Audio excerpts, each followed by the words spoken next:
105.7 and AM 1340, WKGN Knoxville, and W289CU Knoxville, Fan Run Radio.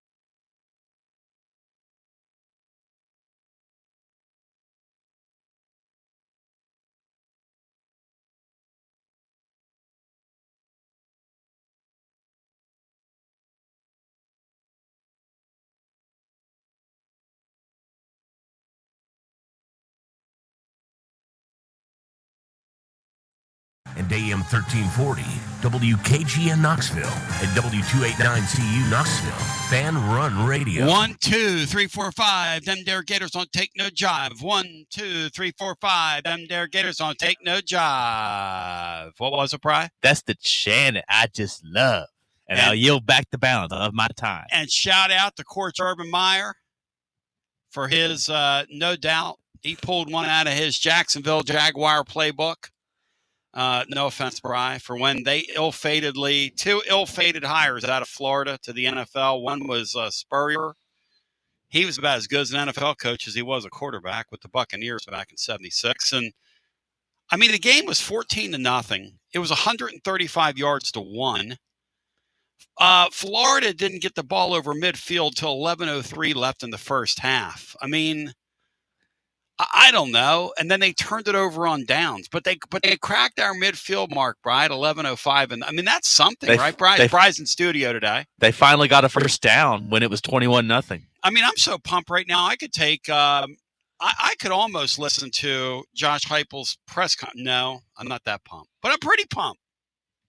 I'm not that pumped, but I'm pretty pumped. God! I'm pretty pumped. All right, let's turn it over to Bino Jeff Henderson, who will have the floor, and then we'll go to the phones and celebrate today because Tennessee breaks a 20-year curse. And up next is going to be, well, the hardest game of the year. Probably if Tennessee wins this game, it'll be the best win of the year by far. Bino Jeff Henderson, go for it. Guys, it's great to be with you on a Monday. After beating Florida, I was beginning to wonder if I would ever see another win in Gainesville. Been a long, frustrating 22 years.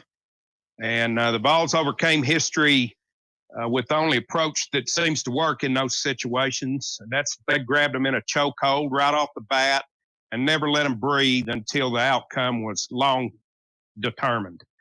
I think the offense was as efficient and crisp as we've seen it all year. And the defense just kept getting quick stops and putting them right back on the field while they were humming. Other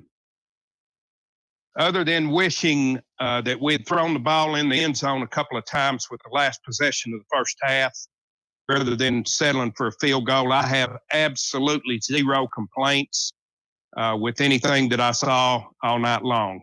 I would have loved to have hung half 100 on that bunch to ease my pain. But when it became apparent that Florida was as anxious to run clock and get out of there with their approach in the second half as we were, there was absolutely no reason not to join them in that effort, shorten that game, and get the heck out of Dodge with a 3-touchdown win. Just a really satisfying, overdue win in the swamp that sets up a huge showdown Saturday in Neyland with a historically good Vandy team that you're exactly right. It'll take our absolute best effort to beat them on Saturday. And to the late, great Perry Cooper, I love you, ZR. And on a day when they celebrated your life, we beat Florida. Oh, shout out to ZR. Yeah, we were over there at Iams on Saturday. Really beautiful. His pastor sung a beautiful song about life. And that's right, bro. That's right. Perry's the guy that would always call in case you're wondering and go, "Hey, Tony." are we gonna beat Florida? And he would draw that word out, Florida. Florida. I'd have people literally yell and scream at me across parking lots, back in the day. When are we ever gonna beat Florida? That win Saturday night was for everybody. It was for Philip Fulmer. I've got a little Fulmer straw cup in here. Bri, do you like my Fulmer sippy cup that I have in here? You sure that's Fulmer? Look at it. Who else could it be? Looks just like him. Could be the lay down lineman. Could be a myriad of people, yeah. But he's kind of got the girth. Okay, well. I mean, looks like him. If you look closely, there's a little money over here on that pocket. Look closely at it, Bri. Look real closely. Bino, here's the thing about Saturday. And let's just call this what it is. Florida sucks. And they're not any good. But it's still a signature win because of how you got to get it. Josh Turley, congratulations to you. Daughter born Esther May Turley. What a beautiful name, Josh. God bless her. And God bless your family, man. I celebrate life. That's why we went over there and celebrated Perry's life on Saturday. I celebrate life. I celebrate family. I celebrate this dysfunctional radio family we have. Celebrate the fact that the show never ends. As Emerson, Lake and Palmer once said, we're going to be today live with you in the Ramier studio. As soon as today's action goes final, Brian Hartman will have it along with Matt Dixon, breaking it down scientifically. Brian, the Vols are favored by 1 million. Tennessee by 1 million today. Yeah, it's a tougher opponent than what they've seen so far, but they lost to Central Connecticut State before they came to Vegas. So is Central Connecticut State where Manute Bol played, Brian, or am I imagining I think that's things? where John Winchester transferred to. God, John Winchester! But, yeah, they're favored by 14, so I expect a rather not one you'll be worried and anxious about late in the second half. Jeff Harrison's asking, is ZR Philly's brother? Yes. So Philadelphia's brother passed away.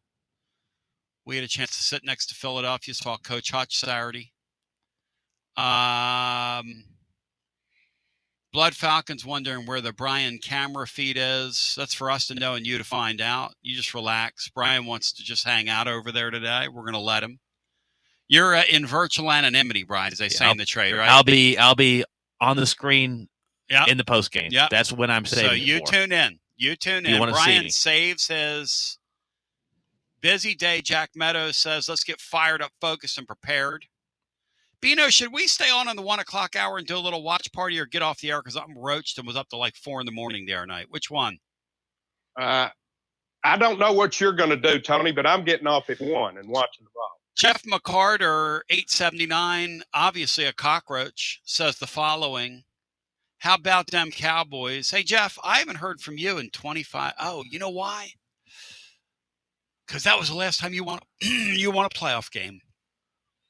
Aren't they the only NFC team to not make a conference championship game in, what is the last 30 years? Come on. That's okay, Jeff. You won a regular season game yesterday in your building, getting every freaking call. It looked like WWF Chicago.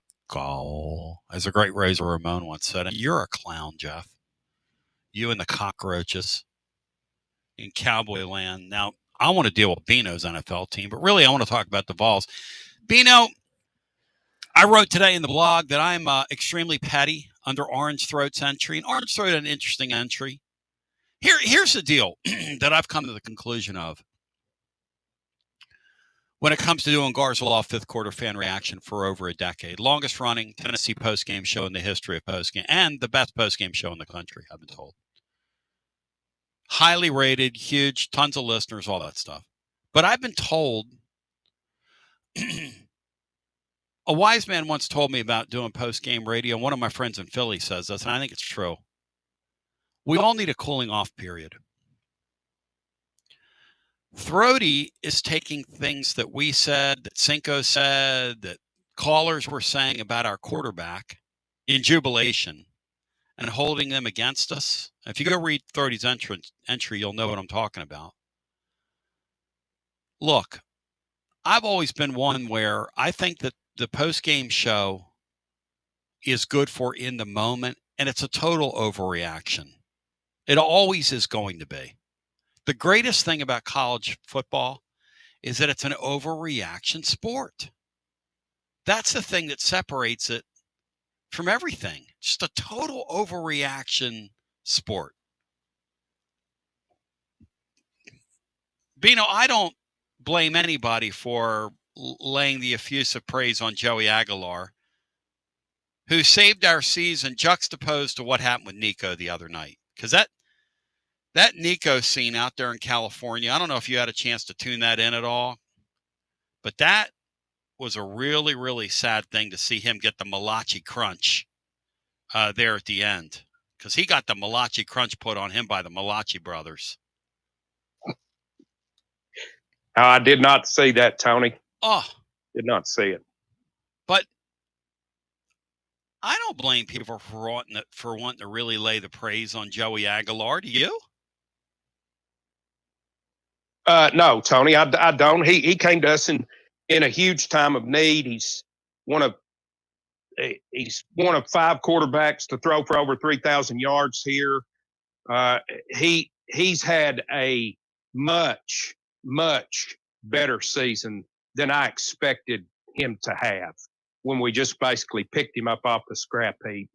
And I don't think he's Peyton Manning. I don't think he's Hendon Hooker. But I sure am thankful that he's here. Position statement for Saturday. Joey Aguilar and the Vols need to play their best game of the year to win this game. Yes or no? Yes. Be by far the best win of the season, and they might have 9 wins. That's what's on the table. You know what's great about college football, Bri? It'd be their best win, and it'd be their worst loss in a long time if they lost. You know, that is what's great about college football. That all that goodwill that you gained from winning in Gainesville, you give a lot of it back if you lose to those dudes in your building. But we're going to celebrate the win today. And we cry over the losses, as we say on Garza Law 5th Quarter Fan Reaction. But you're right, Brian. So Aguilar, say that again, Bino? He's one of 5 quarterbacks to throw for over 3,000 yards here in history. Peyton did it twice. Hendon Hooker did it. I think Tyler Bray did it. Maybe Clausen? I'll Did see if I can find Did that. Dobbs do it? No. I'll see if I can find that. Dobbs.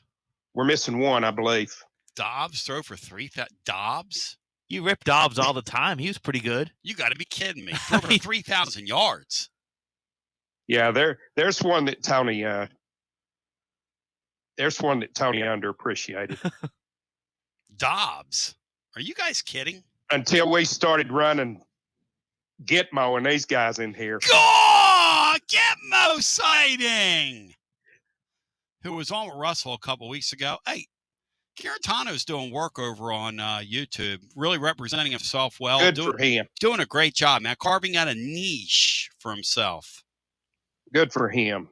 And I mean that. So Manning did it twice. Hooker did it.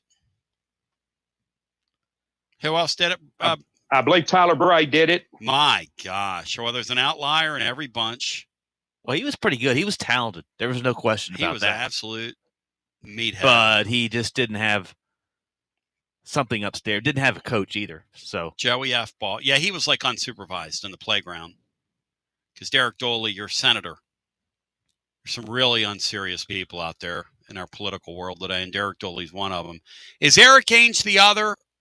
Or is Casey Clausen the Eric other? Ainge threw for 3,000. Brian does a very good Eric Ainge that we'll get him to do at some point, but not today. Because today we celebrate his accomplishment. Brian, we used to share airwaves with Eric Ainge back in the day. That was quite Eric Ainge. That was quite an interesting time, wasn't it? Yeah, I would say. So, Eric, did you really throw for 3,000 yards? Do a little Eric Ainge voice for us, and then we'll go to the phone. Yes, I did. You really? What was it like to throw for 3,000 yards? And how instrumental was David Cutcliffe in that, Eric? I can tell everybody that I threw for 3,000. I don't think I do the best Eric Ainge impersonation, but I'll give it my best. Hey, Griff, were you around here? Were you covering the Vols back then, or were you already gone? Yeah, man, I was covering Dante's fumble. Back to the phones we go. 865. Joey Aguilar in 2025, Hendon Hooker in 2022. Yep. Eric Ainge in 2007. Yep. Tyler Bray in 2012. Wow. Manning in 96 and 97. Who was Eric Ainge's leading receivers in 2007? It was Austin Rogers Swaney. and Lucas Taylor. Really? Lucas Taylor? Lucas Taylor were the two of his three leading wide receivers. Maybe Robert Meacham. Meacham was there.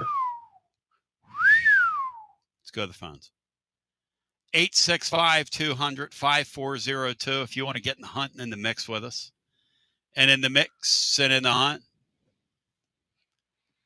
Casey Clausen threw for 2,968 yards. If he was throwing for this coach, he'd have gotten his numbers.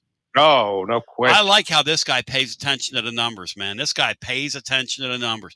He left our guy in there to go over 200 the other night, and rightfully so. Because, Bino, if this guy was vindictive like he was his first couple of years he was here, where he was trying to outscore the world, how many points would we have scored? If this was 2022,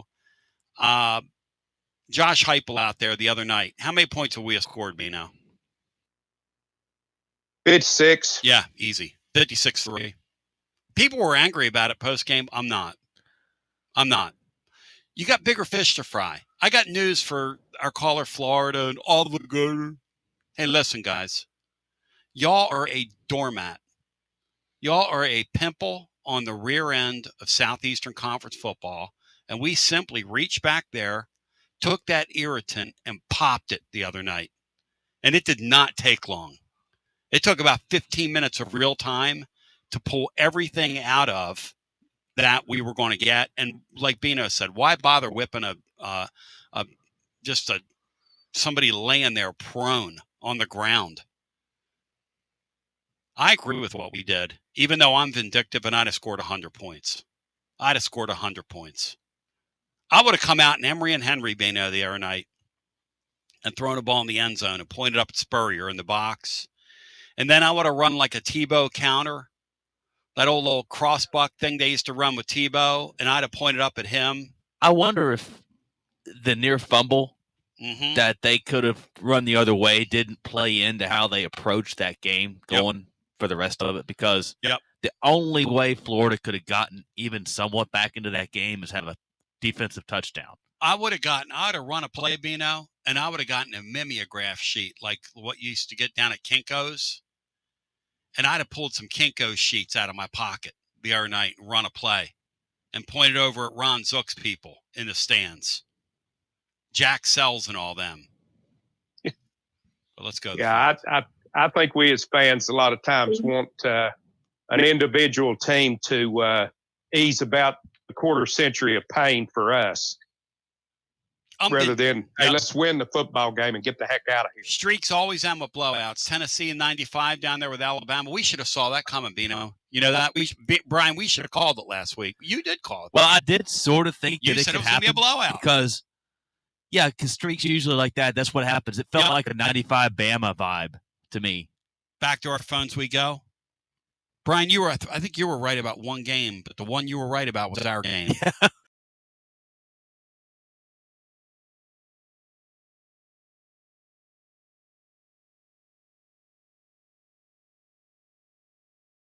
Rather sitting out through one deep ball let me tell you something. This game this week is going to look like one of those old AFL football games. Look it up, kids. They didn't really have to do much of the playbook to win that game easily, which opens up a lot of things they could do for Vanderbilt. I bet you we see something we haven't seen all year long. I wouldn't be surprised Florida, if they faked the punt or did something like that. Something really weird. Florida took away one thing and gave us everything else, and we took everything else, Yep. and that's exactly what we should have done. Sure. Hey, you're gonna stay back here in two safeties, 35 yards back, like the great one, Watson Brown, texted me. Hey man, take what they give you and run it down their throats. Go! One of the times we tried to throw long, it was almost a disaster. Go!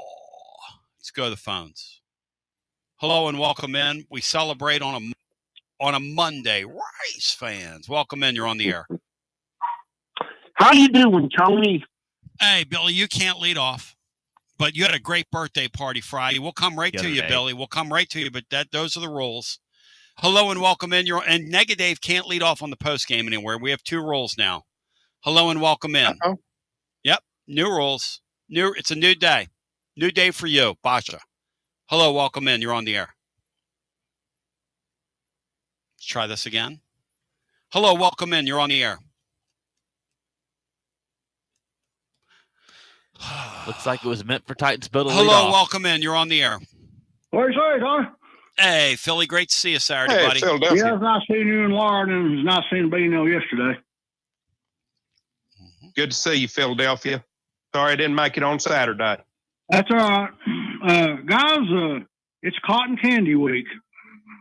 Yep. Heupel has to win this game. Because like you said earlier, if we lose, beating Florida will be out the window if we lose to Vandy. It'll feel just like the stakes are a lot smaller, but it'll feel like 2001 all over again. You get the jubilation of a win down there, and then less than a week later, you get it all pulled out from under you. Because losing, that would really mess with our minds if we lost to Vanderbilt in our building with a pretty good Tennessee football team. We're not great, but we're pretty good, and we're certainly good enough to beat them, Phil. Yeah, we are. And we're good enough to lose to them, too. Oh, we got to play cleanly. We've got to play cleanly. Yeah. We played cleanly the other night, but this is going to be a 4-quarter football game. See, the thing about Florida that I loved is that we knew there was a gear where if we just went out there and scored twice, they were going to quit, which is a point that Orange Throat made today. We saw the team that Kentucky saw. They just basically said, that's it for us. And by the way, I don't apologize. There's nothing wrong with that. I'm happy as a clown, man, the way that game transpired. I say this game is going to be Jerry Keel versus Tim Banks. That's whoever wins that matchup is going to win the game. That's not good. I hope not, Phil. That's not good. By the way, if James Franklin's listening or anybody at Virginia Tech, we do have a huge footprint up there. I want to say to you, this Tim Banks guy's done a great job. He's an awesome recruiter. He's been dynamic here. He's involved with several of the players in our top recruiting class. He would do a really wonderful job for you. And if you are a representative of the Cal Bears after you fired Justin Wilcox, I want to say to you that it was a great run with Justin Wilcox. You want a really class guy? May I recommend Tim Banks? The man sounds great at a press conference. The man will represent your school very, very well. The man checks a lot of your boxes. The man would be a really wonderful coach for you. A great head coach. He almost got the MTSU job a couple years ago. Let me tell you something at Cal Berkeley. MTSU they've regretted it ever since. Kelly Holcomb's regretted it. The entire MTSU family has regretted it. You've got an opportunity now to really be a trailblazer out there and give Tim Banks a shot. Oh, Tony, I heard Cinco on your post-game show say we ought to bring Joey football back. Well, Joey football was auditioning for next year this Saturday because if he loses to Vanderbilt, I don't want Joey football back or Joey turnover back. Bino, would you take Joey football back, win, lose, or draw against Vanderbilt? I would, Tony. I think we're going to have to. I don't think next year we want to take the field with McIntyre or Faison against that schedule. And if we're going to have a one-year guy, I would rather it be Joey than to have to go back out and maybe guarantee someone, hey, this is your money, you're going to play, without knowing what we actually have. Brian Hartman, where are you on that? Or are you on the Joey Aguilar for one more year, Brian? Yes or no? Oh, absolutely. Win, lose, or draw. Because I don't think it's going to happen, but it's fun to talk about. Because then it begs the question, if not Joey, then whom? I don't know. I think Bino's right. I don't know that you take a guy that has no experience in McIntyre and throw him out there against that schedule. I don't know if you're setting him up to succeed. And I don't really know if you want to take a true freshman and throw him out there against a 9-game SEC schedule.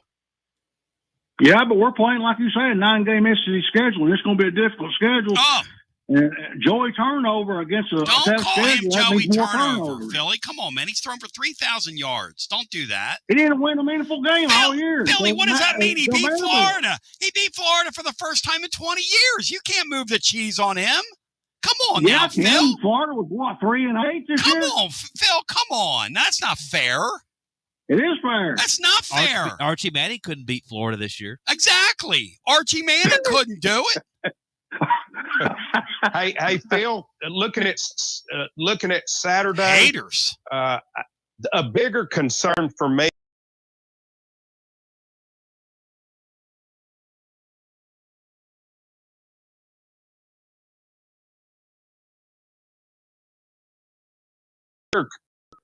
Concern for me would be that's 3 SEC home losses in one season. Oh, that's a sign you're leaking.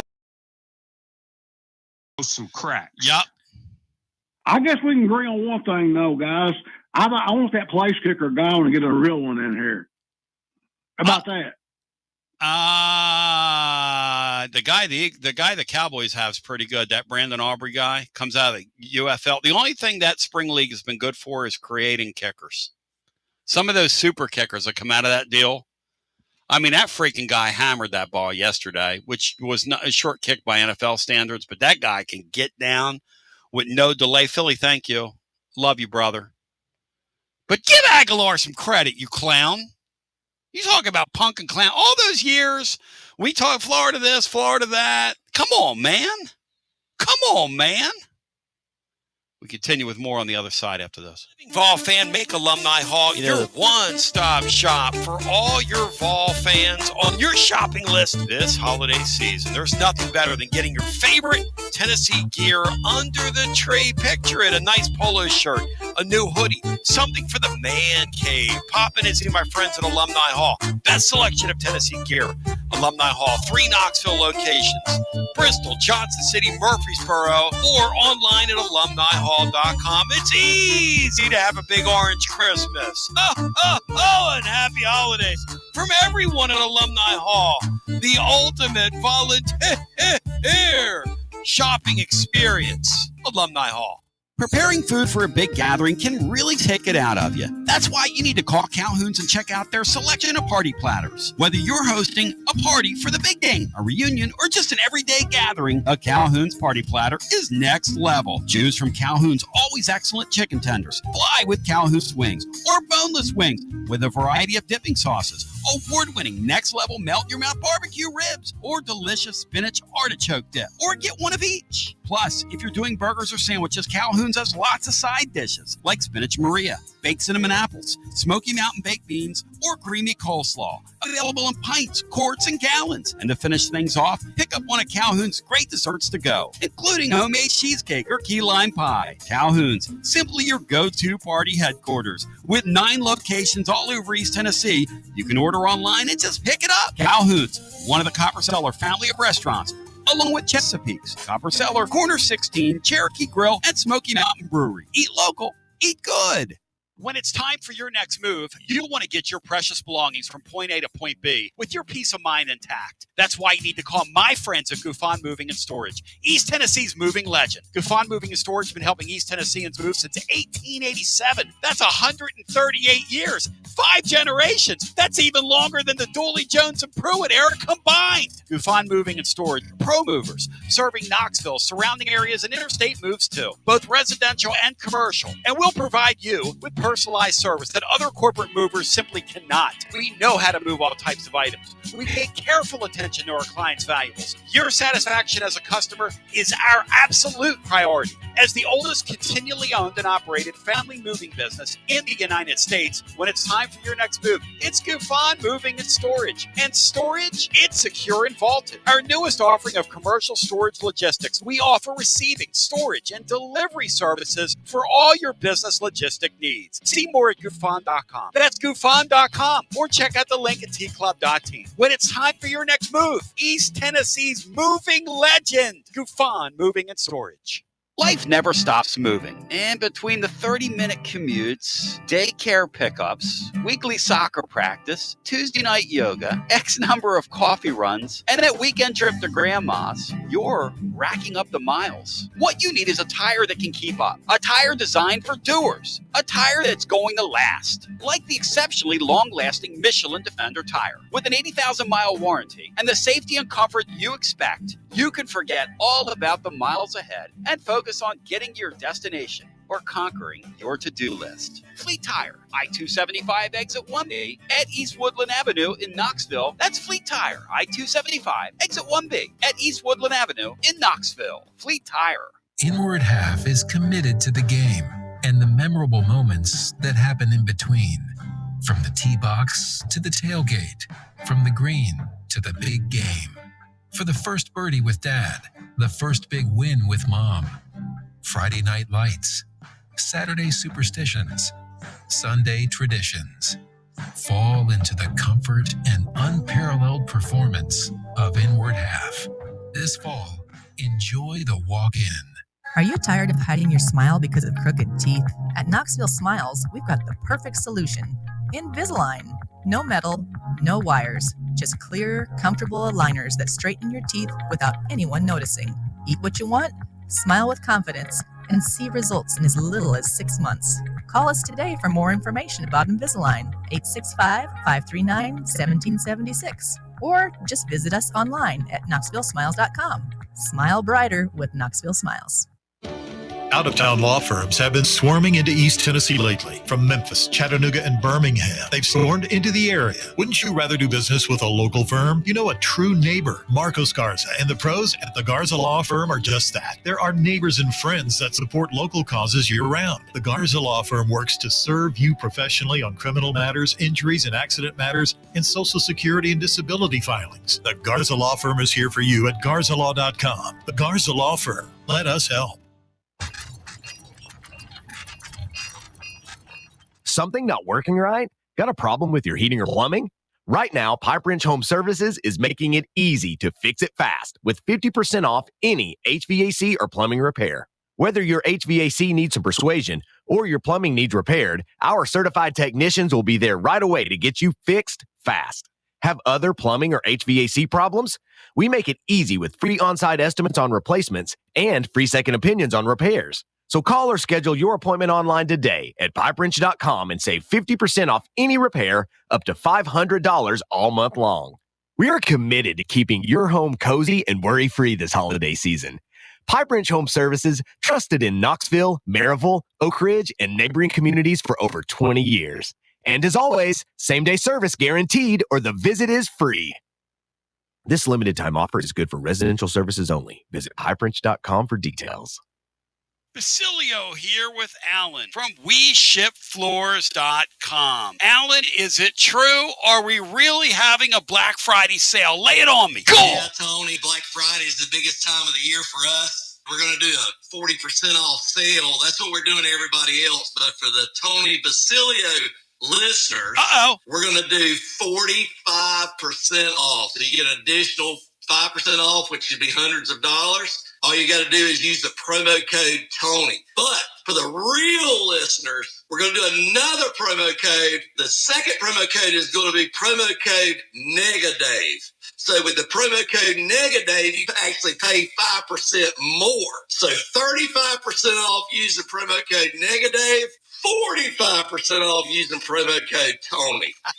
We're kind of having some fun here, but when you're talking about 120 Supercore floors, I've shown them over on the website, the video. You can't destroy this floor. Very tough floor that I designed. When I say literally millions of square feet, we've got 2 warehouses in Johnson City full of flooring. We're ready to go for any size project. But yeah, it's a remarkable product. It's the best waterproof flooring on the market because we sold everyone else's floors and I designed a floor that's better than everyone else. WeShipFloors.com. Free shipping to all, anywhere in the country. Go Vols, Tony. It's always magnificent. Mondays on the Basilio Show, presented by our friends at Fleet Tire. I-275 exit 1B at East Woodland Avenue in Knoxville. Fleet Tire, I-275 exit 1B at East Woodland Avenue in Knoxville. And now, back to B. We're underway, ladies and gentlemen, with some holiday hoops. A game being played in front of tens over on the ESPN app. Brian, what is the score right now?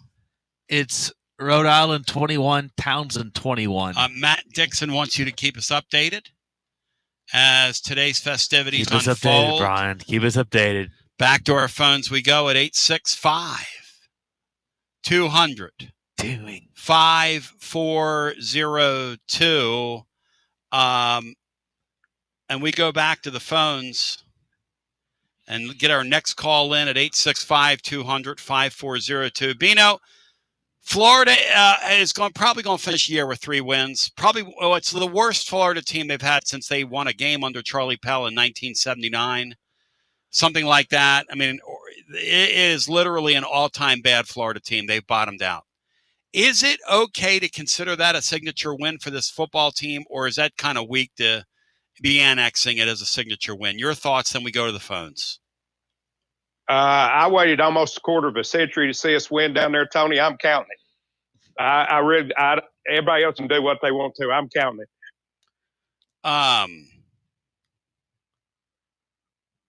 To the phones we go.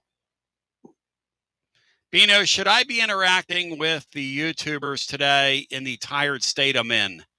Or should I leave it alone? What would you do if you were me?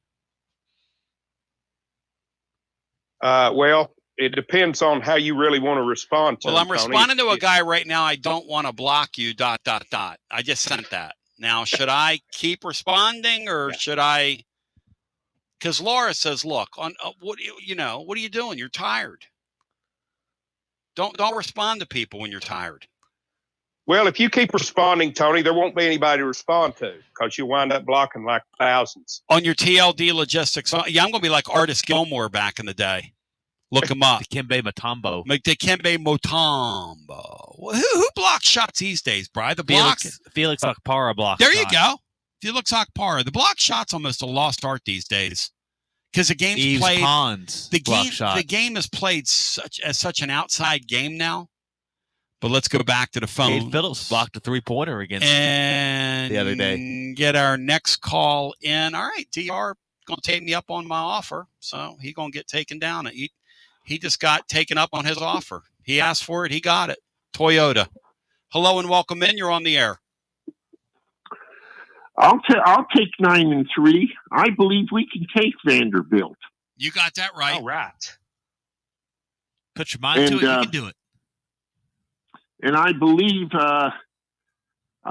Clark Lee was saying some things. He was saying some things that could be a bit of bulletin board material for our volunteers. He feels confident that his team could beat Tennessee. I'd say, yeah, right. It's sort of like Tony watching a professional wrestling match, and he goes, buddy, when I get you in that ring, I'm going to tear you limb from limb. And then his opponent would say, okay, buddy, let's get it on. DR, I blocked you, but you're on block now. Titansville, here's an interesting thing about Heupel. I don't know how he does what he does because he's such a weird dude. No offense to him. We're all a little strange. He's pretty strange. Because a lot of coaches would have thrown the pedal down the other night, but he's chosen to comport himself like Kirby Smart these days, which is okay. All right, that's cool. And somebody made the point the other night that maybe they look at Kirby Smart as the team to emulate in this deal, as the gold standard in the league. I got no problems with that. If you want to emulate Kirby Smart, because Kirby in the when he has a real talent advantage doesn't hammer teams. They just go out and run the ball and get the game over with, as the gamblers know. But here's the thing about this week: you've got Bino, you've got all that stuff on videotape. Behind the scenes, and I don't know if Vanderbilt ever thought it would come to this year, but they did that. Was it a Netflix special, guys? Is that what it was, Brian? Mm-hmm. Netflix special. And you got Pavia and his mom, X25. You've got the Clark Lee, who I think's done a hell of a job there, no question. But they're talking mad trash on the Vols. Bino, past regimes of Tennessee coaches would have run that stuff. Would have really run that stuff in their deal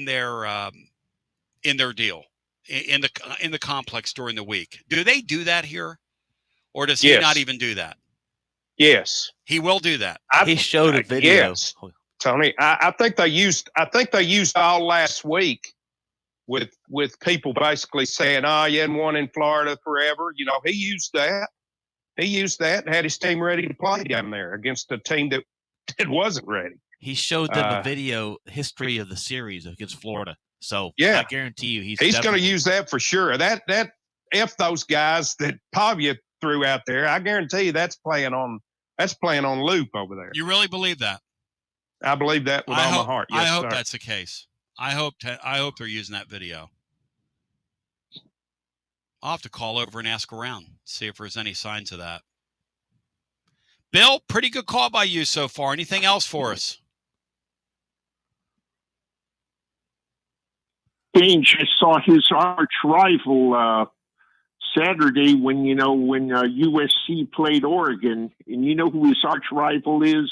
Gary Danielson. Who's arch rival? He does not like Gary Danielson at all. Who doesn't? Eric Ainge. Oh, I'm not a big Danielson fan myself. He doesn't believe in momentum. He's really a dumb guy. Poor Gary Danielson. What a dum-dum. He's one of the more uninteresting people that's made a lot of money calling games down through the years. Bino, do you find Gary Danielson an interesting listen? No, I was really happy when we got away from him. Oh. Well, the ABC crew kind of had a rough night the other night, though. Why is that, bro? Well, I think the game they didn't really want to give Star Thomas credit for, it was all about, well, Florida hustled down the field and nearly knocked the ball away instead of giving Star Thomas the credit he deserved. Well, I'll say this. How did he hang on to that? That was crazy. Hey, Brian, Bino, past Tennessee series, first of all, Florida scoops the ball up and scores a touchdown, and it's a 2-touchdown game. And all of a sudden, we got the man all over us. Second thing, Bry and Philly, is that that would have been stripped through the end zone. So you knew it was your night when you're getting breaks like that, and they knew it was the holding that they called against them after a big play. I knew it right there. No question, because usually you're not calling that either in their building, even though that was a takedown. But the Cowboys were taking people down all day long yesterday, and there were no calls. Damn it! Right, Bill? Right. Bill, is your carrot cake gone, Bill? Yes or no? Yeah, my carrot cake is gone. I devoured it all last night. Bill, I'd like to see you on a Cornholio sugar high. I think you'd be a lot of fun, brah. I'll tell you, Tony, when it came to the Titans, it was close, but no Virginia Slim. They almost won the game. That's what I mean by that. Yep. So, okay. If I don't call you anymore, I just want to wish you and yours, Tony, and in the same way with you, Bino, and all of you, a very happy Thanksgiving. Bill, you ought to come over for Thanksgiving this Thank weekend. You, Bill. We ought to have you over. Okay. I think I'm going to be going over to my sister Sue's. Oh, I wasn't inviting you this weekend. Oh, okay. Thank you, Bill. You're out of here. Happy birthday. 865-200-5402. You just said we ought to have you. Yeah. Titans have That's a good half an invite. Hey, Titans have a nice club though. Did Vandy have a mascot crash on their little scooter? Somebody's mentioning that on YouTube? I saw I don't think was that was over the recent. weekend? That might have been earlier this year. So it's like a meme. But yeah, it sort of tipped sideways and he went flying off of it. If you know what and I rolling mean. over on the ground. Do you know what I mean? Who made that, Bino? I just saw her with my best friend. Do do do do do do do do. Do you know what I mean? As Townsend State and Rhode Island getting closer to the half here. Brian is gonna give the score, which is gonna be brutal. Dixie is waiting with open ears. TLD Logistics phone lines are open. Shout out to our friends at TLD Logistics. They're under new management now and doing things differently. So they're going away. So we're looking for a new TLD Logistics Overdrive Overtime sponsor. And we're also looking for a new sponsor for our phone lines. So if you own a business and you want to get in the hunt and in the mix with us, that is one great, great deal that we have for you. And I know our audience is big enough now to fill it. So let's go ahead and go to the phones. If you want to reach out to me and email me, commonfan@gmail.com. Go over to our website, read by thousands and thousands around the world. But we'd love to hear from you. Brian, give me a halftime score. Give me a score, as a former quarterback once said. It is 25-21 Towson over Rhode Island. Booyah! All right, let's go to the phones. Towson got a got a 10-second violation when the other team was not pressing. Proof that there's quality hoops right there. Even Tennessee Lee, who's a complete hoops yunkie, believes there's too many hoops on television right now. There's way too much televised sports, Bino. In our day, there was nothing on. There was like a paucity of it. And now there's just way too much, Beanstar. It's oversaturated. You mean the pendulum swung too far on something, Tony? Unbelievable.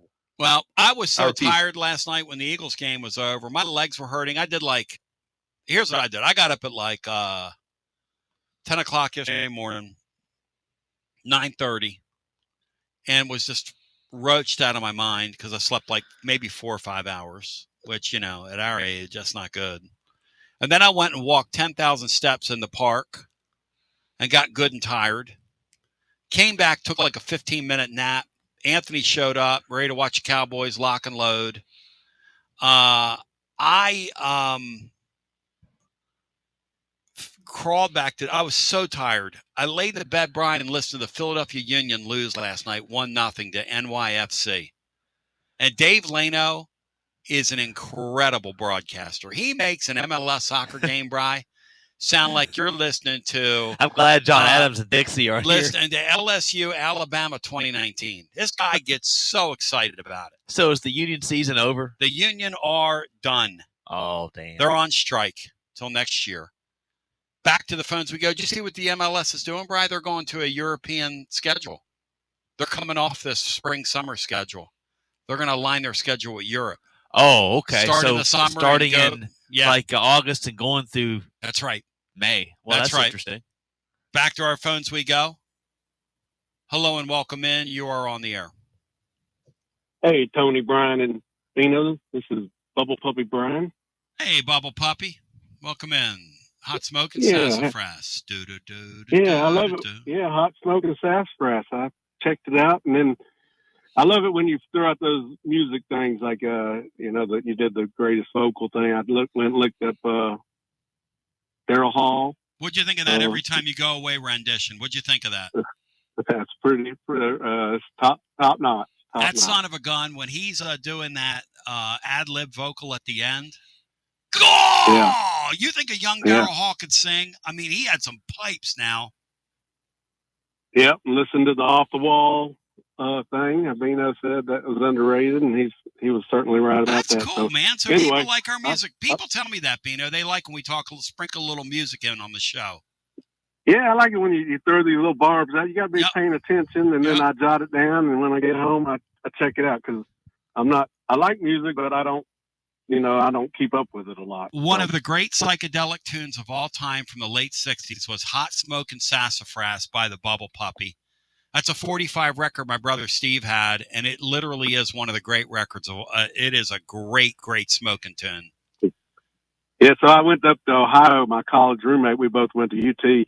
Lives up in Ohio, unfortunately, but when I went up to watch the Florida game, and then we usually get on YouTube and run the remote around. Everybody gets to pick a song or whatever, and I picked Hot. I said, y'all gonna listen to this Hot Smokin' Sassafras. So I was spreading the word.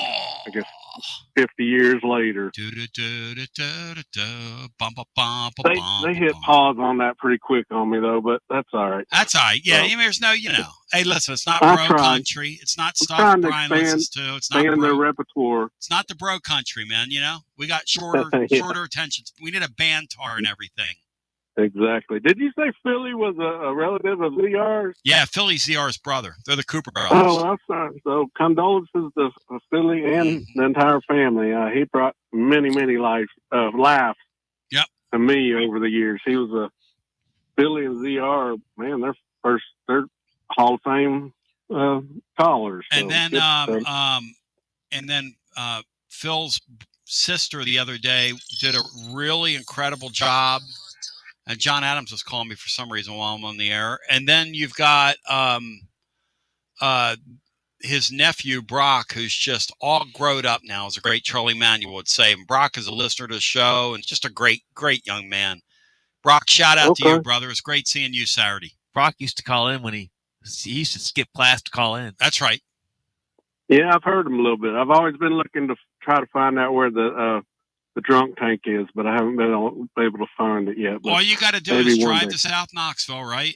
And if your sniffer's as big as mine, you could find the drunk tank. And just look for the white smoke, like the Pope coming out the chimney. I'm looking like Toucan Sam these days, but go ahead.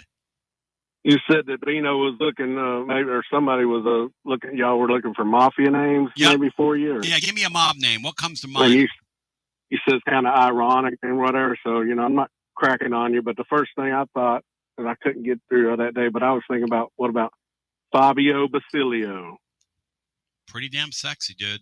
I gotta say, it's pretty good. I get a lot that of head of hair, it's kind of back and forth. So come on, bro. But, thank you. You know what? Laura likes one you guys came up with, Bino, Whispering Tony. She said that's a really good name for you. Ewad? Whispering Tony, because it's so ironic. She said, I wish you'd whisper. Yesterday, she said to me, Bino, she said, could you be any louder? Let's go back to our phones on a day where we celebrate Tennessee just destroying the Florida Gators. Just absolutely laying waste to those clowns. And Stephen F. and Pearl, what's weirder, Bino? That Stephen F. and Pearl is a head coach in the halftime interview, or that, and he's so smug looking at halftime. He just looks so arrogant. Or that Vanderbilt right now is playing for a shot to get into the playoffs, Bino. What's weirder to you? That's a push to me, Tony. It is a push. We're seeing things I never thought we'd see. No. Because I'm going to tell you something about this Vanderbilt team. They're phenomenal. They're really good. Like, some of you think they're just Vanderbilt, which is what John Adams was saying the other night. John said his sense of this Vanderbilt thing is that people look at him and think, oh, that's just Vanderbilt. Let me tell you something. He said if you put Alabama on their uniforms, you'd respect them. But because they have Vanderbilt on their uniforms, you don't. That is a veteran team that is going to come in here, and we've got to figure out a way to crack them. And I am so concerned about Tim Banks with them, Bino. I'm sorry. Yeah. I'm just saying it out loud. I'm just going to say it out loud. I hope the Chickens don't come home to roost on Tim Banks, because the gap integrity and the stuff that we do and the way we get out of position and the way we don't line up right, those things are going to be magnified in this game. And then I think we're going to attack them with the long ball. This could be a game played in the high 40s, Bino, which is another Twilight Zone thing to say. A Tennessee and Vanderbilt game could be played in the 40s, Beanstar. It really could. Yeah, no, it could, Tony. And I think this is a historically good Vanderbilt team. And I think they've got a guy at the switch that's like Jay Cutler, like Whit Taylor, a guy that can beat you. And he's probably got more players around him, Thowers and those guys, than Cutler and Whit Taylor did. Sam this is a real challenge. Sammy Saturday. in Nashville says the following: I'm Music City, Sam. I'm not worried about beating Vandy. They can't hold us to under 40. Hey, Sam, I'm not sure we can hold them to under 40, sweetheart. I don't know if you watched them the other day. I don't know if you watched them, sweetheart, but you better come correct. There's definitely been a post-Boo Carter bump. Oh.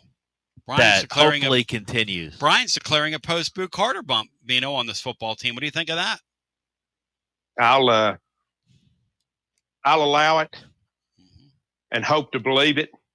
I'm going to tell you something. They're going to hit some big plays over us on Saturday. They're going to hit some, and we're going to hit some big plays over them. That's going to be a wild football game, I think. It's going to be a very good football game. I don't trust our defense. I'll be completely on. Bino, you trust our defense, Saturday? I do not, Tony. The only time I've seen it look like that they can play is against teams that have just zero offense. Mm-hmm. Matt had a funny line for Brian in the middle of the night because Brian was like, man, our defense last couple games. Matt said, Brian, we literally have played teams that have zero offense. And that poor Florida bunch, you talk about somebody that got disinterested very quickly in that football game, which was Tennessee's job coming in. I mean, I don't apologize for that. That was the job one was to unplug them. That was done about 7 minutes into the football game. That thing was over. I do want to say one thing, though. Congrats to those Florida fans. They showed me something the other night. They filled that place, Bino, for a 3-win football team. I was surprised by that. Really surprised by that. Yeah, I was too, Tony, that it was there at the start. They didn't have a lot of patience. No. My favorite thing was right as soon as they finished singing, "We Won't Back Down," they all backed down. They all backed down and left. Backed up and left. Now won't get pushed around. We got to rewrite those lyrics because that really is funny, man.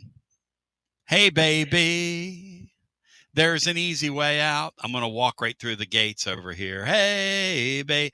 And then seeing Joey Football lead the band after the game on the field was a beautiful thing. Listen, one of my themes last week was that Joey Aguilar deserves and deserved a moment like that.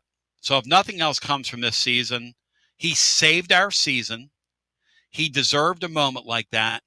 And I'm not trying to make light of what happened out of UCLA, but Washington folded up Nico like a lawn chair the other night, like literally like he was at the Lawn and Garden Center over at the local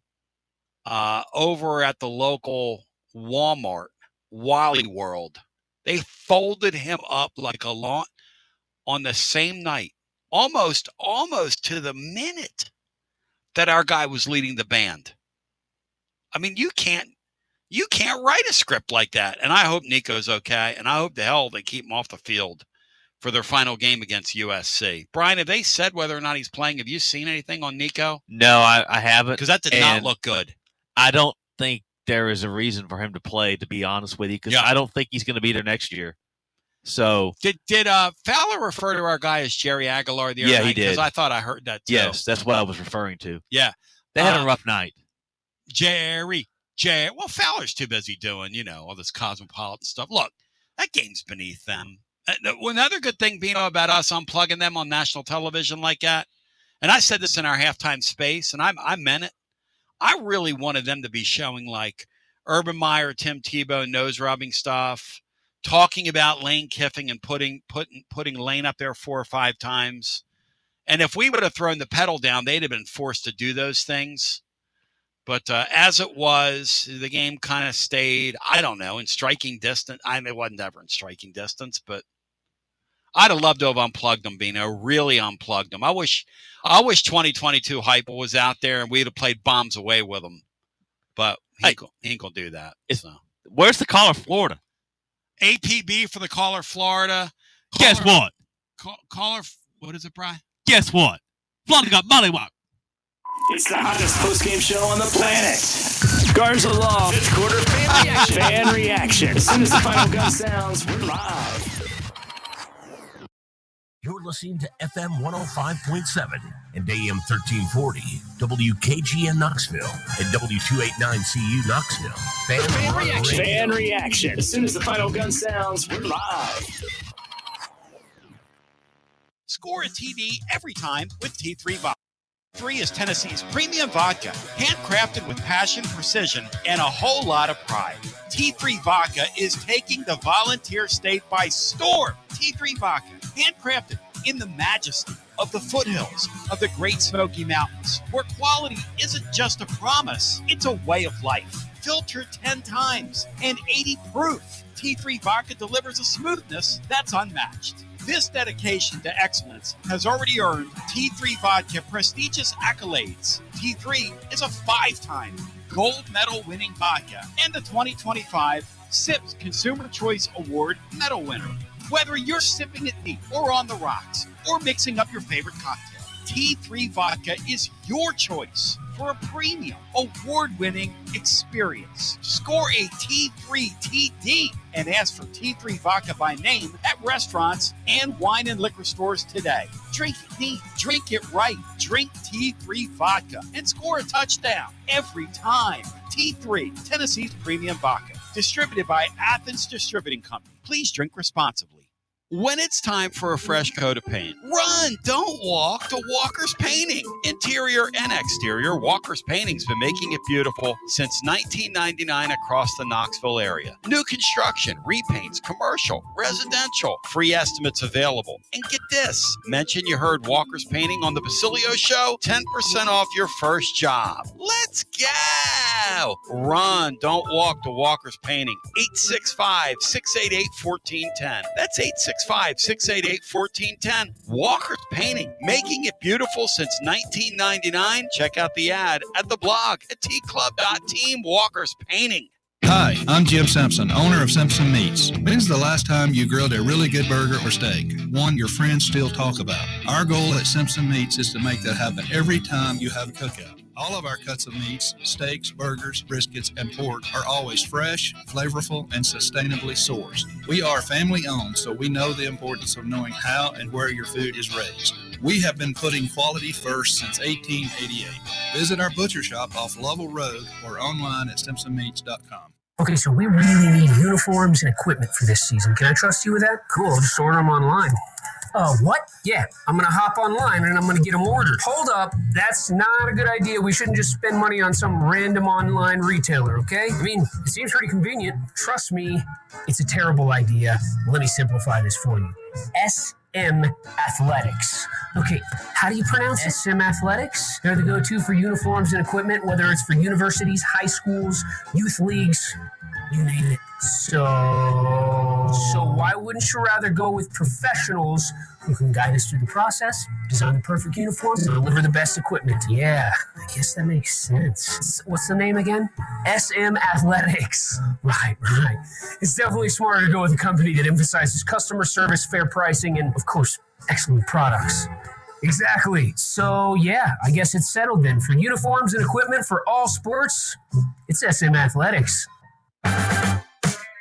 Yeah, it's another day, but what kind of day is it really? A day of doom scrolling? Laundry day? Nah, it's a White Claw day.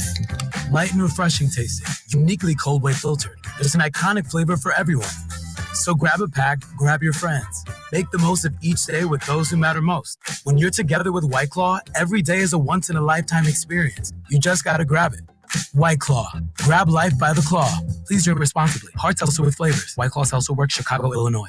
Got a problem tree looming over your home? Call ECR Total Landscapes. Whether it's trimming, removal, or storm cleanup, our certified pros get the job done safely and efficiently. We're licensed, insured, and ready 24/7 for emergency calls. Big or small, we cut them all. ECR Total Landscapes. Call now for a free estimate, 865-384-2012, and mention promo code FANRUN for free stump grinding on any tree removal now through the end of the year. Also, visit us at ecrtotallandscapes.com. Basilio here for Budget Transmissions. TGMD, the great Matt Dixon, took his Ford Escape to budget, and like our Gold Bullet back in the day, it was a total mess. And now, Matt's back in the game. He's got a new transmission, axle, wheel bearing, both radiator hoses, engine mounts, coolant hoses. I mean, his Ford Escape was about to escape to the junkyard, but he didn't begrudge it. He took it to budget, and now he's on his way back to Omaha. Budget Transmissions, over 30 years in business, conveniently located in Bearden. All extended service contracts are honored. A gold certified Repair Pal member. 865-584-4391. 865-584-4391. Budget Transmissions. Don't begrudge it. Take it to budget. Josh Collins at Collins Insurance Agency. At Collins Insurance, we strive to ensure our customers receive better coverage along with bigger savings. Our community is important to us. We want to provide exceptional service to our customers. Anybody can provide great rates, great coverage, but can you also get great service? And hey, don't just take my word for it. What's up, everybody? Zakai Ziegler here. My family turns to Collins Insurance Agency for the best service, coverage, and price. So don't just go online and get some random insurance. Experience the Collins Insurance difference. Like he said, experience the Collins Insurance difference. CollinsInsuranceTN.com. CollinsInsuranceTN.com. And hey, their Mama's Easy approved. CollinsInsuranceTN.com. Thank you to Josh Collins and ZZ. One more thing, Tony. Go Vols. Yeehaw! I've been hooting and hollering ever since I started betting with the VIP Play app. VIP Play has more than 200 leagues. Every bet type you can imagine. Live betting and live hosts, all with 24/7 support from real live people when you need them. Start betting better with the VIP Play app today.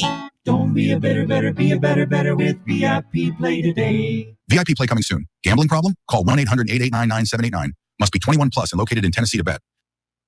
Hey there, Basilio crew. Jennifer Morris with Keller Williams Realty. The holiday season is here, and if your plans include unwrapping your new home, then take advantage of less competition and motivated sellers while others are out fighting over parking spots at the mall. Smart buyers are out snagging deals on great homes, and I'm ready to help. Give me a call, 865-694-5904, or reach out at nextmovesmokymountains.com. That's nextmovesmokymountains.com. And as always, go Vols! It's always magnificent. Mondays on the Basilio Show, presented by our friends at Fleet Tire. I-275 exit 1B at East Woodland Avenue in Knoxville. Fleet Tire, I-275 exit 1B at East Woodland Avenue in Knoxville. And now, back to B. I just want to celebrate another day of living and another day of life. Hour number 2, William Pattison with the playbook up next.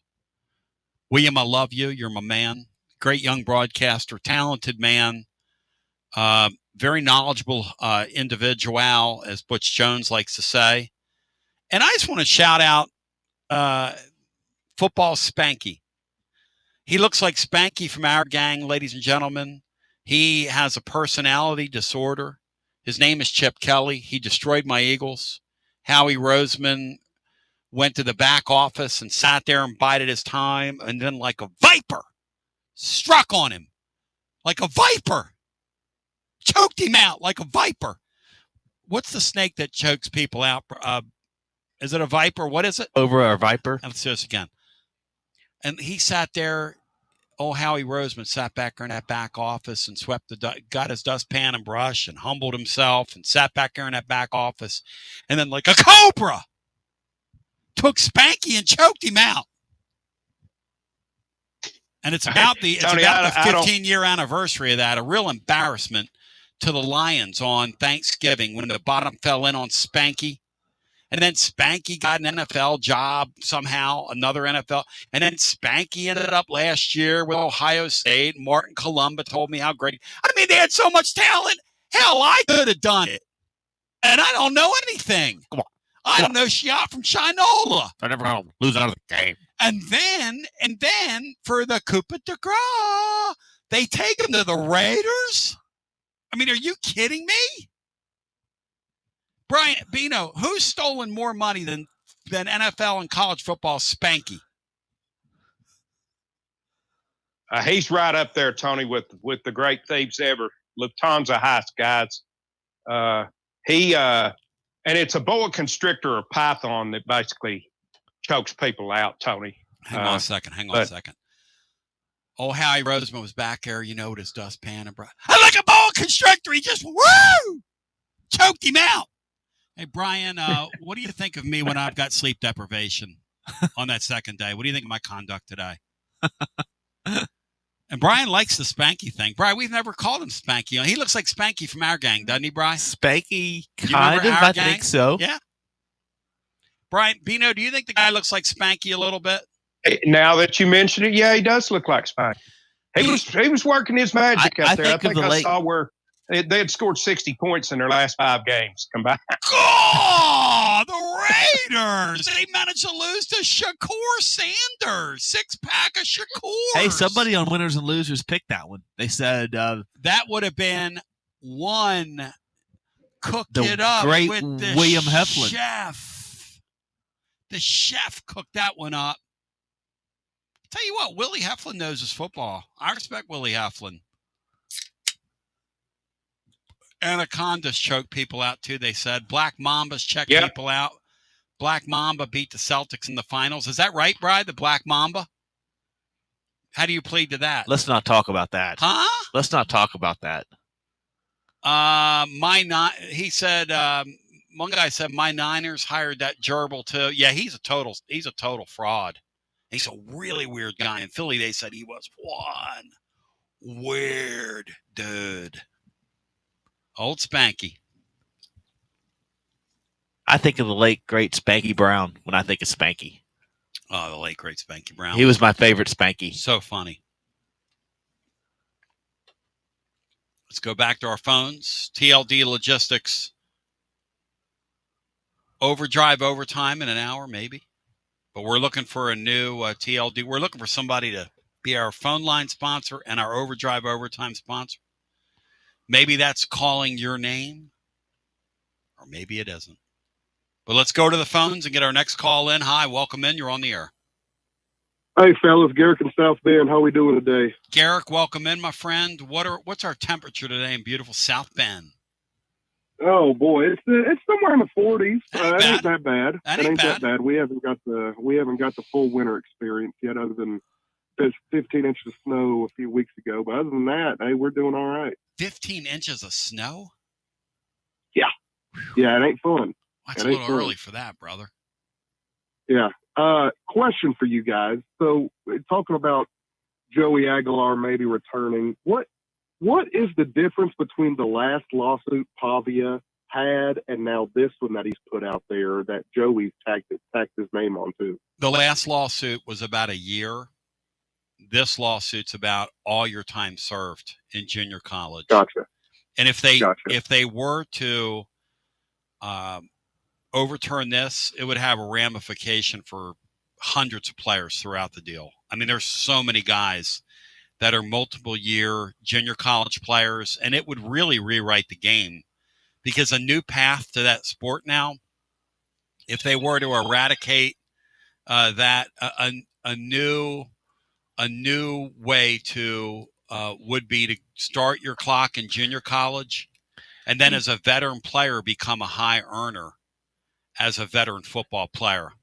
I don't like how there's people out there that say, why don't he just go get a job? Well, I would say that with the NIL, he's going to get paid. It's going to be worth his time. I would agree with that. To keep playing college football. Now, that is a job. Now, there is a school of thought that this is college football and not professional football, and a guy 25 turning 26, he's been out of high school for 7 years or whatever it is next year, and that certainly is true. kind of what they were saying about ZZ when he was flirting with it. But if it was me, Garrick, I know what the working world's like. If you can pay me $1 million to play college football, I'm gonna bank my $1 million, but I'm gonna save my money. And I hope that kid and all these guys are saving their money, because truly that gives you a head start on your life. You can put a down payment down on a house or buy a house outright. And I hope they live frugally here, because here, truly, when you're one of these guys, you don't have to pay for any meals. You could get a clothing deal with people. I've often thought about opening up a little agency where I advise these guys, not for money, just to help these kids. Because truly, you could go trade out with a car dealership for a car, drive it for a year. You could trade out for a place to live, and I mean, just be a spokesperson for them, and basically live for free while you bank $1 million here. I mean, you could really start your life. I think you just found your new Overtime Overdrive sponsor there, Tony B's consulting firm. That's there you good. go, Joey. Maybe Joey Aguilar could sponsor it. Yeah. So speaking of Joey, look, I think that if this lawsuit's won, whatever, I really still think you got to go and find a quarterback in the portal, because I think there's going to be some big whales that find their way into the portal. I think Sam Levitt, his agent's already thrown his name out there, the kid from Arizona State. Yep. You got to think Lagway, who hasn't looked good, but I don't think he's been inspired at all, knowing that, he had a lame duck head coach there the whole entire time. I think Lenora Sellers is going to be looking for a place. I think there's a lot of kids, a lot of quarterbacks that are going to be looking for a new home. And, I think Joey has been pretty darn good this year, but I think that you can go, I know the grass isn't always greener, but I think you can go and find a really, really good piece of quarterback in the portal here in a month or so. Hey, Bino, what do you say to that? Is Joey Aguilar a big enough fish, or would you go behind the guy's back while this thing is going on and try and even go for, to quote Titans Bill, on the Smoothie King spot, an enhancer or two? Bino, what would you do? Well, Tony, I'm thinking more in terms of balancing things for the young quarterbacks that we have. McIntyre, who you've made some who you have a commitment to. Faison Bradley, who you have a commitment to. Brandon, you go get a guy like Sam Levitt. How many years does Levitt have left? He'd be a one-year player. He'd be one or two. I know he's a redshirt. As long as it's a one-year guy, I'm okay with it. Yes. But I would be careful about looking out there and thinking you're going to improve a whole lot over what Joey's giving you. And I certainly wouldn't do it. I would do it for Levitt, but I certainly wouldn't do it for a Sellers or a Lagway that I'm not sure either one of them can play. I like that Lagway guy. I agree with Garrick, though. If you got to think about what Josh Heupel does and how he improves these guys. I'd like to see that Lagway guy under the tutelage of our guy or Lane Kiffin, because I think either one of those guys could make a really nice college quarterback out of him. All the pieces are there. I will say this, Derek. I love Joey, but I'm not for anybody being able to play 7-8 years of college football. Yes. That's total nonsense. Yeah, that's true. I would prefer that this lawsuit not go through and then go out and find another one-year guy. It was really interesting last year when ZZ had his deal, because that's what Tennessee fans were telling me.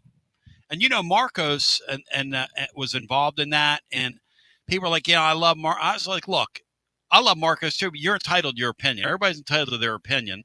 And people were like, Tony, I don't like on the balance a guy playing 6 years of college basketball. He's been here for 5. That's enough.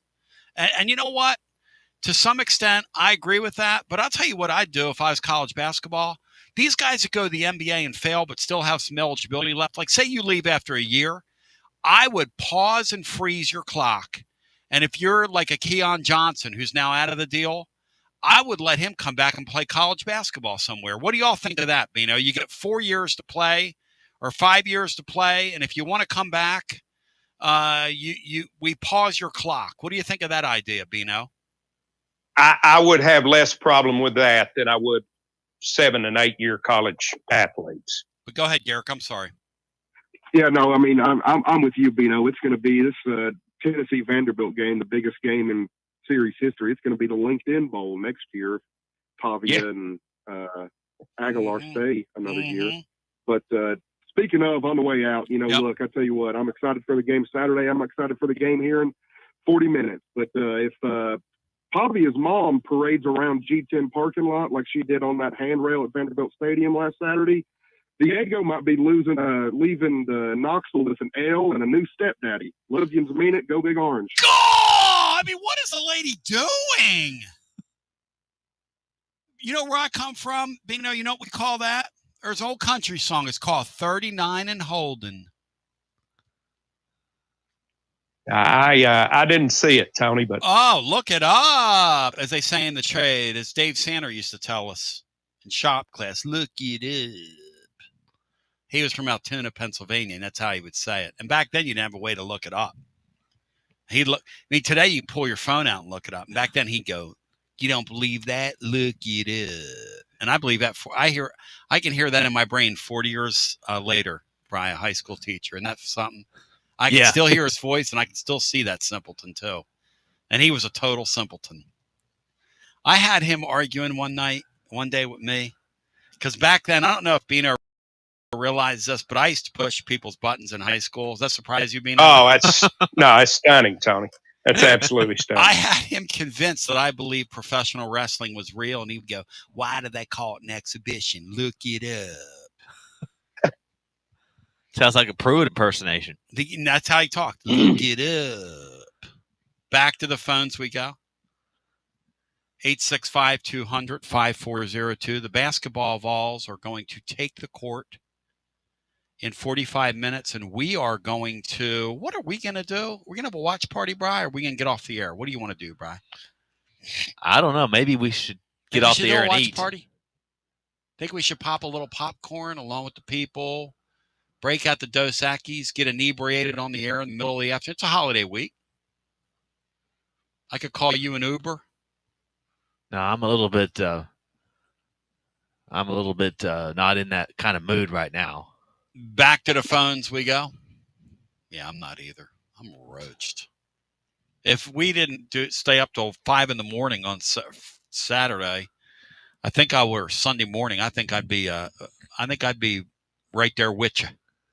But we got 2 of these, Bino. 2 of these in a row. Tomorrow, and then Houston. Do you think the basketball team? Because here's what you got today. You're a 13-point favorite. Okay, fine. You're playing a team that lost to Central Connecticut State. Who'd they lose to? By Bridgeport State. Who was it? They lost to Central Connecticut State. I want to say Manute went there. Hang on. They beat Ryder and I remember J.R. Ryder. W. Lynn's vacation home. They beat Maine. And in W. Lynn's voice, what's Maine's team called, Bri? The Black Bears, the Maine Black Bears, where I was vacationing in Maine. They beat Lehigh and American, and then lost to Central Connecticut State. Famous alumni, Central Connecticut State. John Winchester. And to Dave Sander, I'm looking it up. All right, let's see here. Famous alumni. Miguel Cardona, U.S. Secretary of Education. John Larson, U.S. Congressman. Mike Sherman, former NFL head coach. You know that. Do you know that? No, I did not. Fran Manella, first woman to serve as Director of National Park Service. Chris Casey, former Major League Baseball player, played there.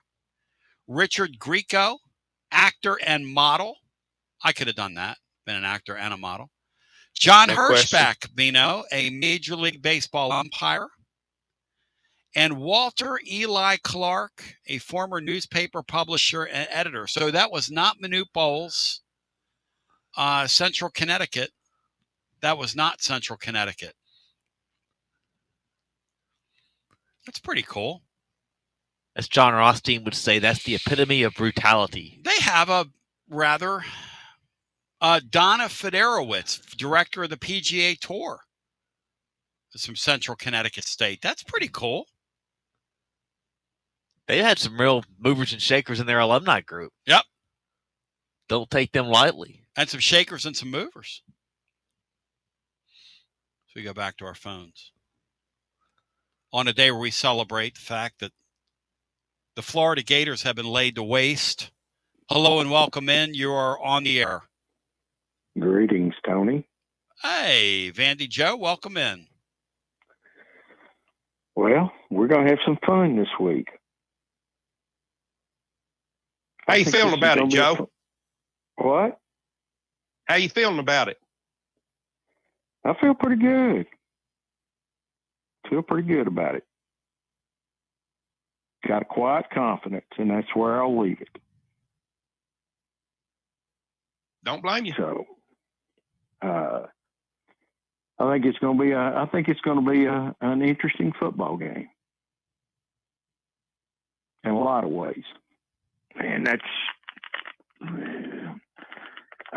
And Tony, I think what you said is probably pretty spot on. Meaning? About Banks and Kill. Oh, and yeah. Beck. The point total. The point totals in that game. The point right now is 63, Joe. I would hammer the over 63 in that game. Hammer the over. Hammer. Okay. How about you? I don't think so. I think you're going to get surprised. I think you're going to see, if I don't miss my guess, you're going to see something out of Steve Gregory's group that's going to surprise you. Meaning? Out of Andy's defense? Yep. Okay. Hey, Joe. Lots of luck with that. Yeah. Y'all can't defend the pass. Y'all are gonna get bombed away on. Now, it could be that our guy throws a couple up for grabs and you get a little pressure on him, and that could happen. But Joe, he is going to rip your secondary, no offense to you, apart. And I don't mean that to offend you. You're not offending me, Tony. I mean, that's your opinion. Rip you apart, Joe. Throw over 500 yards on you. Okay. Well, we'll see. I mean, that's all I can say. We'll see. I'm going to do my dead level best, health pending. I may show up Friday. Yeah, well, you need to get to that game. You know. There ain't no way. That's a once in a lifetime look, if I could thing go, for you, my brother. If I could go, Tony, I would go. Would dearly love to go. Yes. But with my health the way it is right now, I'm doing well to get to the end of the driveway. God bless you. I've been there and done that and have the program, brother. So I don't wish that on anybody, but you keep moving and grooving, my brother. I'm going to pray for you. I need all of them I can get. Much love. Like I said, you may see me Friday. I'd love to see you, I don't Joe. know that you. I don't know that you will. I'm not going to be moving very fast if you do. I'll tell you that. I'll buy you a steak. Come on down. Ale steak on me, brother. Okay, Tony. Thank you, my man. Maybe even a sirloin. But, Joe, y'all are going to get bombed away on. We're going to bomb away on you. He's going to look like Daryl LaMonica back there, the Mad Bomber. What would Daryl LaMonica's name be in Espanol, Bino? What would you think you'd call him? That is his name in Espanol, LaMonica. No, that's Italian, you clown. Where you been? Hang on a second. I have no idea. What would Daryl LaMonica's name be if he was Spanish? I'm going to ask Mr. Sergi that. What would Daryl LaMonica's name be if he was Spanish? They just brought up Daryl LaMonica. I don't want Daryl LaMonica. I want to know what his name would be if he was Spanish. Hosky Joe. What is it? Hosky Joe. How about Dario LaMonica? What would Mark Pope's name be in Polish? Dario LaMonica. All right, hang on. Let's look up Mark Pope's name in Polish. Mark Pope. This is really going to get off the rails. It's great radio. Really fast. Well, I mean, you know. What would Mark Pope's name be in Polish?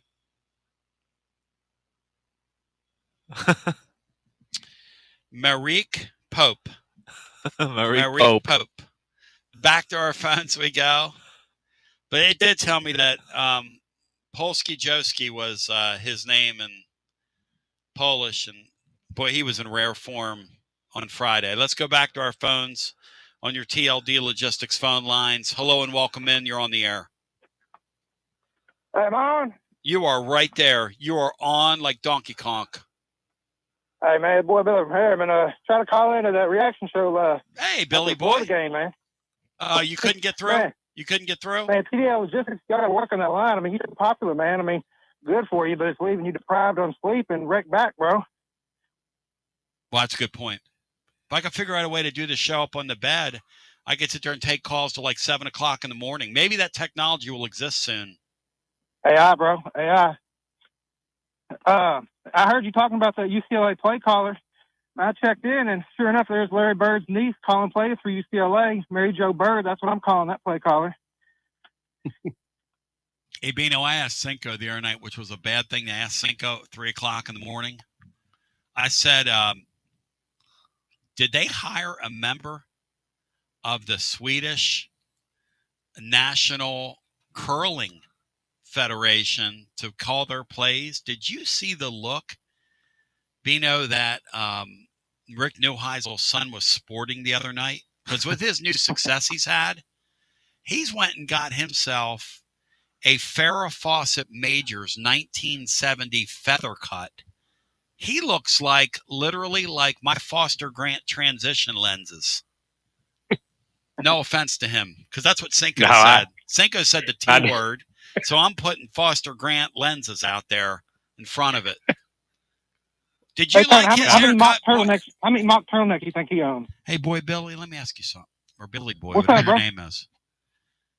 Down there in Harriman, do a lot of guys cut their hair like that? Hey, man, that's first I've seen. We got some different looks, but we ain't got that. Bino, you got to see that look. He looks like Farrah Fawcett Majors. I was expecting to see Jacqueline Smith and Kate Jackson next to him over there on the sidelines the other night. Go! Yeah. Billy Boy pulled All right, into man, that. you see the other night that old life champ down in Jonesboro thought he was about to go bowling again? And those Raging Cajuns came in and said, "Who do you think you are?" "I am. Not today, band nerd." That was a nice one, man. What'd you think of the false finish, Bino? He was about to explode coming off of the field. Explode. He's really easy to root for, isn't he? We've had some of these former coaches.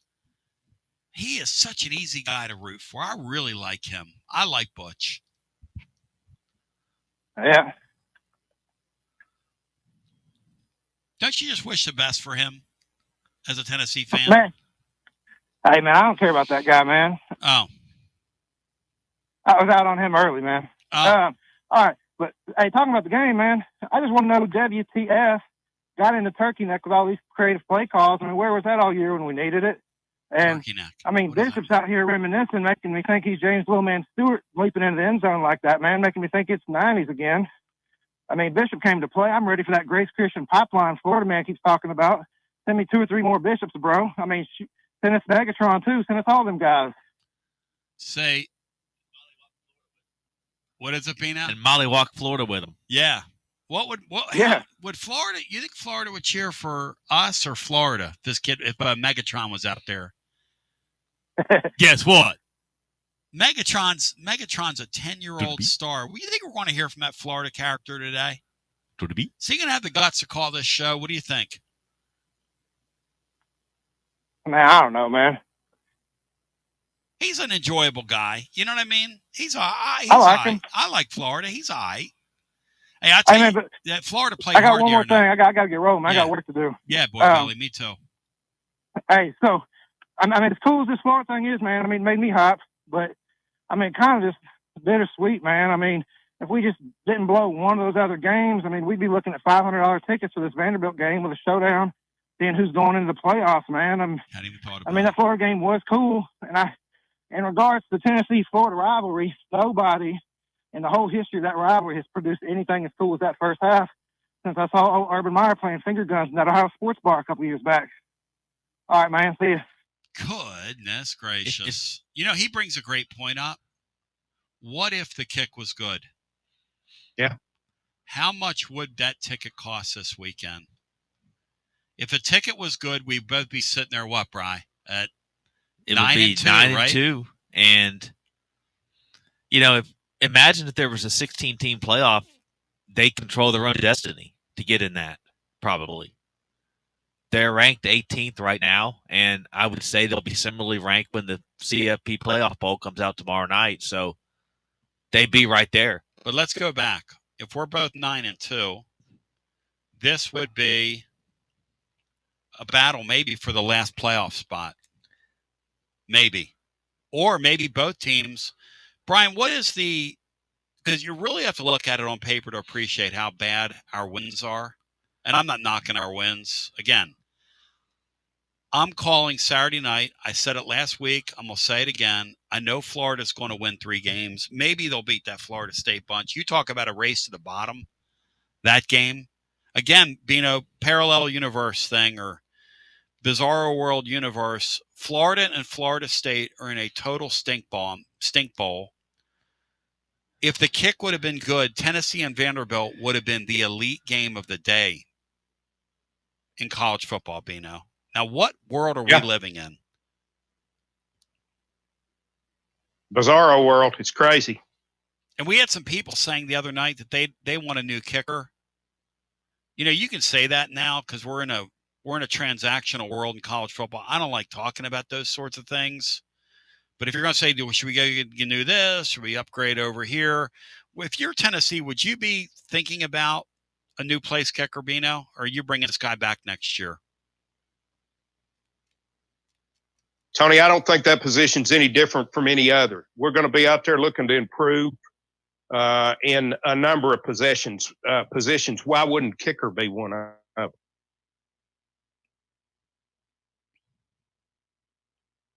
Yeah, the Vols don't have a win over an FBS team with a winning record. Their only team they beat with a winning record is ETSU, who's 7-5 at the FCS level. So, I mean, Kentucky's 5-6, Mississippi State's 5-6. They're the only two that could go bowl. Florida's 3-8, Arkansas's 2-9, Syracuse is 3-8. Granted, without their quarterback, that was so good. Yeah, UAB 3-8, New Mexico State 4-7.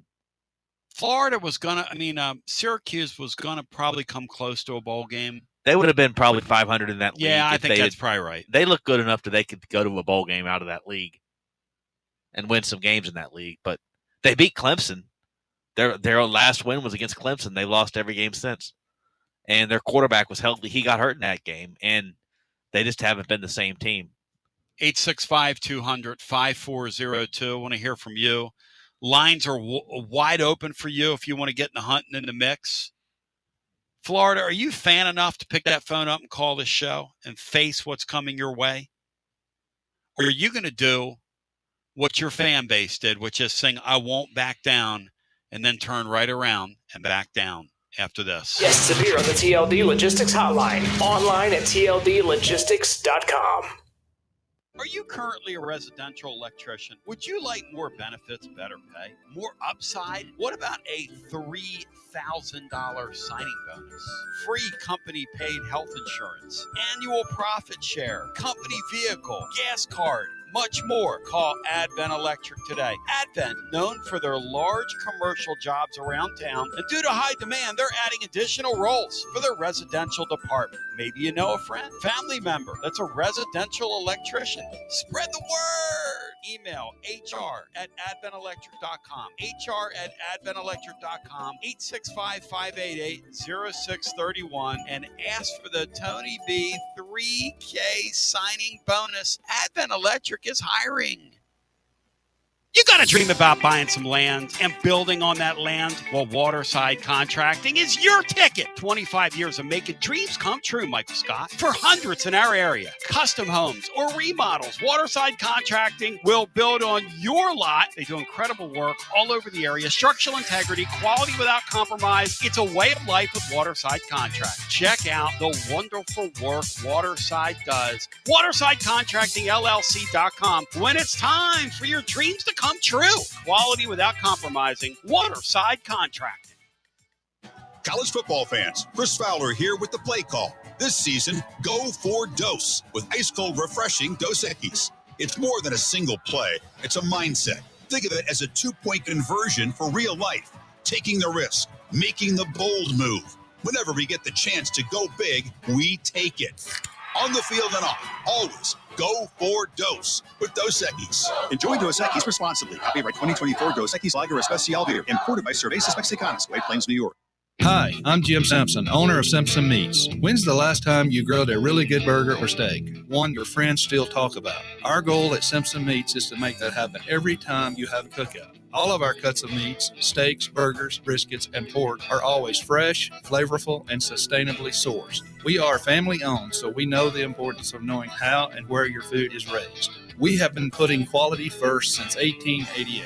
Visit our butcher shop off Lovell Road or online at simpsonmeats.com. Tony Basilio, and we are live once again with Chad Stockton of FC Alliance. And Chad, you're out there on the field, 100 strong here in Knoxville. Talk to me. What's been going on with FC Alliance now that the weather's heating up? We're out here for the first night of the boys' tryouts. We have over 400 kids that'll be here tonight. So a lot of exciting times right now for us. Our club team started at U9 and we go all the way through U19. We have over 1,000 kids that come from Chattanooga from the Tri-Cities that make all our teams and make this club what it is today. So we're excited about it. We finished the younger kids a couple of weeks ago. We just finished the girls last night, and now we're on to our older boys program as we speak right now. And we're blowing and going in the Tri-Cities. Tell me about it. We started FC Alliance North 1 year ago, and coming off the first year, we are the largest, most competitive club up in the Tri-Cities area. We just finished our trials last night. Looks like right now we will be well over 400 kids for the upcoming season. So great things happening up there. We've put our boys into some really good regional leagues. So we're excited about what the future holds for them and also our girls programs. If you want more information, check them out at fcallianceknox.org. That's fcallianceknox.org. Chad Stockton, keep growing the beautiful game here in East Tennessee. Absolutely. Thanks, Tony. Tony Basilio along with the great Mark Griffin. And we're here to talk about our friends at Performance Medicine. And Griff, their slogan, stay educated, stay healthy. That's you. Wow. I really like to think that, Tony, and I'd like to give Dr. Rogers a lot of credit because I definitely want to stay educated and healthy, and knowing that he's putting the time and effort in to make sure of my care. I want to encourage your listeners to put the time to learn and become educated and get to know Dr. Rogers and see if it can help with your health as well. And there's a really, really easy way to do that. In fact, they've got their own YouTube channel. You can see Dr. Rogers for himself with his staff. It's called The Performance Medicine Show over at the Performance Medicine channel over on YouTube. Also, more information at performancemedicine.net. To our friends in North Knoxville, a brand new location over in Fountain City, now accepting patients. So many ways to reach Dr. Rogers. And like they say, stay educated, stay healthy. Performance Medicine, online, performancemedicine.net. Located in Knoxville's historic Old City, Barley's offers great food, live music, the best draft beer selection in town, and now your new favorite place to watch sports. Their indoor projector is perfect for any weather, and they've revamped their upstairs area with more TVs to take in all of the action. Their menu features hand-battered chicken tenders, juicy burgers, fresh salads, and the tastiest pizza in Knoxville. You can enjoy their happy hour drink specials daily from open until 6 p.m. Barley's Tap Room and Pizzeria. When it's past high noon, it's time for a vodka soda made with a vodka you actually heard of. I'm talking White Claw vodka soda made with White Claw premium vodka. JB Smooth only drinks vodka soda made with the world's smoothest vodka. And you can too. Pick you up a bottle of the triple wave filtered vodka that's been distilled 5 times. White Claw premium vodka comes in 4 flavors: black cherry, mango, pineapple, and just vodka. You haven't had vodka like this. No one has. White Claw Premium Vodka. Please drink responsibly. The season of giving reminds us of what truly matters: community and connection. Hi there, Jennifer Morris here with Keller Williams Realty. As the year closes, I wanted to take a moment to sincerely thank you, my Basilio family clients. Thank you for trusting me with your most important decisions. Whether it was finding your first home or successfully closing a chapter, your trust means everything. I look forward to new and continued relationships through the new year, and feel free to reach out to me at 865-694-5904 or nextmovesmokymountains.com. That's nextmovesmokymountains.com. And of course, go Vols. It's always magnificent. Mondays on the Basilio Show, presented by our friends at Fleet Tire. I-275 exit 1B at East Woodland Avenue in Knoxville. Fleet Tire, I-275 exit 1B at East Woodland Avenue in Knoxville. And now, back to B. And the great William Pattison said, step right up, step right up. I'm going to take care of that. I'm going to take care of that, Basilio.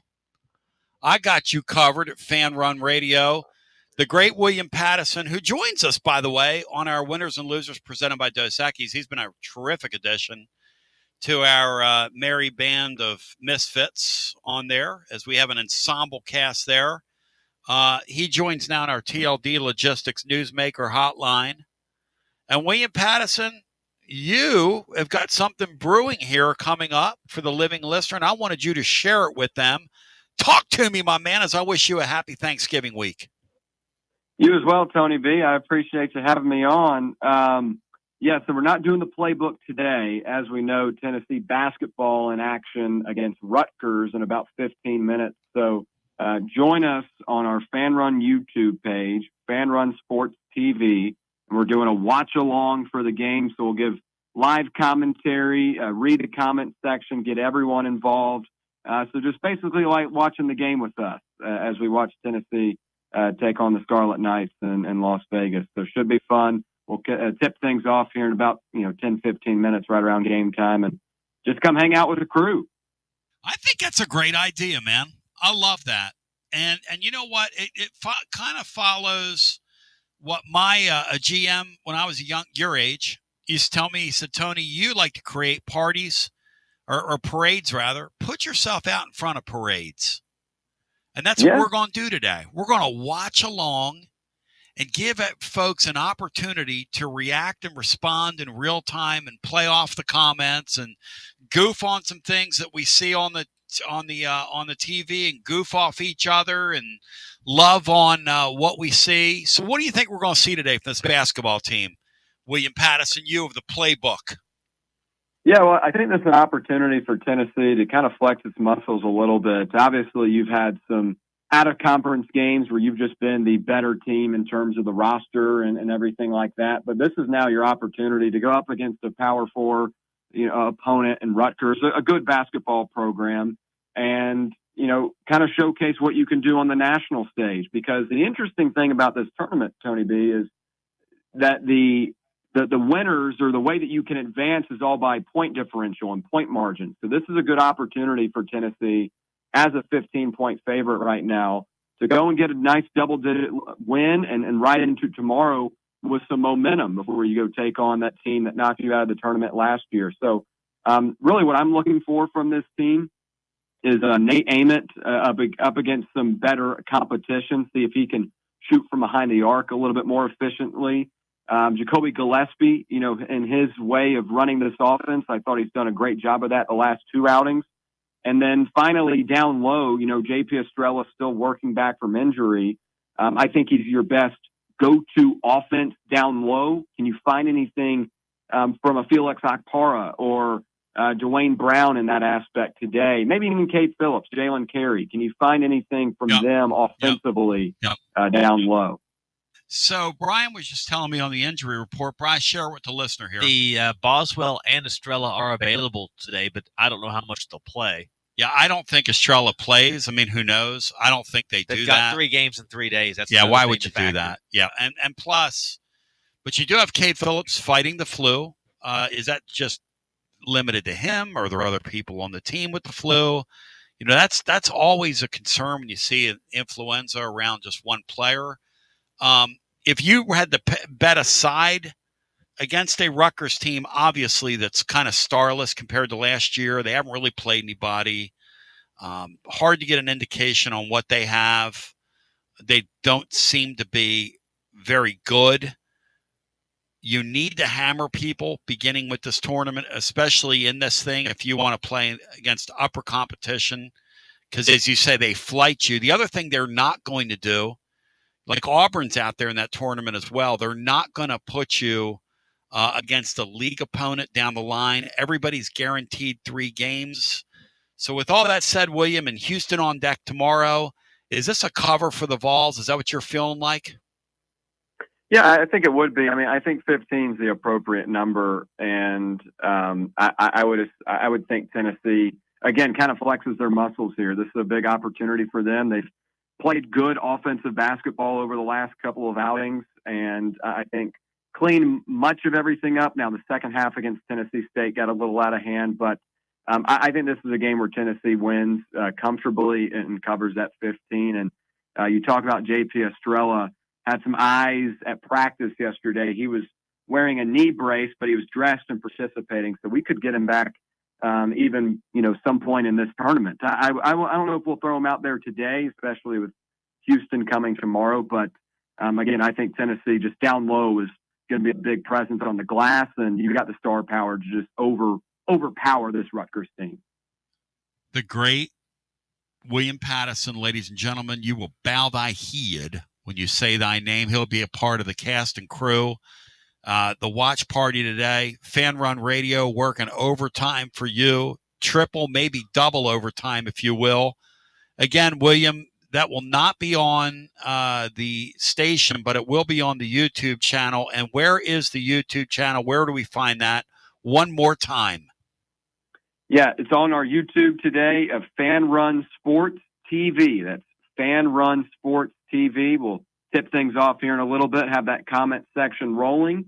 And, that will be exclusively on YouTube, so not on our traditional radio broadcast. And I want to just brag on William for a second because he is an absolute whiz when it comes to putting the video together, making the station look incredible on there, the stuff that he does. William, people are noticing. I'm giving you a shout out today and some love on the air for the great work that you do. And so is there anything else you'd care to add on the way out? Because you're kind of the man, brother. Tony, I appreciate that. It's all a team effort, though. Just my part plays into everything that goes on here. And you're now a big part of that as well. We've loved having you over the last couple of months as a part of the station. And I don't just continue to support, continue to follow and support all of our channels. We're doing some great stuff over here. Thank you, brother. Yeah, I like to think of my role as sort of the crazy uncle. No. Thank you, You're my the crazy cool uncle. Thank you, my man. Yeah, that's a good point. Thank you. There's the crazy uncle, then there's a crazy cool uncle. Thank you, William. And happy Thanksgiving to you and yours. I love that kid. Let me tell you something. His future in this business, if it were a stock, I'd buy as much of it as I could. I was telling Dubsy Smith that the other day. I hope that kid's ears were burning because I was telling the Dubs that, who will be on reacting as well when the game's over. And, of course, we'll be on with Garza Law, fifth quarter family. How do you do that, Tony? How does everybody do that? Here's the truth. We all love each other. It's how we do it. And let's go back to the phones. On your TLD logistics, what is this? The phone lines. We're not doing overdrive overtime today. We're getting off the air. But we will be on with Garza Law, fifth quarter fan reaction, responding and reacting. Hi, you're on the air. Welcome in. Tony, Bino, Brian, what's up, guys? Hey, there he is. He's under wings. Not under wings. He is under wings. Not under wings. No. But go ahead.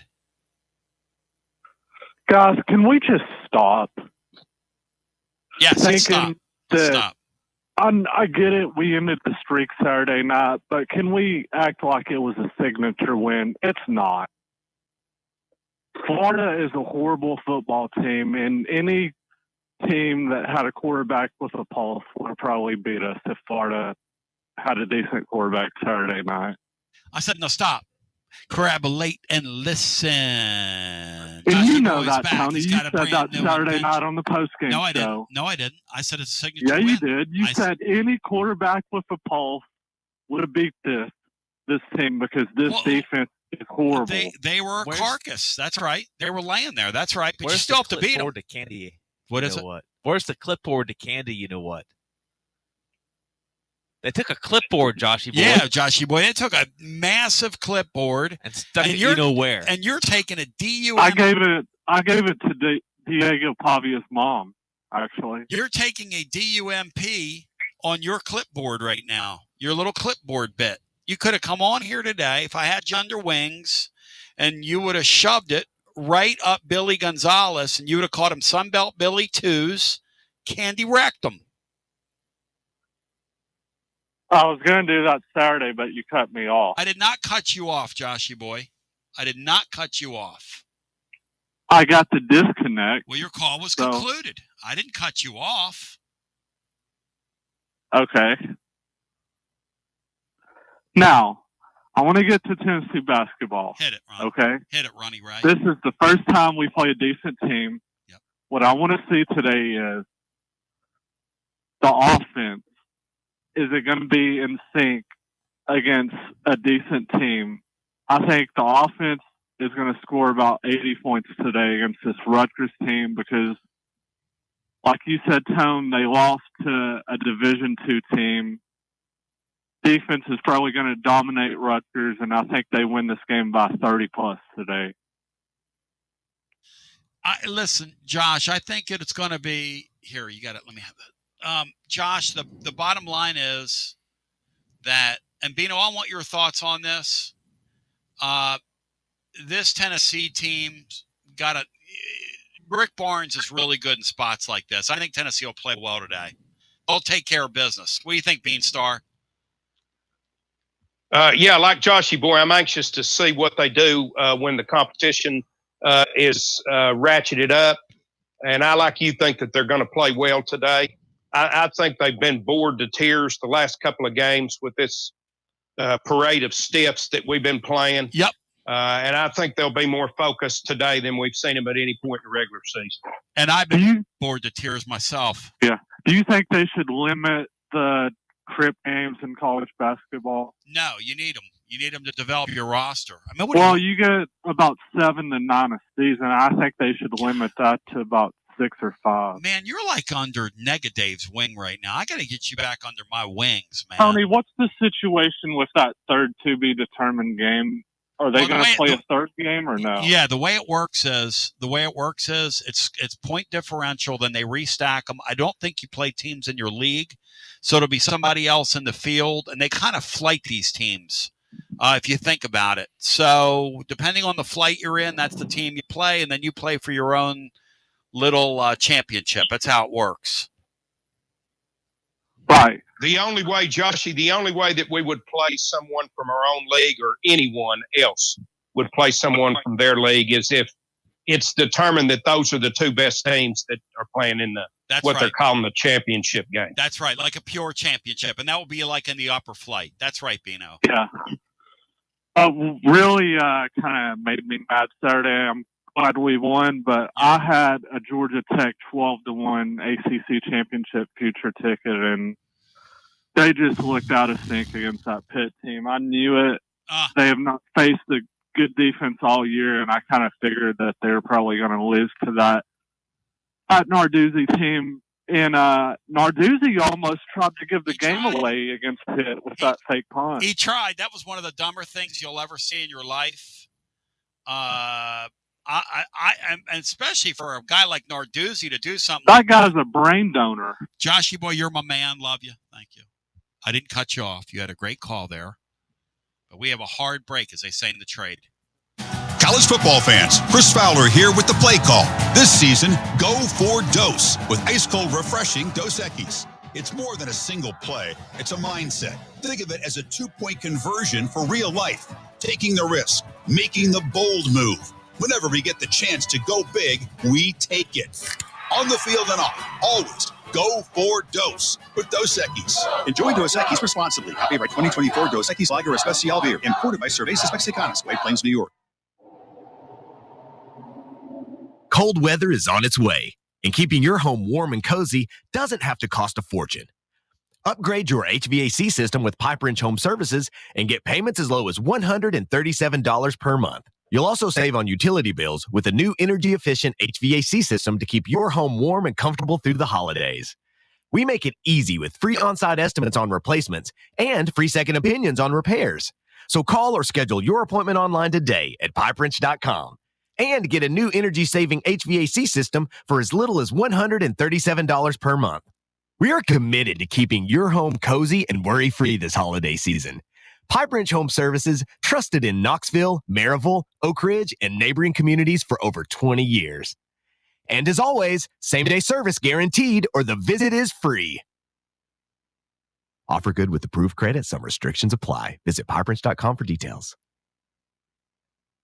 Chilio here, and my friends at Carnes Motor Company started with a dream over a quarter century ago. I met Rob and Brian back when I still had hair, and they were working at a huge dealership in West Knoxville. But they told me back then they wanted to sell cars on their terms, and I wanted to do radio on my terms.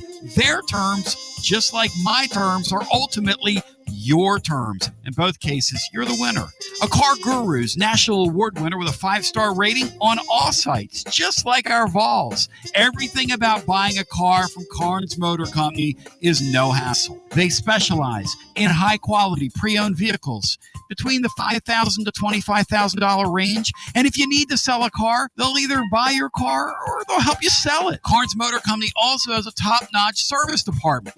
Therefore, every vehicle is rigorously inspected and serviced prior to delivery. So you're guaranteed to get a quality pre-owned vehicle every time. If you need a place for service, they've got you covered.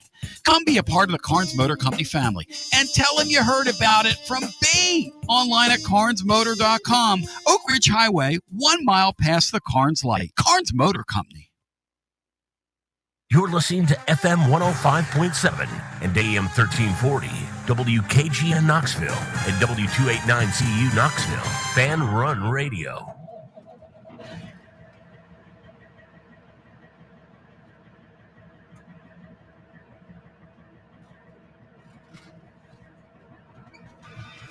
You talk about a sicko. We're doing a quick overdrive. It's TLD Logistics Overdrive Overtime. Total sicko. Presented by TLD Logistics. Total sicko. Online at tldlogistics.com. Bino, this is not the way it was supposed to be. You want to marry me? We'll marry, Bino. And now. See Chef Boyardee out cooking Bobby Flay, ever under any circumstances. Period. A new day in the herd starts now. Ladies and gentlemen. Ladies and gentlemen. Ladies and gentlemen. Ladies and gentlemen. You guys can laugh at me all you want. This is the herd. Oh, yeah. With Colin Cowherd. I'm setting the tone. Best show on the radio. This is the herd. All right, you want to talk sports? The herd with Colin Cowherd starts now. Okay, here we go. Here we go. It's hour 2. It is a Monday, 5 minutes away. Matt Hasselbeck is joining us. RG3 in the last hour. Really wild Sunday. On the show, we said last week, it doesn't look like much of a lineup for Sunday and Sunday night, but strange things happen. Multiple overtime games, and we do it every Monday.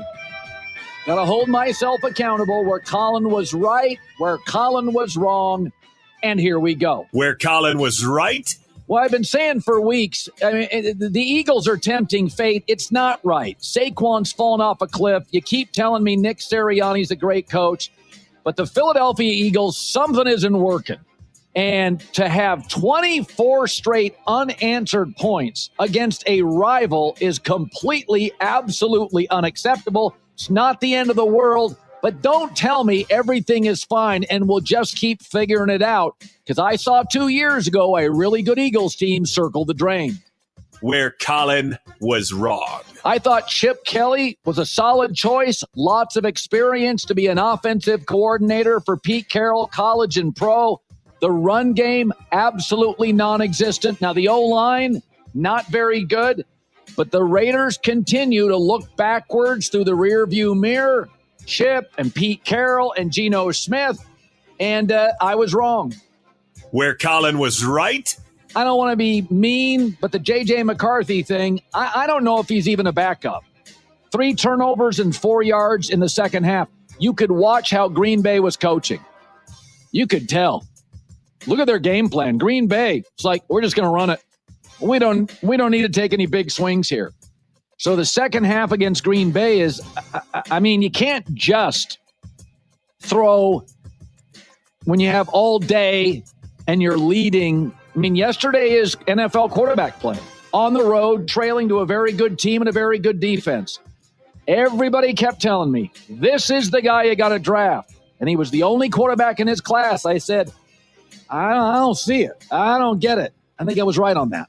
Where Colin was wrong. 4 years in, I'm not sure what USC is. But when they play Notre Dame or in Oregon, the defense is below average and the special teams are a wreck. I mean, that's just the reality is. And the offense now feels like basically Mackay Lemon, it's a one-man offense.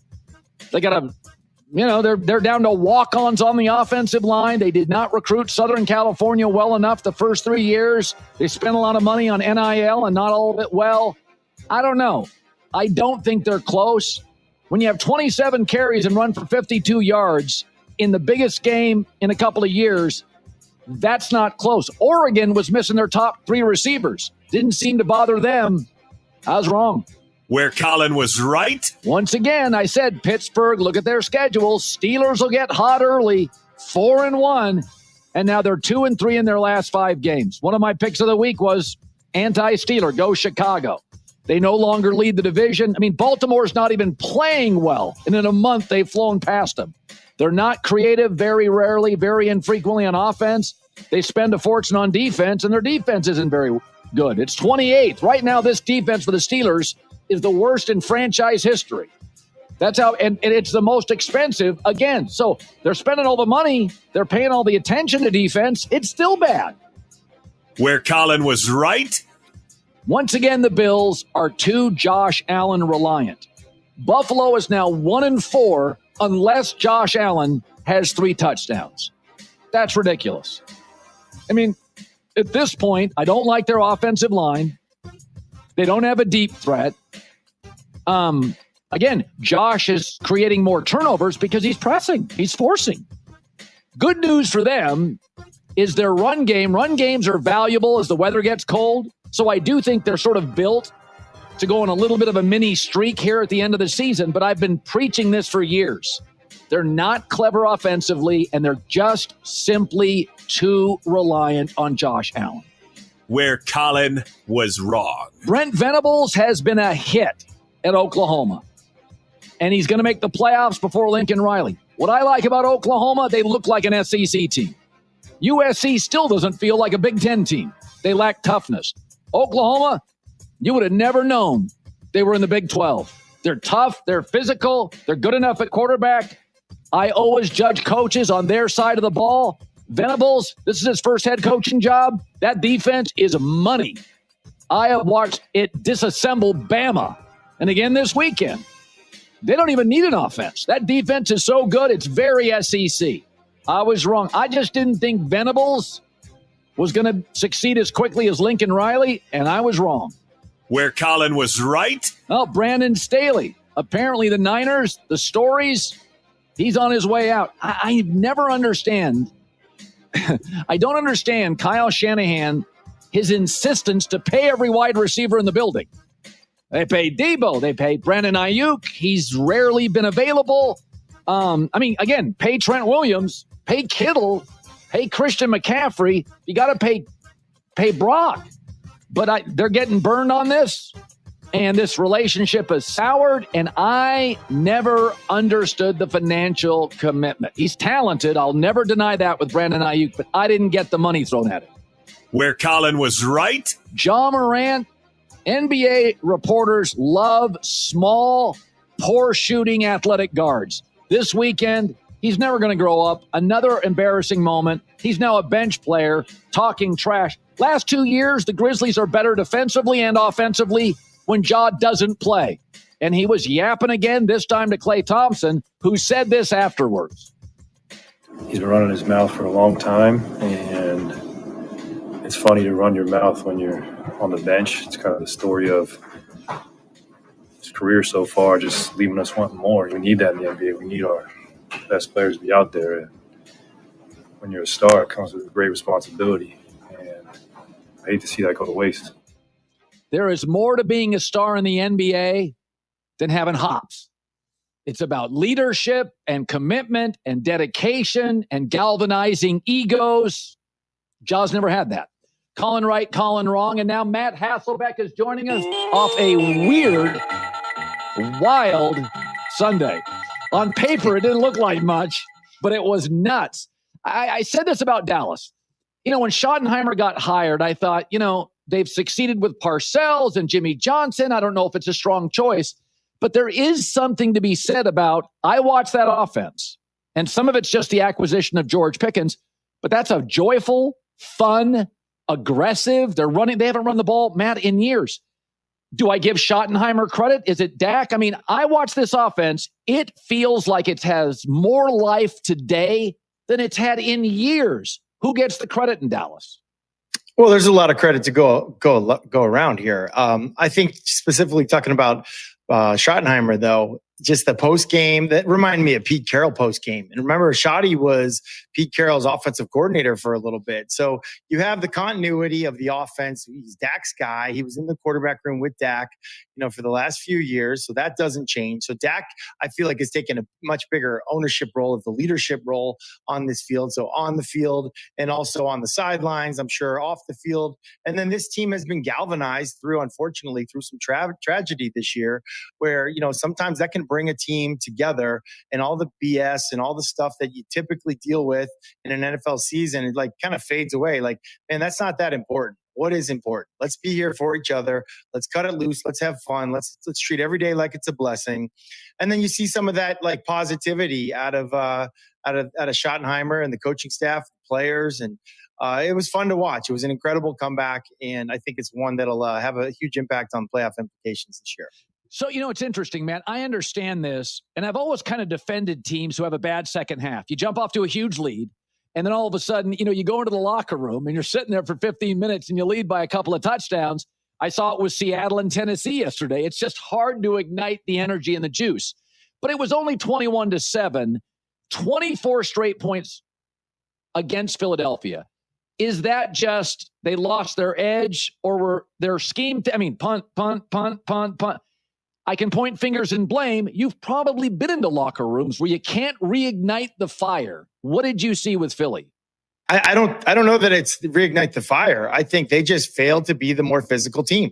Philly got bullied. This from when I was growing up, Dallas, Philly was like, this is the most physical team wins this game. It's a rivalry game. Here we go. And Dallas just looked like the more physical team up front. And then when you're up 21-0, that's a situation where hey, that we're going to run it. We're going to run it anyway. Philly, honestly, by their own decision, didn't run the football. And it wasn't like it was a stacked box. It was too high. It was two safeties deep half the time. It was not, it just no Saquon, no running game, no physicality. It was shocking. It was really shocking. It was fun to watch if you're rooting for Dallas. It was exciting. They were a team playing hey, let's cut it loose. It's a huge game. Philly didn't play that way in the second half. And the identity piece for me is the weird thing. And it's hard. When I was a quarterback and the coach would call a play, and this is a bread and butter play for us, I know it's going to get us 4 or 5 yards, and it's getting 1 or 2. Then it's a little bit frustrating. Then you lose your confidence as a player. You might lose your confidence as a play caller. I think they'll have a chance to get right, but they got to be scratching their head right now.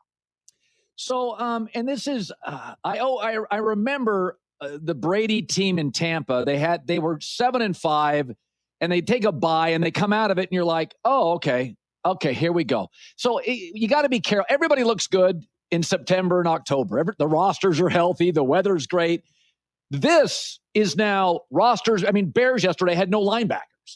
And so I watched Kansas City yesterday, and I'm like, maybe this is the impetus. Maybe this is the game. They're down 20-9.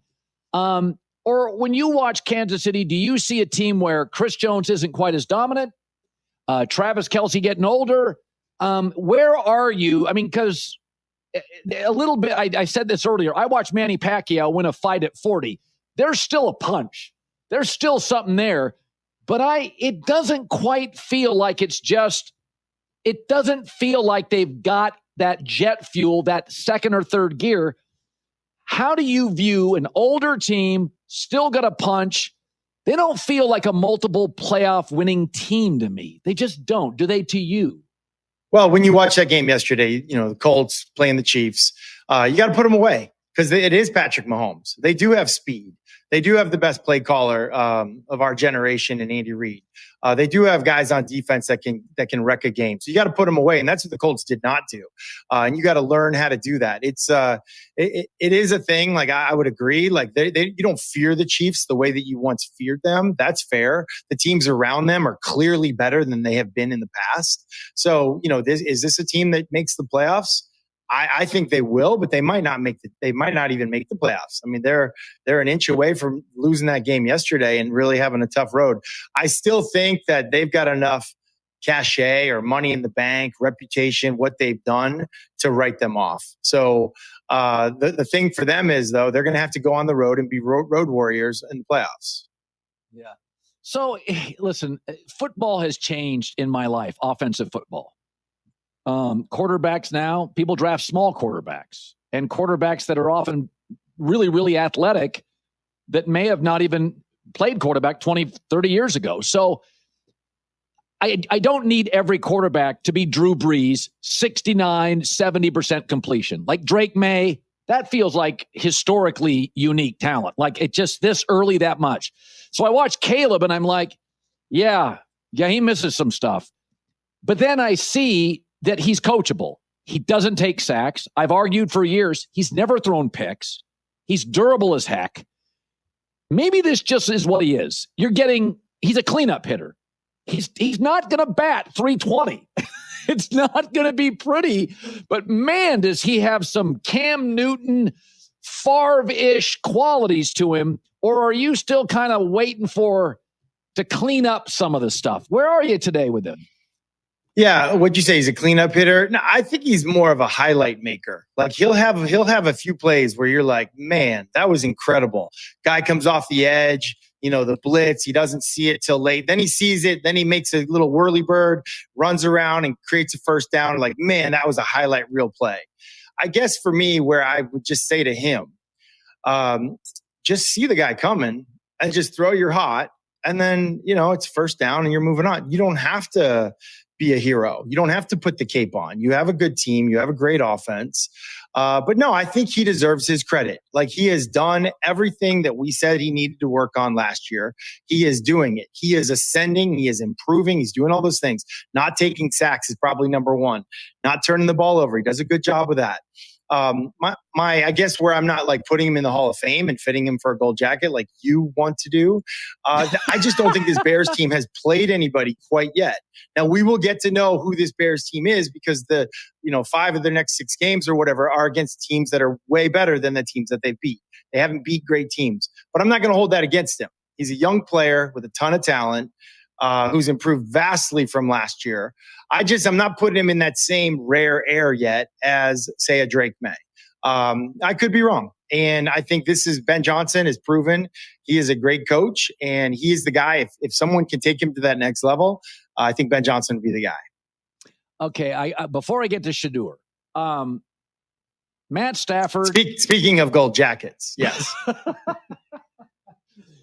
I don't think I've always argued that if Matt Stafford wins a second Super Bowl, you're going to look at him and Aaron Rodgers. It's going to be a lot harder to say who was all-time better if he gets to a second Super Bowl because he was better early. He was better in high school and college. He's better late.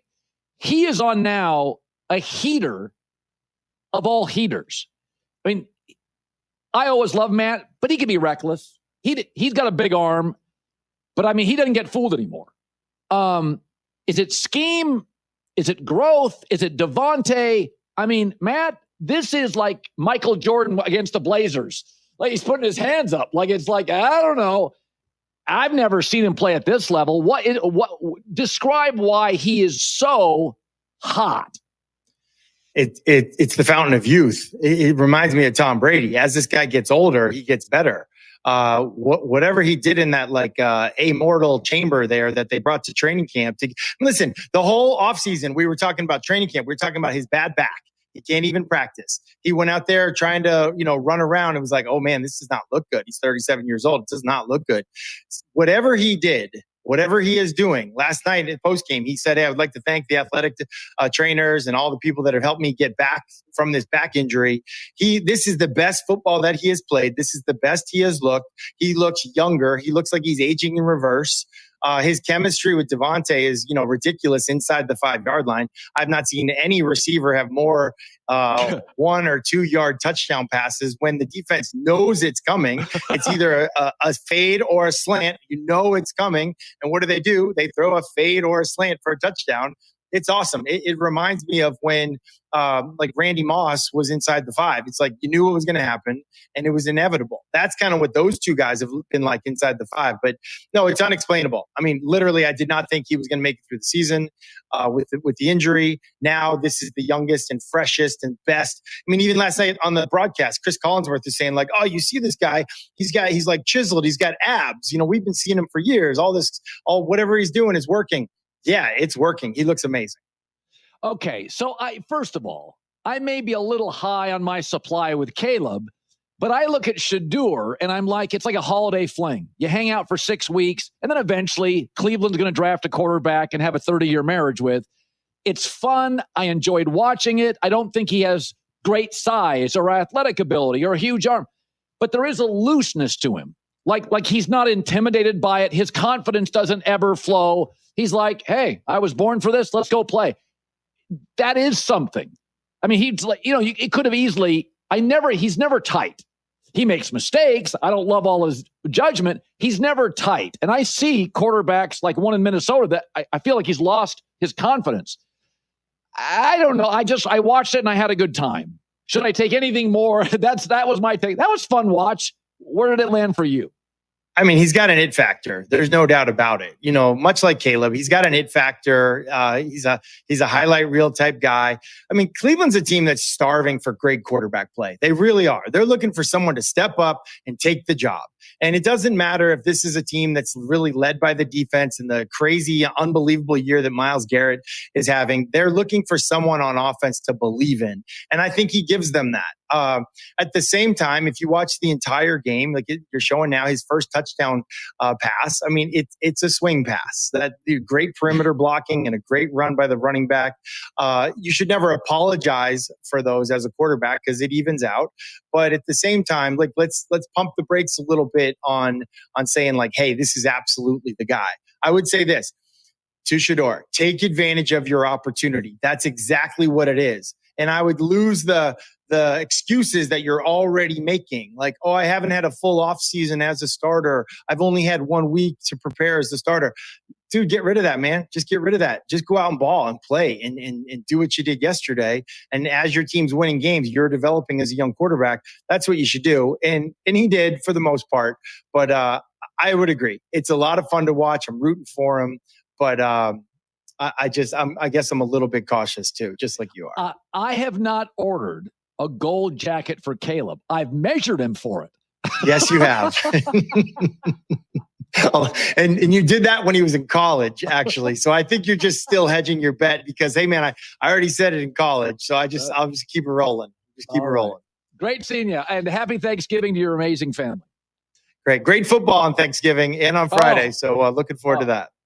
Matt Hasselbeck has been so good for us. I love having him on the show. It was, I mean, the Shedeur thing, it reminds me a little bit of the Tebow stuff. I'll talk about that later. But the difference is I think Shedeur, I mean, if Geno can start, Shedeur can start.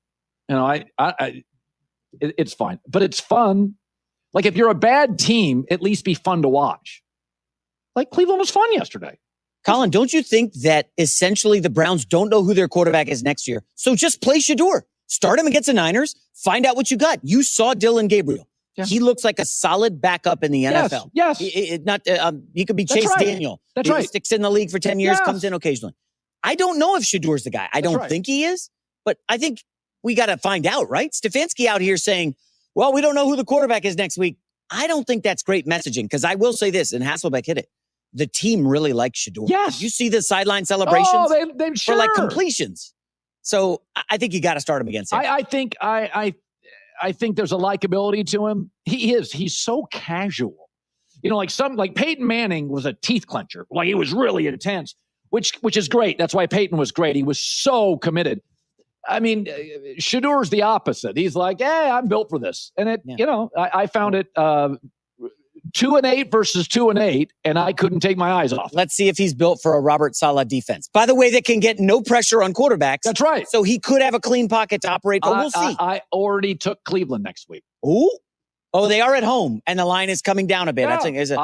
That was my second favorite bet of the week, was Shadur at home against the Niners. All right.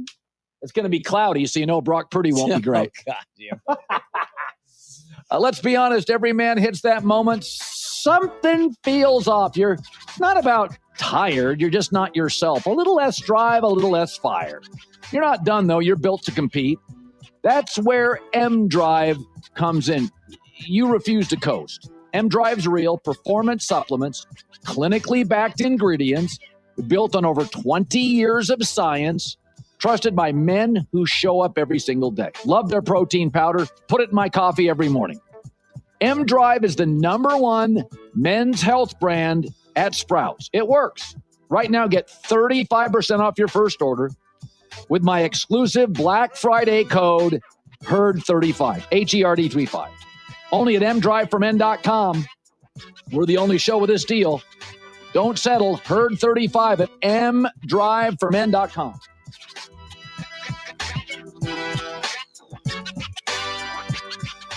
If you've been diagnosed with moderate to severe plaque psoriasis, this is what it sounds like to be a million miles away. Imagine being a million miles away. Tremfya Puselkumab, taken by injection, is a prescription medicine for adults with moderate to severe plaque psoriasis who may benefit from taking injections or pills or phototherapy. With Tremfya, clearer skin is possible. In clinical trials, at least 70% of patients saw at least 90% clearer skin at 16 weeks. Results may vary. Tremfya is also indicated for adults with active psoriatic arthritis. Serious allergic reactions and increased risk of infections and liver problems may occur. Before treatment, your doctor should check you for infections and tuberculosis. Tell your doctor if you have an infection, flu-like symptoms, or if you need a vaccine. Ask your doctor about Tremfya. Call 1-800-526-7736 or visit tremfya.com. This is The Herd. You got to be consistent. With Colin Cowherd. Mike check. The Cowboys are running the ball now better than they have since Zeke in 2019. Now, the O-line is hot and cold. Better run blocking than pass blocking. But statistically, I know they're only 5-1. I know they're playing Kansas City, and it may not turn out well. But I would rather be Dallas today and have the offense figured out than be the Steelers for the 5th year in a row paying a fortune for a defense that can't stop anybody. You can say what you want about Dallas. 2 first-round picks. Overshown's healthy. George Pickens, heist. A real run game for the first time in forever. The Cowboys' defense right now is better than it was last year with Micah. It is. You can't run on them now with Kenny Clark and Quinnen Williams. This is The Herd with Colin Cowherd. Wow. Weekdays at noon Eastern, 9 a.m. Pacific. My thing is The Doug Gottlieb Show. I have to mention this. I'm actually a coach. Google me. The Raiders, since 2002, okay, or really, if you want to go since 2001 when John Gruden left. The next year, Bill Callahan took them to a Super Bowl, and they won 11 games. Since then, and we're talking about the last 23 years, they've had 2 double-digit win seasons. And here's the kicker. They haven't had any 9-win seasons. They've only had 4 8-win seasons. So I want you to think about this. For the last 23 years, the Raiders, who are a historic power and a big name in the National Football League, man, this is just crazy. They've had 6 seasons of 500 or better. The Doug Gottlieb Show. Weekdays at 3 p.m. Eastern, noon Pacific. On Fox Sports Radio. This is the Jason Smith Show. Check this out. Pay attention. With Mike Harmon. It's so embarrassing for Minnesota that we're even talking about this. And it really shows you how inept they might be in decision-making, because you went from, here's Sam Darnold, who shows up, Pro Bowl quarterback, yeah, we've had good quarterback play. We're just going to continue for us. So, yeah, we can kick Sam Darnold to the curb because we love J.J. McCarthy. Whoa, whoa, whoa. Everybody who was in on that J.J. McCarthy decision should be fired. Everybody should be. I don't care what kind of coach you are. And look, they got some great offensive minds there. O'Connell's a great coach. But, man, you decide to go whoever was let's stay all in on J.J. McCarthy. If he doesn't come through, man, that's coaching malpractice. You let two guys who turned out to be Pro Bowl, All-Pro type quarterbacks walk out of the building. You're listening to Jason Smith with Mike Harmon. Weeknights at 10 p.m. Eastern, 7 p.m. Pacific on Fox Sports Radio. Here we go. Ben Maller. Look out. The late night wordsmith. We speak fluent emoji. Ben Maller, holding the sports world accountable. They went out there like a toy poodle with fleas, is how they played in that game. And when he's right, you'll know about it. And you know what? I was absolutely right. It's the Ben Maller Show. So I've got NASCAR, IHOP, and opera. Listen on the overnight, 2 a.m. Eastern, 11 p.m. Pacific on Fox Sports Radio. Dan Patrick. You ready? Yay! Dan Patrick, always saying the right things. Here's my thought process with this. If I had abs, just think about it. And always asking the right questions. You don't have to answer it. I have to ask the question. It's the Dan Patrick Show. I want publicity. Doing radio the only way he knows how. Listen weekdays at 9 a.m. Eastern, 6 a.m. Pacific. Right here on Fox Sports Radio. One more Dan Patrick. That sounds like he might be touchable. One more Colin Cowherd. Be honest about it. How about some more Doug Gottlieb? I want to be your guy who's here every single stinking day. More Fox Sports Radio? Any way you want this, I can make it happen. Then it's yours. All of it. We love it! Download the iHeartRadio app and indulge while you do things. Do it. That's a good thing. This is Fox Sports Radio. Every guy hits that moment. You feel it. Less drive and less fire. Don't accept that. Fight back with M-Drive. Built on real science. Use our exclusive Black Friday code. It's simple. HERD35 for 35% off at mdriveformen.com. So much good football. Green Bay, Detroit on Fox. Thanksgiving Day. Kansas City and Dallas. Friday, Bears and Eagles. I mean, this weekend, we got a great Sunday, and it didn't look good on paper. Thanksgiving on, I mean, let's be honest. Some of these games are going to get 35, 40 million people, maybe 50. These numbers are going to be absolutely insane. Can't wait. J-Mac with the news. No. Turn on the news. This is the Herdline News. Speaking of insane numbers, Jackson Smith-Njigba. Colin, this guy is putting on a clinic in Seattle. He has now set the record for Seattle Seahawks receiving yards in a season, and he's still only 12 games in. I mean, what a performance. I mean, he torched the Titans. Everybody knew that was going to happen. Listen, JSN is on another level right now. I think we've established that he's having the best season of any receiver in the league right now. He's unguardable. The Titans, by the way, tried to match him up with a safety on some deep routes. Like, what are we doing? Anyway, here's JSN talking about absolutely frying this season. It means a lot, this organization, great organization, and great receivers have, came through here. So, honestly, I look at it as a team award, honestly, because, without Sam and without the protection, without Sheed and Coop, this doesn't happen. And, so I'm grateful, I'm thankful, blessed for my team, blessed to be a Seahawk. I mean, how likable is that? I mean, how can you not love that guy? Wow. I did not know that was his style. I had only seen the video. Now, did you know that? So I had to look him up. Based on the outfit, where do you think he's from? Texas. Yes, Texas. Now, Nacogdoches is the name of the town. And I'm like, I know that. Clint Dempsey, the former soccer star, USA soccer star, is from Nacogdoches. Listen, I don't know how he ended up at Ohio State from Texas. How does he get out of the state? But this guy looks like such a fine Colin. Look at the numbers. Well, what it tells you is when they let go of DK Metcalf, everybody they knew. They get the practice stuff we don't. Again, Ohio State, when I grew up, was a linebacker factory. Ohio State is, I don't think I've ever seen a university that delivers, and they've got them lined up for years to come, that delivers. And give Ohio State credit. They're current. They're not living in linebacker U. They are delivering. These kids that come out are just sensational. I grew up with Steve Largent, who I thought is the most underrated professional athlete I ever saw. The fact that he's going to end up with potentially 2,100 yards in a season. Now, it is more of a passing league, but and the other thing that helps him, the Seahawks upgraded their O-line, so Darnold has more time, and Darnold loves to throw the ball deep. Sam loves to show his arm off, so he is just a remarkable, the route tree, the hands, the deep threat. He is a complete and total 5-tool receiver. He does everything well. I mean, now I know Ohio State University has a pretty big game this week, I think, right, against Michigan. I got a buddy who went to Ohio State. He swears that their wide receiver, one of their wide receivers, not Jermaine Smith, is dinged up. So Tate is dinged up. So he's a little concerned about the game. Basically, if you're coming out of Ohio State, you got to draft the guy high, right?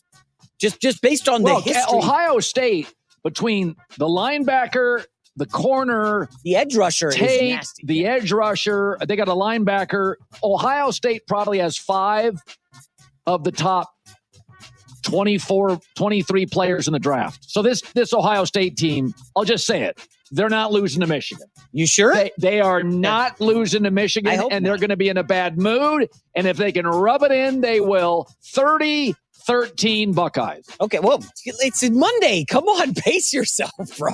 Jeez. All right, let's go to the next story, and that is, this is not pretty. Obviously, the Raiders, they're down bad right now. Well, remember former Raiders head coach Antonio Pierce? He was very complimentary of Shedeur Sanders ahead of his first start. And AP was coaching the Raiders last year. Listen to what Pierce said about Shedeur Sanders.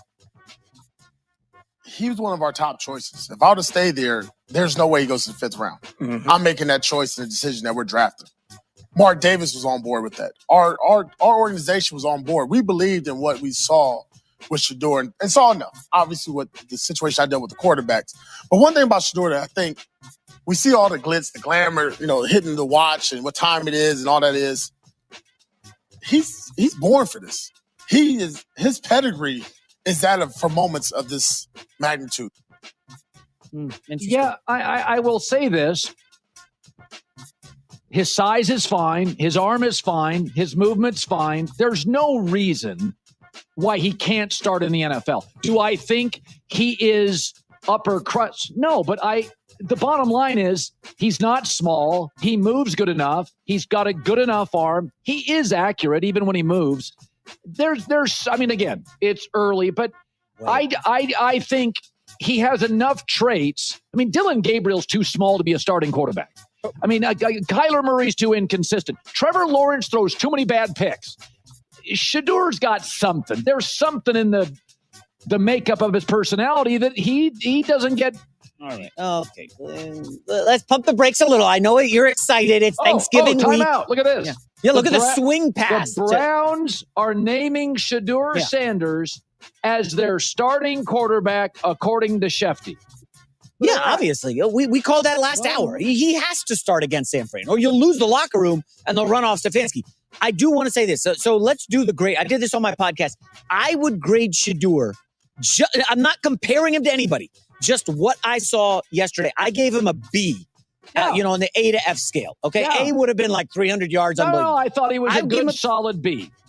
Right. So, I mean, people going overboard. He's the man. He could be a starter. We need to see way more than this, Colin. Okay? Like the throw on the run to Bond, the deep one, that was like, okay. But the Jerry Jeudy stuff was wide open. Come on, let's. Hey, my second best bet of the weekend is Cleveland plus the points. And I don't love Shedeur, but You're taking a rookie quarterback against Robert Saleh's defense. Yeah, Brock Purdy, and it's cloudy. I'll take the Browns. Okay. Purdy's Purdy and all, company, they're hearing all this noise from you, okay? They know that you're not a fan of Brock. He's fine. Yeah, okay. Final story, Colin. Let's go to college football. Saturday was not great. I was at a volleyball tournament all day. But apparently USC fought hard against Oregon. Oregon did get the cover. Nicely done. Afterward, Dan Lanning, and was probably the highlight of the college football weekend, took a couple jabs at other conferences, SEC, taking their week off and playing jokers. this conference is a really good conference. It's competitive, right? We didn't play Chattanooga State today, right? Like some other places, right? We competed. So, that being said, it's tough playing 9 conference games. It's tough playing in this league. And we got to take advantage of playing a good team today and attacking that. Listen, Oregon was missing its top 3 receivers, did not play a clean game. That was a really choppy game, and they dominated. Sorry. I mean, Oregon We moved gave up that to one out. That was the best team in the country is Ohio State. After that, honestly, I'm like in a Oklahoma, Georgia, Oregon. A&M's overrated. I think A&M's overrated. I think Oregon's the 4th or 5th. I think Oregon can play with anybody except Ohio State. Yeah, there's probably 6 or 7 teams in the mix after Ohio State. I do want to say about Dan Lanning, the more I hear from this guy, we're talking about it's a weak coaching prospect if you're an NFL team. Honestly, I'm going Marcus Freeman and Dan Lanning. I'm at least putting in a call. They're not leaving, I know, but I think those guys, from the sound, the vibes, everything about them. I don't understand. Why would you leave Oregon? Well, we'll see. I don't know what he's like. Get him on the show. Let's ask him what his life dreams are. I've had him on the show. Why would you leave Oregon? Well, what if his wife is kind of over the Northwest and wants to, Northwest and wants to go somewhere else? What if they want to? Her family's from. We don't know what. I mean, why would you want to leave Los Angeles? Hey, honey, $12.5 million a year. Is it okay if we stay here? I think the answer is yes. That's just me. That's crazy me. Well, I mean, Ole Miss is probably backing up $12.5 million for Lane Kiffin. Phil Knight will buy him a $3 million home in Bend, Oregon, on the river. Take care of his family, private jets and recruiting. There's no reason to leave Oregon. I think the billionaires in the NFL, I think those billionaires have private jets as well. I'm not sure, though. Yeah, and they're all crazy. Phil Knight's not crazy. That's a fair point. Very fair point. Yeah, Phil's not crazy. 30% of the NFL owners are crazy. The other 70% are a bad loss away from being crazy. So basically, would you agree, though, if you are Giants, you got to at least call Dan Lanning and Marcus Freeman? Yeah. They'll say no, but I want to at least find out what they're about. Because those guys are better than any NFL assistants that I'm seeing out there right now. Yeah. J-Mac with the news.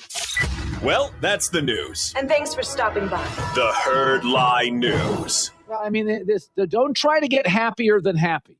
Dan Lanning's winning games. They can win a national championship. This race to be happier than happy. Well, what about Lane Kiffin? Oregon's a way better job than Ole Miss. Oregon's the best job on the West Coast. Well, what about Los Angeles? I mean, I don't know. I've watched the last 10 years. They keep running out of coaches. Lane Kiffin had an easier time winning at Ole Miss than USC. All I know is Oregon's the best job on the West Coast. And it has been for a decade. So, well, Phil Knight's money. Well, that's the world we live in. Phil Knight's vision, the facilities, the fans. It's the loudest West Coast stadium. Leave it. Yeah, I mean, if Andy Reid retired.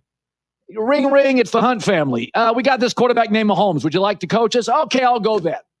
Colin, I just looked it up. You're right. Dan Lanning is from Kansas City, Missouri. Yeah. Okay, went to college in Missouri. Yes. You take that job. That's the job. Yeah.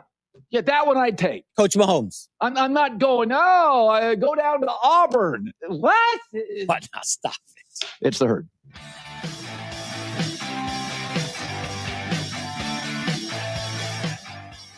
Hi, it's the Herd. Around the holidays, it's hard to find the right gifts. But you know what's even harder? Getting the right gift. Hey, it's not selfish at all. Everybody wants what they want. And guess what? Verizon's got the perfect solve for both.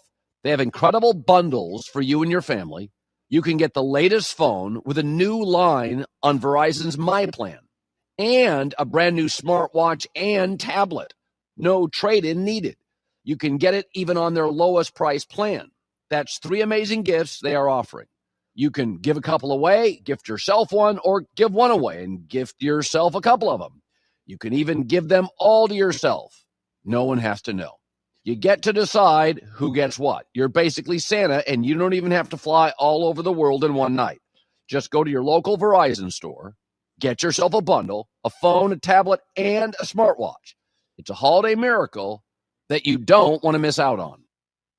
If a Lenovo computer for your business is on your holiday list, don't shop around. Just go directly to the source, Lenovo.com. You'll find exclusive deals on the PCs you want for your business, like the ThinkPad X9 14 Aura Edition and Yoga 7i 2-in-1. So avoid all that shopping chaos and price comparing and just go directly to the source, Lenovo.com, where PCs are up to 50% off. That's Lenovo.com.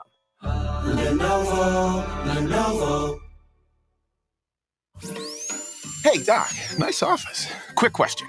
If you had to choose, would you give yourself a root canal or run payroll? Run payroll, no question. Seriously? Have you run payroll before? Paying my team with Gusto couldn't be easier. Gusto gives me unlimited payroll runs, next-day direct deposits, and automatically files my taxes. Saves me time. Wow, that's nice. Over here, Doc. Can I run payroll too? Choose payroll without the pain. Visit gusto.com/radio to sign up for free.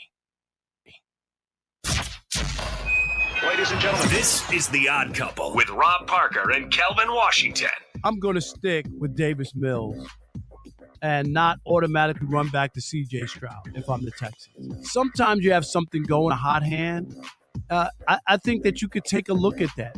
And obviously the defense is playing really well. But what have we talked about the last year and a half? Their offense with C.J. Stroud, right? Mm-hmm. Like remember, after his rookie year, go back and look. Everybody picked him to go to the Super Bowl. They did. That was a sexy pick. Oh, yeah. The C.J. Stroud and the Texans. Oh, my God. He was MVP. A lot of people. Oh, yeah. He's just a rookie. Look at how are you going to stop that kid? Blah, blah, blah, blah, blah, blah, blah. And it's been raggedy since then, since year one. This is The Odd Couple with Rob Parker and Kelvin Washington. Weekdays at 7 p.m. Eastern, 4 p.m. Pacific on Fox Sports Radio. This is The Herd. You got to be consistent. With Colin Cowherd. Mic check. The Cowboys are running the ball now better than they have since Zeke in 2019. Now, the O-line is hot and cold. Better run blocking than pass blocking. But statistically, I know they're only 5-5-1. I know they're playing Kansas City, and it may not turn out well. But I would rather be Dallas today and have the offense figured out than be the Steelers for the 5th year in a row paying a fortune for a defense that can't stop anybody. You can say what you want about Dallas. 2 first-round picks. Overshown's healthy. George Pickens heist. A real run game for the first time in forever. The Cowboys defense right now is better than it was last year with Micah. It is. You can't run on them now with Kenny Clark and Quinnen Williams. This is The Herd with Colin Cowherd. Wow. Weekdays at noon Eastern, 9 a.m. Pacific. This is 2 Pros and a Cup of Joe. So here it is. The Chicago Bears, I can't believe, are a team that you actually have to talk about in the terms of potential. They potentially could be a problem heading down the stretch and could be a problem in the playoffs. The Bears. It's pretty interesting, man. I wouldn't worry about that. Why is that? I just do.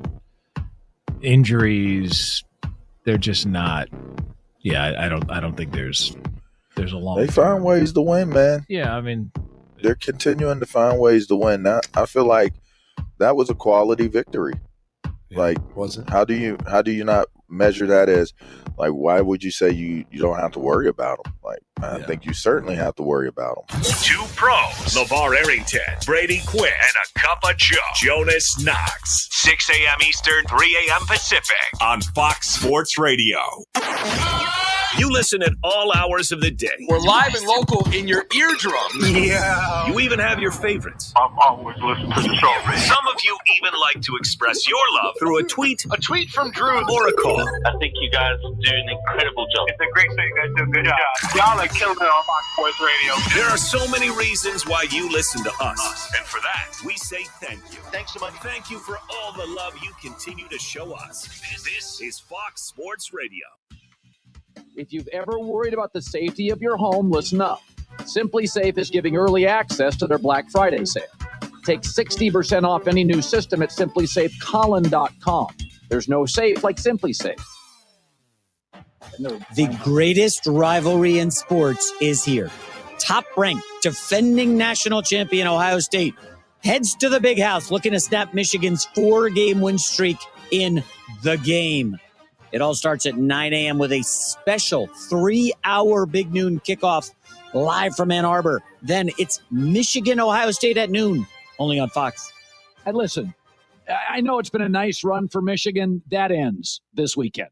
Like Ohio State. I mean, I'm looking at this too deep. Arvell Reese, Caleb Downs, Tate at wide receiver. They have an absolute identity. The quarterback doesn't make mistakes. Underwood is a remarkable freshman quarterback for Michigan, and he'll make some plays with his feet. I like Marsh on the perimeter. I actually like Michigan receivers more than I have in the last several years. Ohio State's got an identity. They got a chip on their shoulder. They're ticked off from last year. Route Ohio State. So, I think the pregame show may end up being better than the game. That's all I'm saying. And I think this Ohio State team, and, Ohio State doesn't like me. They think I'm negative because I would hire Connor Stallions today. I think he's ingenious with all that iPhone scouting stuff is brilliant. But this Ohio State team defensively, dudes everywhere. NFL windows. And they are just, that defense, that's one of the best defenses I've seen. That defense doesn't let you breathe. So and one thing that travels is not offense. I've seen great offenses go on the road. When Saban was at Bama, that defense traveled. Bama go on the road and beat you like a narc at a bankers rally, babe. Okay, they would just roll over you because that's when Bama ran the ball and Bama played defense. I see offenses go on the road and shrivel up. That Ohio State defense is a handful. And they just play with an intensity and an awareness. They're incredibly coached. And Michigan's got a freshman quarterback. Colin, a Michigan staffer wants me to remind you, last year, Ohio State was ranked second playing at home. Yeah. And lost to Michigan. And had lost to Oregon earlier. Ohio State's running the table. I'm not. This is just me conveying information. I'm not. Whatever. Yeah. Okay, here's the other thing. So you got to be careful about this. When any time you're judging a quarterback in college to the NFL, one of the reasons I like Mendoza at Indiana is because he doesn't have the best O-line. He is carrying good players. Okay. So when I watched Mahomes in college, or Josh Allen, or Big Ben, or Aaron Rodgers at Cal, they were carrying average personnel. Okay. If you're just managing a great team like J.J. McCarthy at Michigan, he was managing the team. They played Penn State on the road. He didn't throw a pass in the second half. So don't expect him to be what he wasn't in college. I've always said, don't you think it's weird? Shouldn't all Ohio State, Alabama, Oklahoma quarterbacks crush? They're 5-star. They go to college. It's linear. No, it's not. Look at all these quarterbacks that are great in the NFL. Aaron Rodgers, Cal. Phillip Rivers, NC State. Big Ben, Miami of Ohio. You ever notice this? Why are all Texas quarterbacks great? Because that's not a real life. Vince Young was surrounded by 5-star quarterbacks. Matt Leinart, 5-star left tackles, 5-star running backs. If you look at the college quarterbacks that overwhelmingly crush in the NFL, go back the last 50 years, John Elway. Stanford was no good. He had to carry him. John Elway had to carry Andrew Luck. He wasn't surrounded by 5-star guys at Stanford. You start looking around. Daniel Jones, say what you want. Duke. Okay? So, J.J. McCarthy managed a loaded, stacked team with Jim Harbaugh. That's not the NFL. Now you're asking him, hey, step up to the plate, throw 30 times. He's not built for it. That's not what he is. That's why I said I've never seen it. Now you can say, well, Joe Burrow, his junior year, remember he transferred from the Buckeyes his junior year. Yeah. And then he developed by his last year. But I would say I love Ed Orgeron, but Ed's not viewed as a schematic guru. He did have to do some carrying. That coaching staff was in trouble if Joe Burrow didn't win. And Joe Burrow's schedule was unbelievable. That's the hardest. That's the best team I've ever seen. Every game was big in the SEC. SEC was dominating college football, and Burrow was just carrying them to late game wins. So, 2023 Michigan faced Penn State. They ran the ball 32 straight times. J.J. McCarthy, I'm not crushing the kid. He threw 8 times. So just don't expect people, if they have a certain college life, to go into the real world in the NFL and then demand they be something they've never proven to be. He was a great manager of a stacked offense. He was terrific. That was a great team, deserved the natty. I rooted for him. It was a great story. But the NFL is a different ballgame. Everybody say, oh, Ty Simpson. He got 4 seconds to throw. He's got 5-star wide receivers. You know, NFL is, can you throw in a pocket that's about as broad as my shoulders? I mean, even Tom Brady, go look at many of Tom Brady's great throws in the biggest spots against New York Giants teams in Super Bowls. You got a little tiny pocket. 1001, 1002, get it out. I mean, that's the NFL. 1001, 1002, got to be out. And in the NFL, the difference between 2.4 seconds and 2.8 is a touchdown and getting your bell rung. So, you know, and there's a story today, J.J. McCarthy in concussion protocol. I root for the kid. He's been banged up a lot. He's lost confidence. Nobody roots against kids. But I said this. I said this to, you know, when Tim Tebow came out. Tim Tebow would take a snap. Spurrier's, Urban Meyer's the coach. He had like 3 NFL wide receivers, lollipop throw down the sideline, all day to throw. Bro, that ain't the NFL. The NFL is what Shedeur went through at Colorado. Shedeur was running for his life. Shedeur knows what it's like to play with a bad O-line. You're trailing. You have to throw 45. Give Shedeur credit. His Colorado life, that's much closer to playing for a bad NFL team. He's been running for his life for years. Hi, it's the Herd. Around the holidays, it's hard to find the right gifts. But you know what's even harder? Getting the right gift. Hey, it's not selfish at all. Everybody wants what they want. And guess what? Verizon's got the perfect solve for both. They have incredible bundles for you and your family. You can get the latest phone with a new line on Verizon's My Plan and a brand new smartwatch and tablet. No trade-in needed. You can get it even on their lowest price plan. That's 3 amazing gifts they are offering.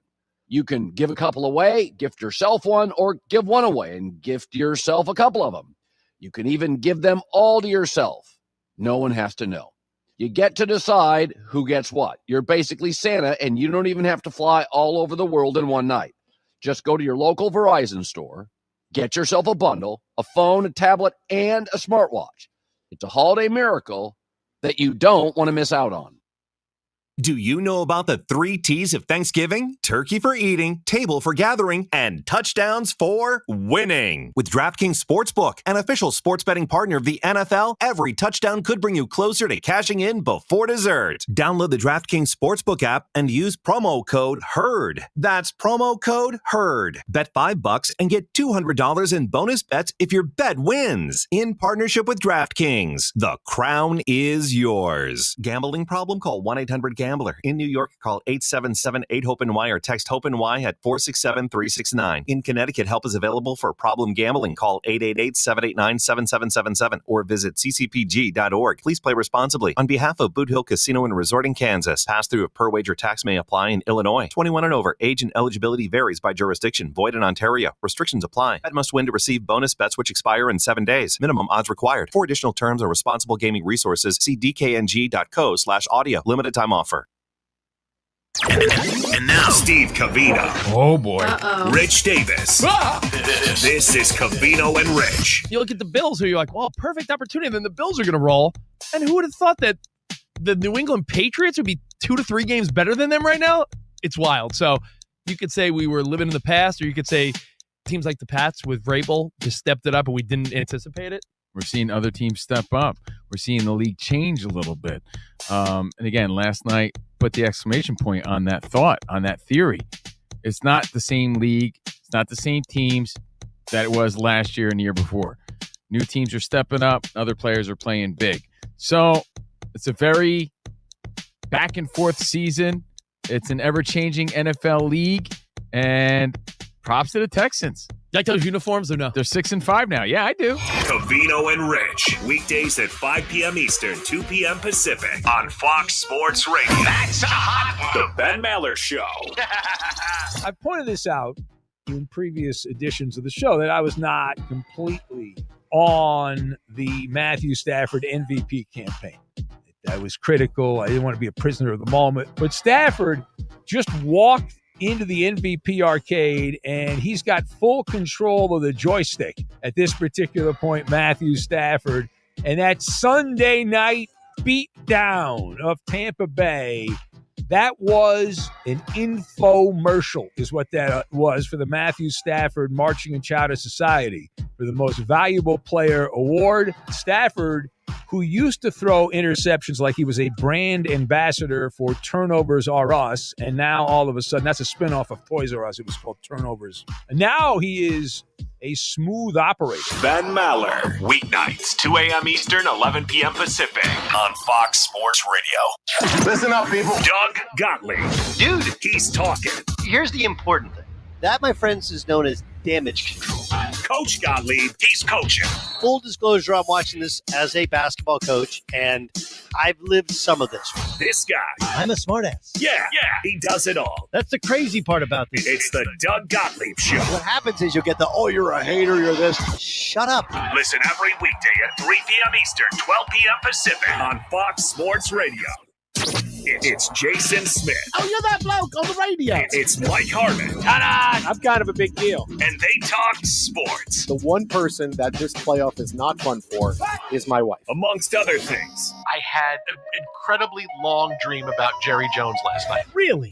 Did I mention they're best friends? You're hateful, and I'm positive. It's the Jason Smith Show with Mike Harmon. Bang. Weeknights at 10 p.m. Eastern, 7 p.m. Pacific on Fox Sports Radio. Yeah.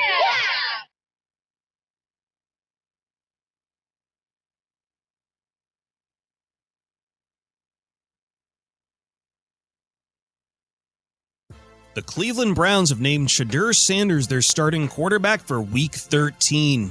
Dylan Gabriel has cleared concussion protocol, and Sanders remains the starter at this time. Bengals head coach Zach Taylor says he anticipates quarterback Joe Burrow will play Thanksgiving night against the Baltimore Ravens, but no official determination yet. Burrow took full practices last week but did not play on Sunday against the New England Patriots. Wide receiver T. Higgins and defensive lineman Trey Hendrickson are both out. Vikings quarterback J.J. McCarthy is in concussion protocol following the loss to the Packers. Max Brosmer will take the first-team reps at quarterback, and head coach Kevin O'Connell says they'll make a decision on the starter against Seattle once they see how McCarthy comes through the protocol. New York Giants have fired defensive coordinator Shane Bowen. New York has given up 5 games where they led by 10 points or more, including Sunday's overtime loss to the Detroit Lions. Keep it on Fox Sports Radio for all the latest news. I'm Chris Perfett. Previously on the Herd. Push rewind. The Bills are getting into a really bad habit of losing to average quarterbacks. Davis Mills should not be beating Josh Allen. I don't want to see Chef Boyardee out cooking Bobby Flay, ever under any circumstances. Period. A new day in the Herd starts now. Portions of the show are recorded. Ladies and gentlemen. Ladies and gentlemen. Ladies and gentlemen. Ladies and gentlemen. You guys can laugh at me all you want. This is the Herd. Oh, yeah. With Colin Cowherd. I'm setting the tone. Best show on radio. This is the Herd. All right, you want to talk sports? The Herd with Colin Cowherd starts now. Okay, here we go. Welcome back. Hour number 3 on a Monday. You know, the whole Lane Kiffin thing, folks, if you don't put regulations in front of aggressive people, shocker, they're going to do aggressive things. In the NFL, you can't just middle of the season go, we want Andy Reid. Okay? It's like I tell my accountant every year, within a legal space, be as aggressive as you can. Right? Within the space of legal tax write-offs, I swear, when I went to the Bahamas, it was a business trip. Got a lot of business done on the beach. The point being is, well, Lane Kiffin, you're blaming the guy. College football can't even get the schedule right. Okay, so quit blaming the guy when the guy's like, you want to blame Kevin Durant? Well, then when he complained for 3 years about, I'm getting the ball at the end of the shot clock, Westbrook won't pass. That's on you.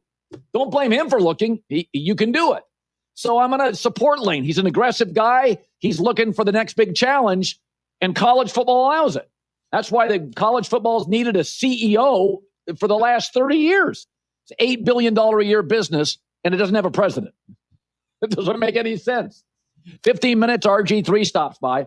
Well, Dak Prescott led the Cowboys on a miraculous comeback last night against Philly. And one thing that is absolutely true for Dallas, after all these in-season trades, they are not as far off as people think they are.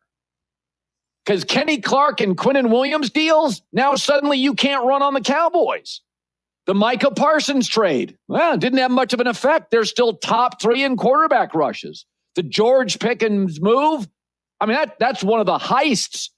Poor Steelers can't throw the ball down the field. George Pickens, 3rd in the NFL in touchdowns.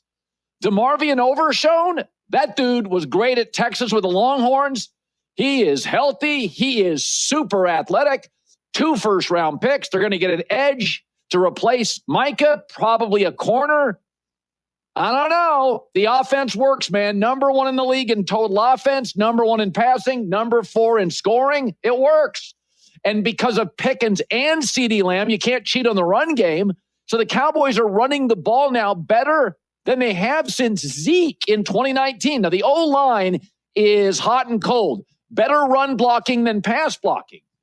But statistically, I know they're only 5-5-1. I know they're playing Kansas City, and it may not turn out well. But I would rather be Dallas today and have the offense figured out than be the Steelers for the 5th year in a row, paying a fortune for a defense that can't stop anybody.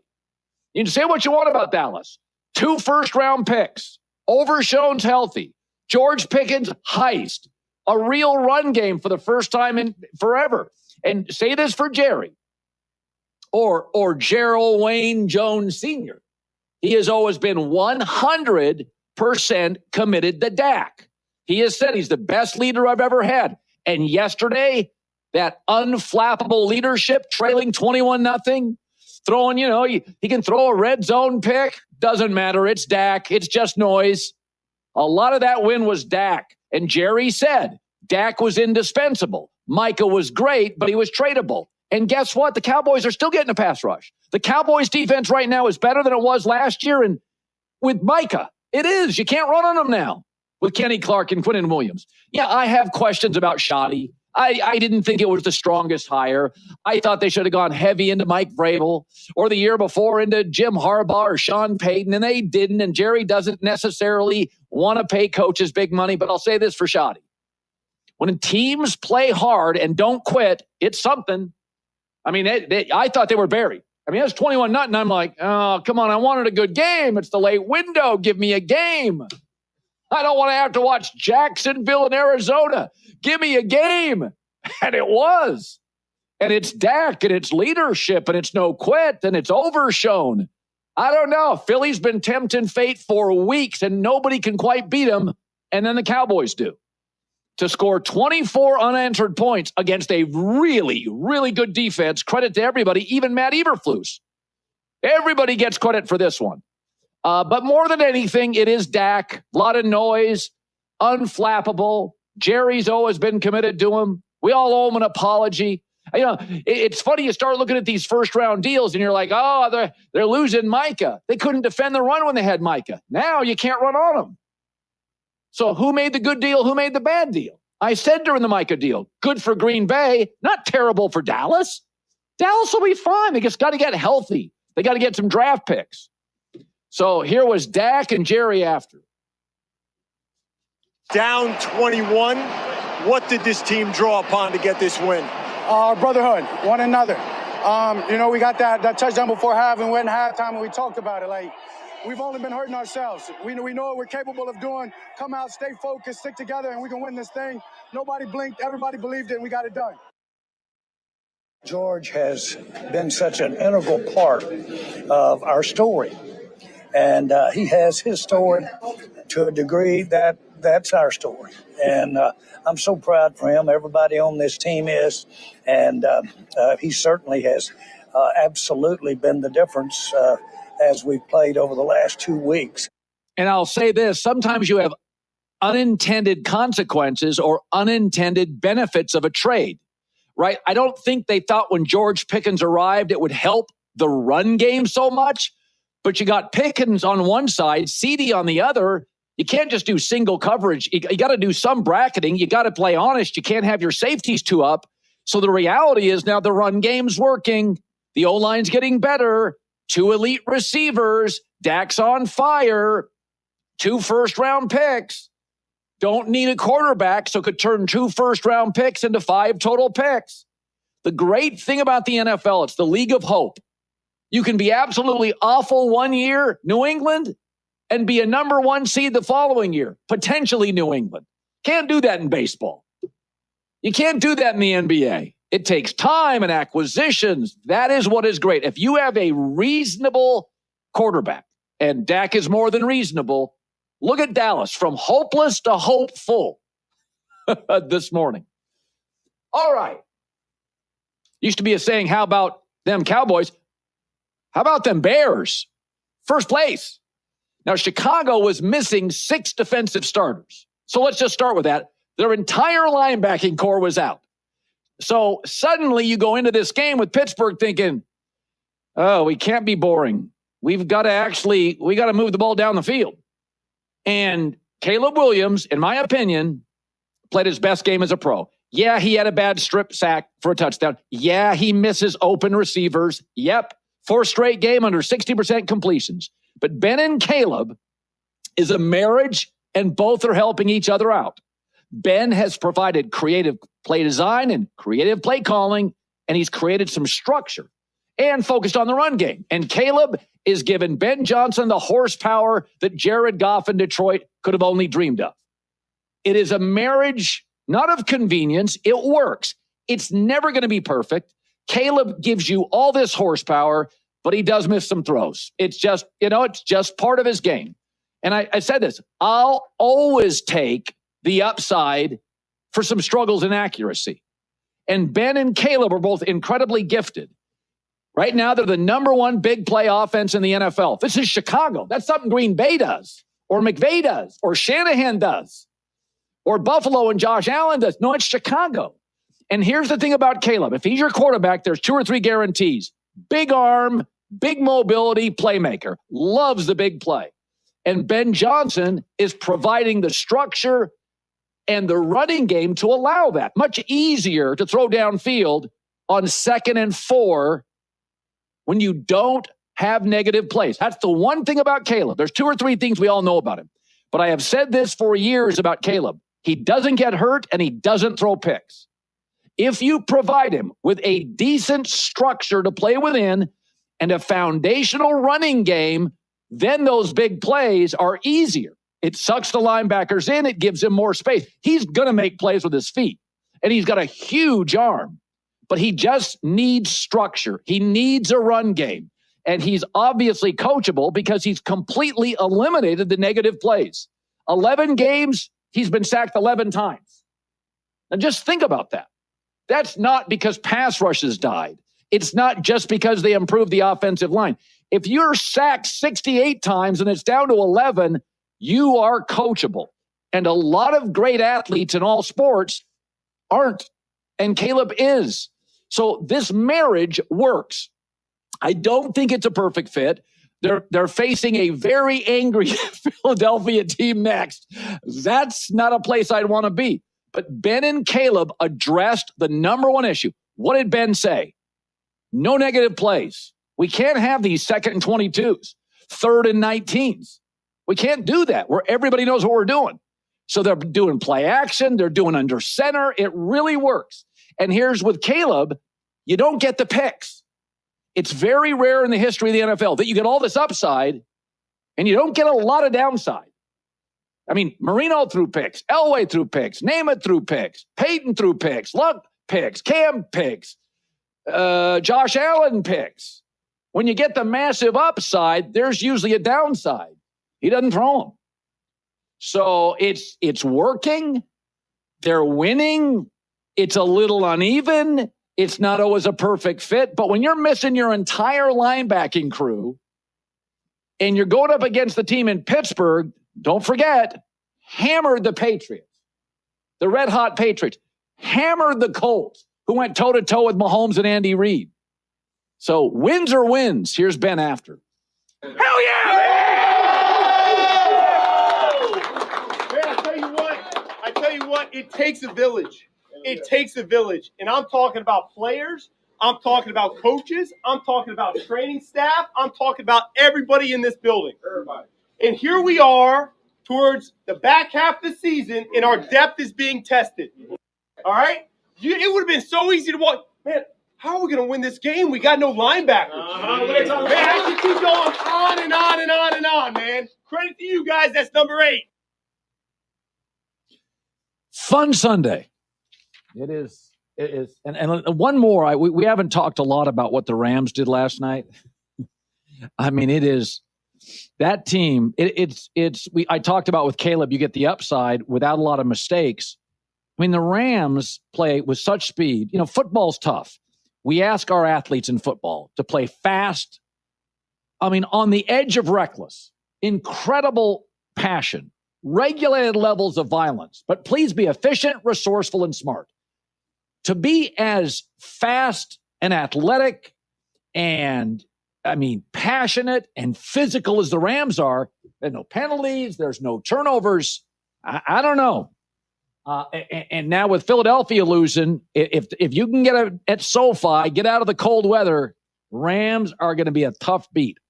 Robert, RG3, Robert Griffin, coming up next. He's been so good on the show. We got a lot to talk about. Lane, what is USC? What to make of J.J. McCarthy? Philadelphia's offensive crisis. If you listen to the show, you know we love Simply Safe Home Security. Very current, progressive, proactive, not reactive. When you think of security, you think of an alarm in a house, reacts after somebody broke in. Simply Safe is different. Only home security, you can call it real security. They watch outside your home, front yard, backyard, alley, before a criminal breaks in. If somebody's lurking and suspicious, and they shouldn't be, Simply Safe's live monitoring agents let them know they're on camera, and if they don't leave, police will be dispatched. Other security systems have outdoor cameras too, but rely on you getting the alert and taking action. Simply Safe does it for you, like having a security guard. Right now, Black Friday sale, best deal of the year, 60% off any new system. We'll never see a better price. 60% off at simplysafecollins.com.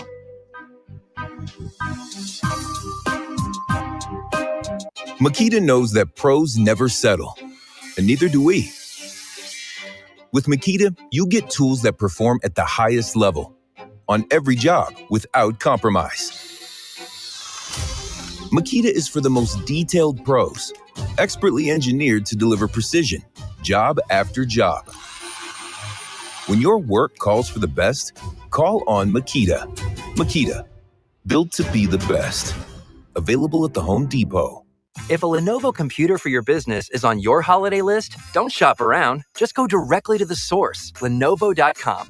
You'll find exclusive deals on the PCs you want for your business, like the ThinkPad X9 14 Aura Edition and Yoga 7i 2-in-1. So avoid all that shopping chaos and price comparing, and just go directly to the source, Lenovo.com, where PCs are up to 50% off. That's Lenovo.com. Lenovo. This is The Herd.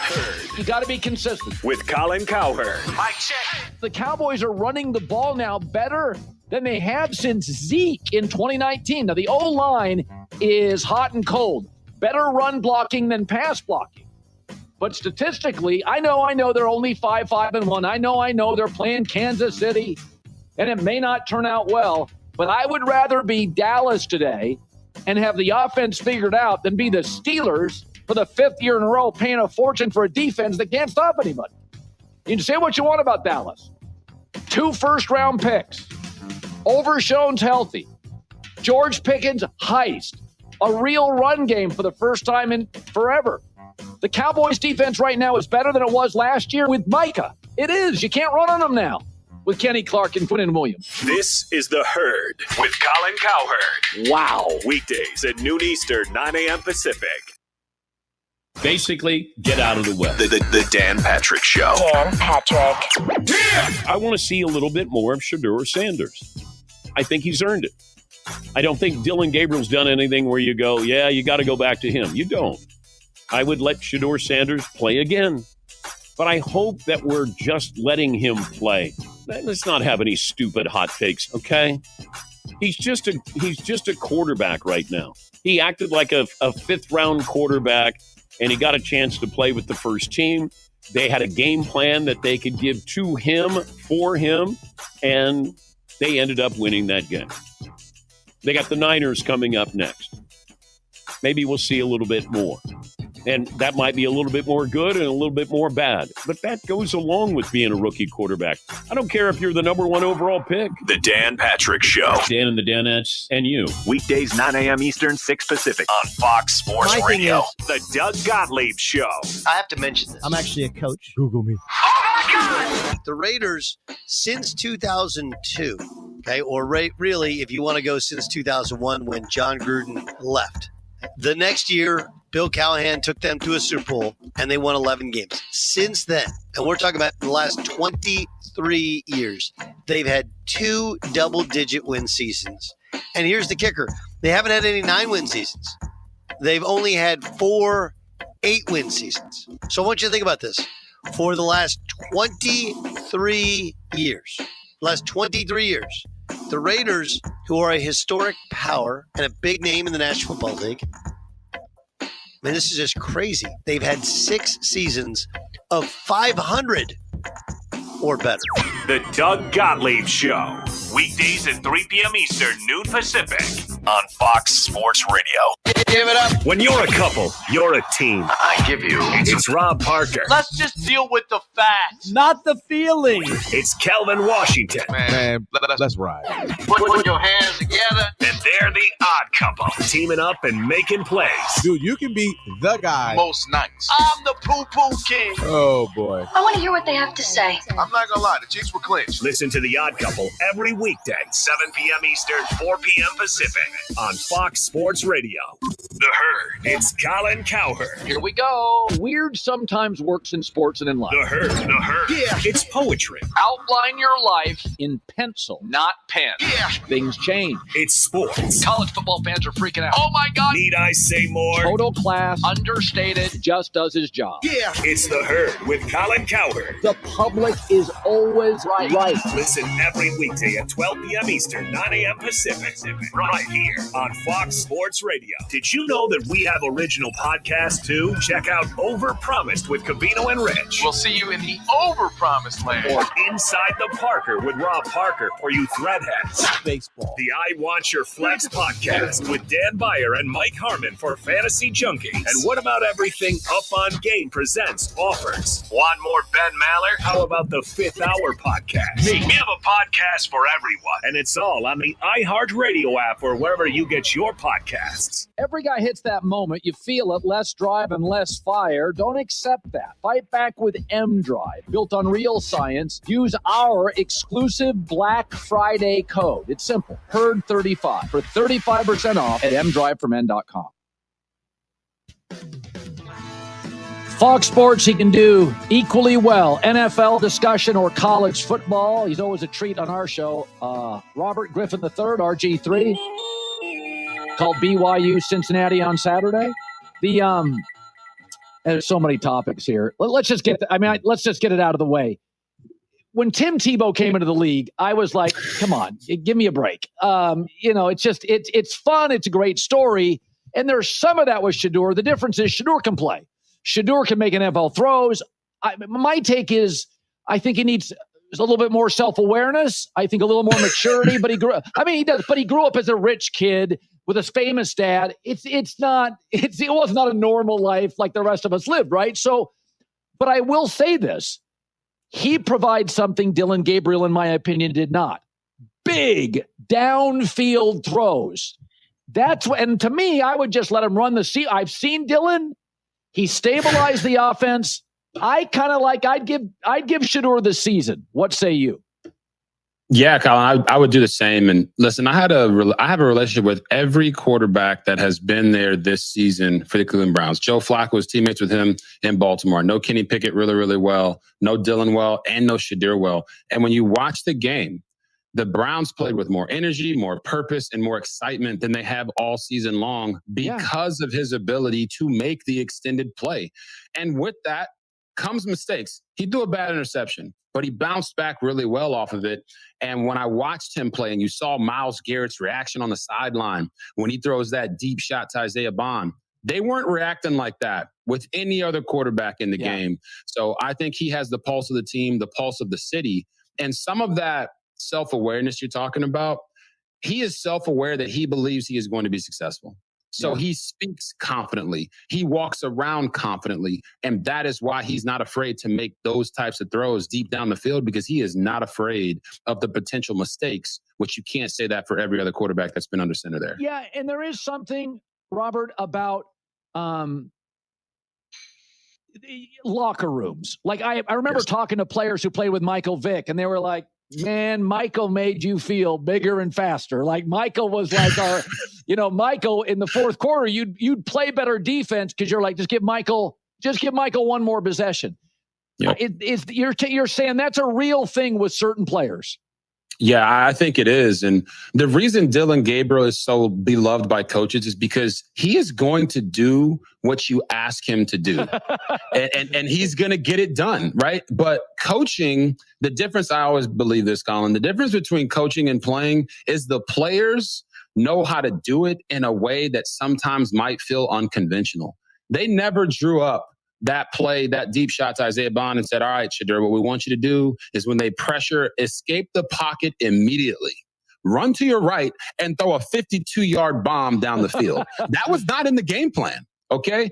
But great players, guys who have a good feel for the game, they find their ways into those types of plays. Even the Jerry Jeudy pass where I don't know what he was doing with the hop, skip, and a jump, trying to do a high step in the middle of the field. But those are plays that Dillon Gabriel isn't making because he is such like a coaching 101 type of player. You have to live with the good and the bad from Shedeur. That screen pass for a touchdown was exactly how they drew it up. But you got to take those plays with some of his unconventional playmaking as well, because he will make the team feel bigger and brighter about themselves. Heck, the defense had 10 sacks. I think that's a byproduct of they were excited to have Shedeur Sanders out there on the field with him. A team I think's really good is Seattle. Now, they didn't beat the Rams, but the Rams haven't trailed in weeks. And the Rams don't have penalties. They don't turn it over. Rams are playing at a level right now. Your only worry is, do they peak? But JSN is about to break an all-time NFL record if he keeps it up. So I want you to tell me, you do college and pro. Yep. What makes him so special? If it was easy, everybody could do it. He doesn't run a 4.25. He's not the biggest guy. What is he doing that other receivers who are bigger, who are faster, aren't doing? Yeah, I think, I do love to quote this person because the hips don't lie. And that's what Shakira told us all, right? And I look at JSN and I say he's a hip connoisseur. You talk about his ability to feel leverage and work guys' leverage against themselves. We talked about this off air. He has a knack for finding open space, but I think his next level trait is he is not worried about catching the football. He's so confident in that regard that when the ball is in the air, he's already thinking, how can I make the next play? He caught that pass down the field this past weekend, and most guys would fall as soon as they feel contact just to make sure they can secure the catch. He's not worried about it. You just saw it right there. He's catching the ball, and he's like, how do I get to the end zone? To me, his ability to do those things is what makes him the quarterback's best friend. He's going to be on time. He's going to be in rhythm. He's going to be open. He's going to use your leverage against you as a DB, and he's going to score touchdowns when you least expect him to score touchdowns. Okay, so the thing with Caleb is 4 straight games under 60%. I always feel like the bigger ceiling you have, I don't need you to be Kirk Cousins if you can throw it like him or run like Cam. I don't need 68. If you're Drew Brees, I don't get the deep ball. If you're Kirk Cousins, I don't get the movement. So if Caleb hit 61.5% and I got the big plays, I'm good with it. He does miss stuff. Let me ask you, is accuracy, how correctable is it? Some guys in the NBA, John Morant was never a great shooter. Russell Westbrook has worked his tail off. He's not. But like some things are correctable, and some guys are never great shooters. When you look at Caleb's accuracy issues, can we just say, hey, listen, don't worry about it. You're getting so much upside. If he gets 61%, that's gravy on top of everything else. How do you view that? I view it as I'm going to say this and people might not love it, but accuracy is a myth. All right. You just saw that ball he threw behind the tight end, but if he throws that and puts that ball in the right place might be on the guy's shoelaces. The right place might be his back shoulder when he's running full speed and his front shoulder being the right side of his body. Accuracy to me is always dependent upon where the defense is and what you're trying to get the receiver to do. So where I think his 61% completion percentage comes from is more so the fact that he is willing to take more chances to have big plays occur, which drives down his completion percentage. Do you want a guy that's going to be a check down Charlie? Do you want a guy that is not going to take those risks deep down the field because he's afraid to make mistakes? I don't think that's who Caleb Williams is. I think he's aggressive by nature. And what Ben Johnson has been able to accomplish with him is eliminate those negative plays that I heard you talking about earlier on this show. I think their relationship is perfect because what Caleb gives him, you mentioned this about Jared Goff. Jared, if it's there and you scheme it up, he's going to hit it. Caleb gives you the ability that when you get into the playoffs, it's no longer about just the X's and the O's. It's about the Jimmies and the Joes. And Caleb Williams is one of those Jimmies and Joes that is going to make a play that is going to make your jaw hit the ground. And you need that at the quarterback position. And I think they just have that perfect match of, okay, let me get into my woosah moments and make sure I do what I need to do. And then when it's time to be Superman, Caleb Williams can do that as well. All right, couple of college questions because you're so good at this. I said, if you don't have regulations, then aggressive people on Wall Street, in Silicon Valley, or in college football are going to be aggressive. In the NFL, I can't go poach Andy Reid or Sean Payton week 8.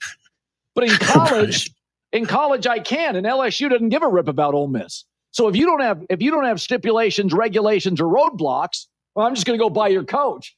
I don't blame the individual. I blame the sport. Or am I wrong? Is there loyalty? Am I being, I don't want to be Pollyanna about it, but it's like I just think in life, smart, aggressive people, if you don't have regulations, are going to be aggressive. And I'm not going to blame Lane. How do you view it? No, I think you're 100% right there, Colin.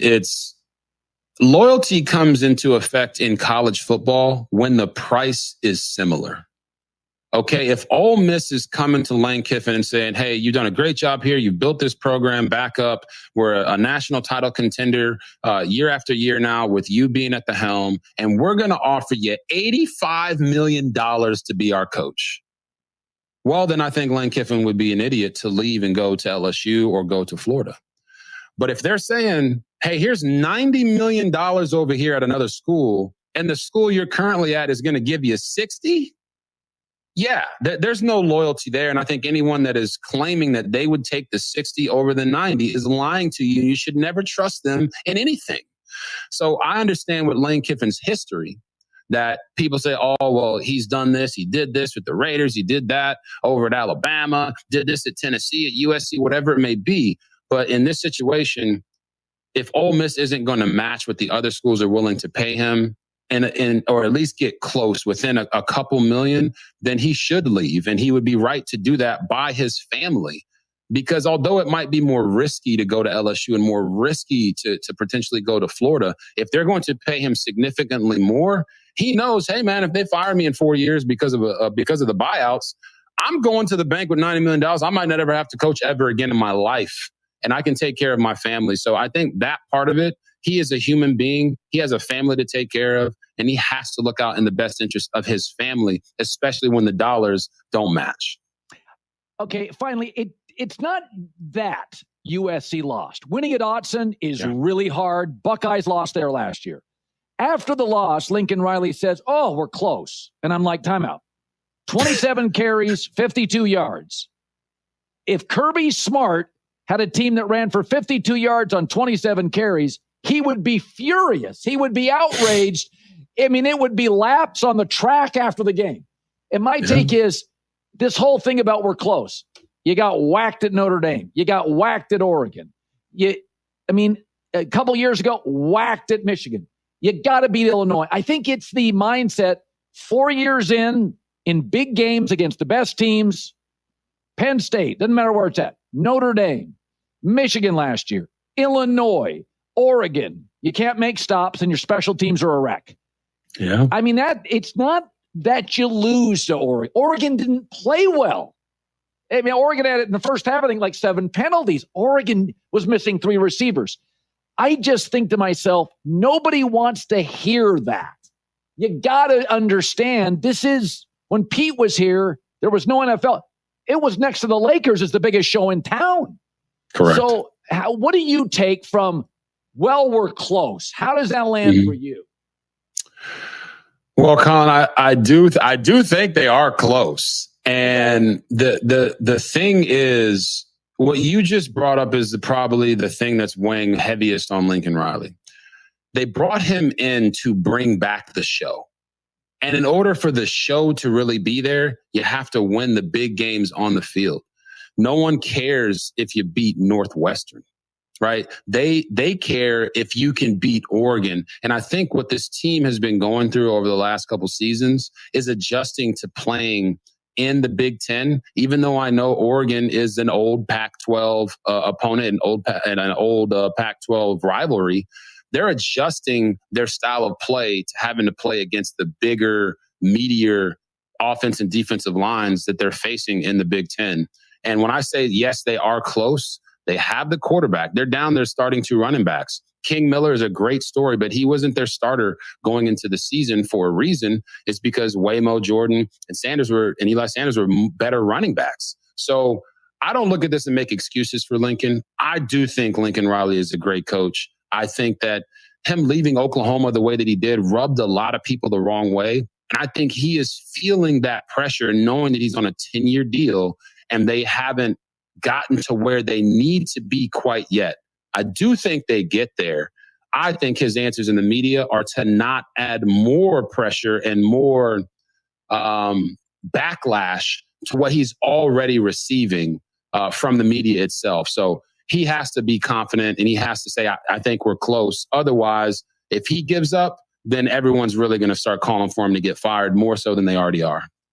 I know nobody wants to throw it out there. I think Ohio State's going to bury Michigan this weekend in Ann Arbor. I think they'll bury them.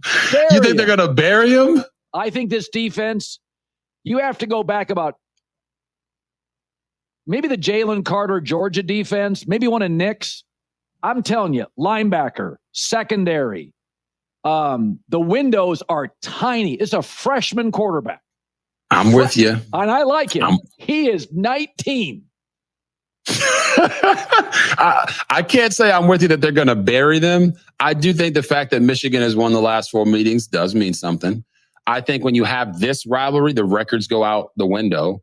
And there's 2 big factors. One, how healthy is Jeremiah Smith and Carnell Tate going to be if they play in this game? Because if they don't play, I think that's not just a big factor. It's also going to hurt the defense because this defense is extremely talented. But the one thing you can never truly account for is Underwood and his ability to make extended plays. Every defensive coordinator, when they face a guy that can make plays with his arm and his legs, stay up all night about it. So that, to me, are the 2 biggest factors. How are they going to keep him bottled up? And then are they going to have their full arsenal of weapons on the offensive side? This is a really great game to watch because of the magnitude of it. And I believe this, Colin, if Michigan beats Ohio State, I think the Big Ten gets 4 teams into the college football playoff. I know that's one way to end the show, isn't it? You're saying if, like you gave it a big old possibility. It's always a possibility. And listen, I got no bias. I got no dog in the fight when it comes to who are you more loyal to, Ohio State or Michigan. I just know that this game means everything. And we've seen Michigan beat Ohio State when they weren't very good. So now Michigan has clawed their way back into at least somewhat of a conversation of having a chance to make the college football playoff. This is their Super Bowl. And if they win it, I think they get in. Robert, always a pleasure, my friend. Appreciate you, brother. He's so good on that stuff. Can go NFL, go college. The JSN stuff it's just crazy. The wide receiver can end with like 2,100 yards. And I do think it helps that Darnold loves to throw the ball down the field. He has taken big swings, and not only is a great route runner underneath, he can get deep on people. So, show is flying by. I'm going to give Nick Wright 3 hours today. I was going to call management, cut him back an hour because we got a lot of stuff, but today I'll give him 3. Tomorrow, it's anybody's guess. It's the Herd.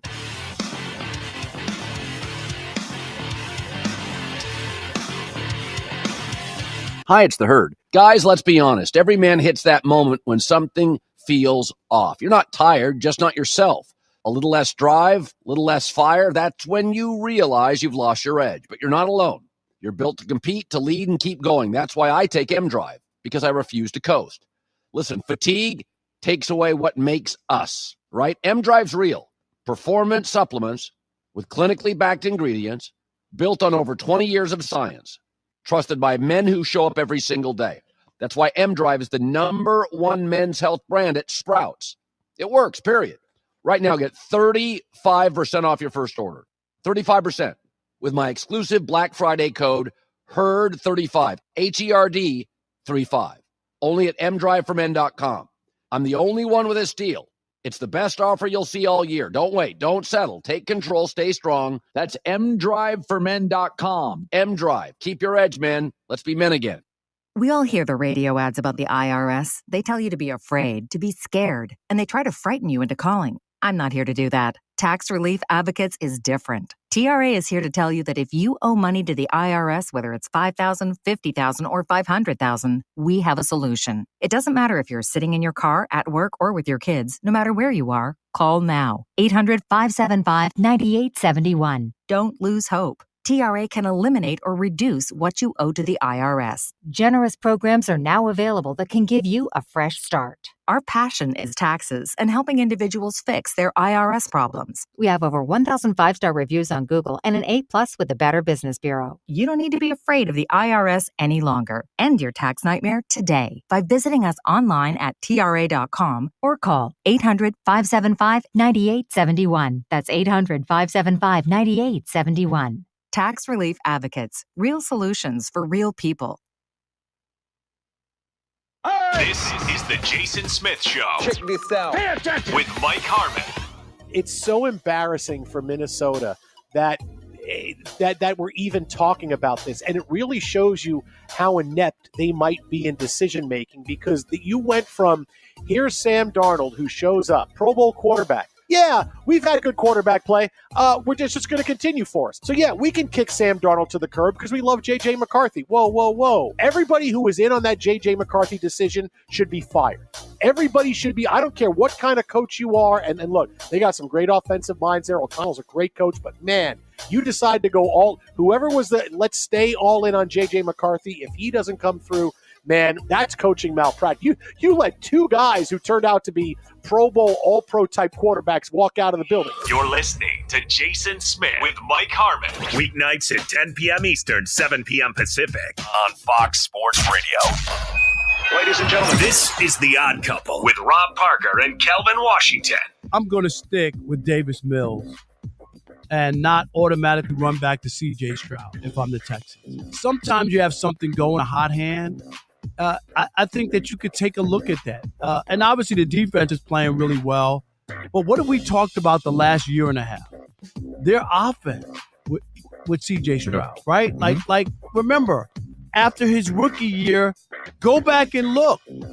Everybody picked him to go to the Super Bowl. They did. That was a sexy pick. Oh, yeah. The C.J. Stroud and the Texans. Oh, my God. He was MVP. A lot of people. Oh, yeah. He's just a rookie. Look at how you going to stop that kid? Blah, blah, blah, blah, blah, blah, blah. And it's been raggedy since then, since year 1. This is The Odd Couple with Rob Parker and Kelvin Washington. Weekdays at 7 p.m. Eastern, 4 p.m. Pacific on Fox Sports Radio. This is The Herd. You got to be consistent. With Colin Cowherd. I check. The Cowboys are running the ball now better than they have since Zeke in 2019. Now, the O-line is hot and cold. Better run blocking than pass blocking. But statistically, I know they're only 5-5-1. I know they're playing Kansas City, and it may not turn out well. But I would rather be Dallas today and have the offense figured out than be the Steelers for the 5th year in a row paying a fortune for a defense that can't stop anybody. You can say what you want about Dallas. 2 first-round picks. Overshone's healthy. George Pickens, heist. A real run game for the first time in forever. The Cowboys' defense right now is better than it was last year with Micah. It is. You can't run on them now with Kenny Clark and Quinnen Williams. This is The Herd with Colin Cowherd. Wow. Weekdays at noon Eastern, 9 a.m. Pacific. When you call yourself the premier sports lineup in the nation, you have to back it up. Well, my friends, we do. Check these names. Dan Patrick, Colin Cowherd, LeVar Arrington, Brady Quinn, Jonas Knox, Doug Gottlieb. Spectacular. Cavino and Rich, Rob Parker, Kelvin Washington, Ben Maller, Jason Smith, and Mike Harmon. Is that premier enough? Listen to all those names right here. Really? On Fox Sports Radio. Every guy hits that moment. You feel it. Less drive and less fire. Don't accept that. Fight back with M-Drive. Built on real science. Use our exclusive Black Friday code. It's simple. HERD35 for 35% off at mdriveformen.com. I was watching the Rams last night. You have to have a multifaceted approach to build a roster. They went and got Nate Landman from Atlanta, a 1-year deal for a nickel. The guy's a Pro Bowler.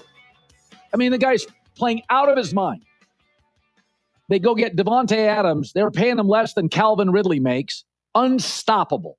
Like the number 1 red zone threat in the league right now. And Emmanuel Forbes, they got him off waivers, I think, from Washington. He may be their best corner. I mean, if you're going to pay Stafford and you're going to, you pay Rob Havenstein and you're going to pay, your tight end, your top tight end. And I mean, they have done such a good job with the cap. They are a stacked roster. They got Emmanuel Forbes off waivers. Landman for a nickel. And these guys, Devontae, I'm shocked there wasn't a bidding war. He's unstoppable. He looks like the Aaron Devontae prime Green Bay. And then they've hit on like 7 of their last 8 defensive picks. They just don't miss on defense. They are, right now, Devontae Adams leads the NFL in receiving touchdowns. And he's playing on the other side from Puka with a real run game. It's not like he's the only option. So you watch him. We always talk about Philadelphia's roster. Emmanuel Forbes, Nate Landman, Devontae Adams took a good roster and added jet fuel to it. It is a great roster. J-Mac with the news. No. Turn on the news. This is the Herd Line News. We haven't talked about the Jets-Ravens thriller. Baltimore was down bad at halftime, Colin. They had 3 points. The offense could do nothing. The Jets defense, which lost Sauce Gardner and Quinnen Williams, largely locked up Baltimore. Now the Ravens got going in the second half, but Colin, I don't know. Lamar did not look particularly sharp. 13 of 23 for a $153. He's not healthy. Yeah, I don't think he's healthy. Anyways, here's Lamar talking about this offense's struggles against the Jets. I feel like we just need to execute, a lot better. We get in great field position, but we're not putting points on the board. That have nothing to do with no injury. I'm out there, so I feel like I should still be able to do what I do. You were saying you don't think he's healthy, huh? No, he's not as elusive. I don't think he's totally healthy. I watched that game. That was a corner TV game. But I will say this. I don't know. Their offense has no rhythm. I don't know what their offense is. It was a lot of Lamar running around and throwing it up. And I would say vomiting it up. It's not like he was accurate. He had 7 carries for 11 yards against the Jets. Yeah, it's not good. Something's going on. Now, quick news. They will face Cincinnati Thanksgiving night. Joe Burrow, it's been announced he's going to play, barring some unbelievable setback. But Joe Burrow is going to go against Lamar. And in a game that doesn't mean much because the Bengals are toast for the season. But if Pittsburgh wins, they get right back in the mix to win the division. Everybody thinks it's going to be the Ravens now. I got to see more from that offense, Colin. I don't even know that they're a dangerous team in the postseason based on what I've seen with Lamar getting back. Do you think they're dangerous or no? I mean, right now they're not. Explosive Raven teams have struggled in the playoffs. This isn't even mid. Forget explosive. Right now, they don't have an identity. They're not as elusive. They're a hard watch. They can flip the switch at any moment, though, once Lamar starts getting into high gear. We'll see if that happens. Next up, Drake May and the Patriots. I would go off on Vrabel costing me money because of his inability to call plays inside the 5-yard line, Colin. New England did not look good. May had a pick six. They do get the win, 26-20. Is this playing down to your competition or what? Because they did not look good at all. Yeah, I mean, you're not going to play. Listen, they had been on a streak for 2 months. They're still young. Yeah. So, I mean, you go on the road in the NFL, you got 4 or 5 guys missing on one side of the ball. Your offensive line had a couple guys carted off. They did. The entire left side of the line was carted off. Yeah. Yeah. So it's like, I mean, I just think you won. I don't care what it looks like. You know, in September and October, it's just easier to play football. Your roster's full and the weather's great and people haven't seen all your fun stuff. And then everybody's seen your stuff. You're missing 4 starters. Bears yesterday missed the entire linebacking core. Now is when you see where coaching comes into play. I mean, one of the reasons the Rams are so good right now, they're healthy. And, people are missing, a lot of teams are missing 8, 9 stars. Well, I guess the Rams are missing a tight end, but they've got 3 good ones behind it. So it's a win's a win. O-line's beat up. They're fine. Well, I'll just say this. They had 7 plays in the game from the 1-yard line.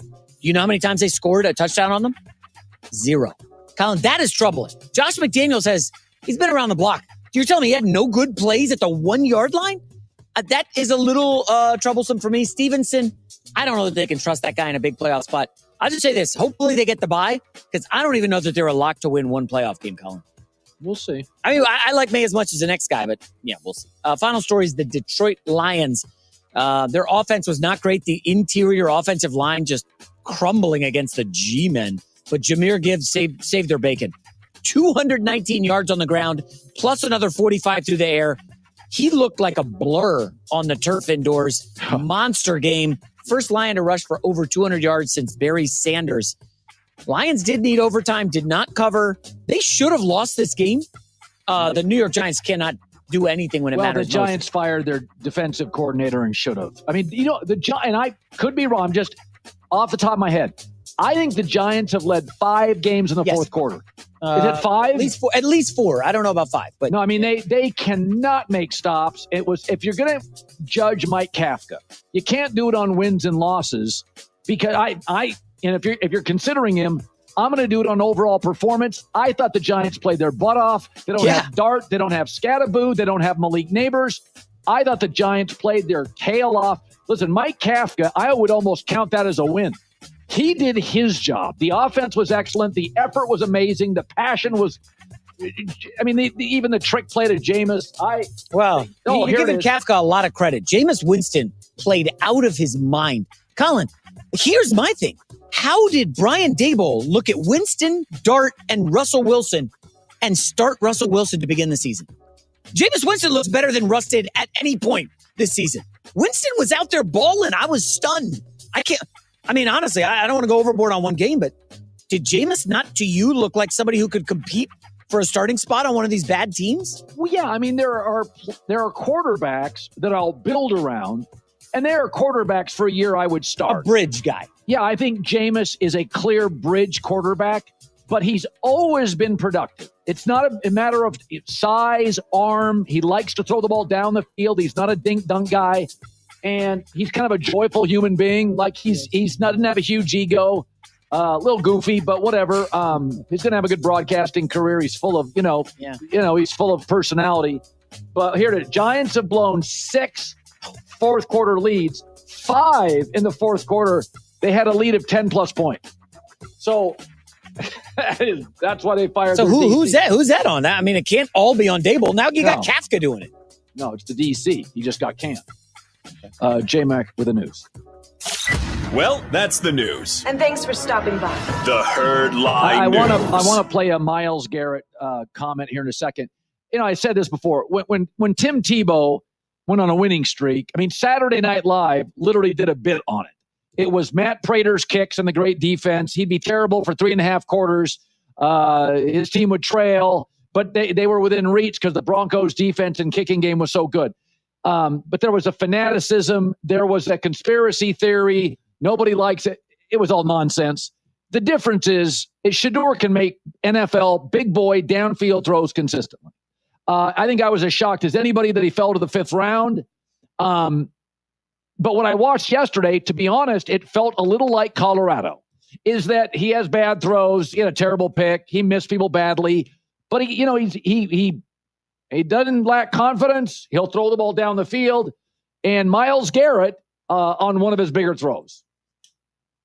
I mean, he put it up, and I'm just like, oh, God, who is that even going to? And he drops it in the bucket, and I'm just like, wow, there's not many guys in the league that can make that throw. So that was a hell of a throw. I hope he can continue to grow and develop for making plays like that, and he'll take it from there.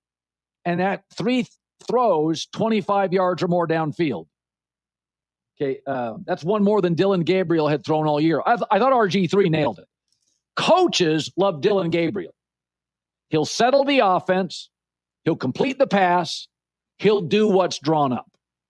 Shedeur, like Caleb, though without Caleb's horsepower, Shedeur sometimes going to do his own thing, but he's going to take big swings. And he's going to strike out more, big swings. And there are certain coaches, certain offensive coaches, and defensive coaches, they don't want you going too much off script. And so they're coaches like, I think Kevin Stefanski says, our defense is really good. Don't turn the ball over and we can beat Green Bay. And they did. So Shedeur is not always going to be a coach's, because Shedeur will ad lib, but he doesn't have the Steve Young, the Favre, the Caleb, the Cam, the ability to make plays. He's a decent athlete, not a great athlete. But here was Stefanski announcing earlier today, Shedeur is the official starting quarterback going forward. Shedeur will start this week. Obviously, number one job of a quarterback is to win. So excited to get that first win under his belt. And then next thing is improvement. And that's what young players do. Certainly young quarterbacks do. You get one game better, and that's just from working at it. And all you Browns fans that are critical of Stefanski, if he got fired, he would be out of work for 5 minutes. 5 minutes. Stefanski would have hired. By the time Jimmy Haslam said you're fired, he wouldn't have fired finished, and Stefanski'd have a job. So the guy knows what he's doing. I thought the game plan yesterday, rolling him out, Wildcat, was very smart. Hi, it's the Herd. Around the holidays, it's hard to find the right gifts. But you know what's even harder? Getting the right gift. Hey, it's not selfish at all. Everybody wants what they want. And guess what? Verizon's got the perfect solve for both. They have incredible bundles for you and your family. You can get the latest phone with a new line on Verizon's My Plan and a brand new smartwatch and tablet. No trade-in needed. You can get it even on their lowest price plan. That's 3 amazing gifts they are offering. You can give a couple away, gift yourself one, or give one away and gift yourself a couple of them. You can even give them all to yourself. No one has to know.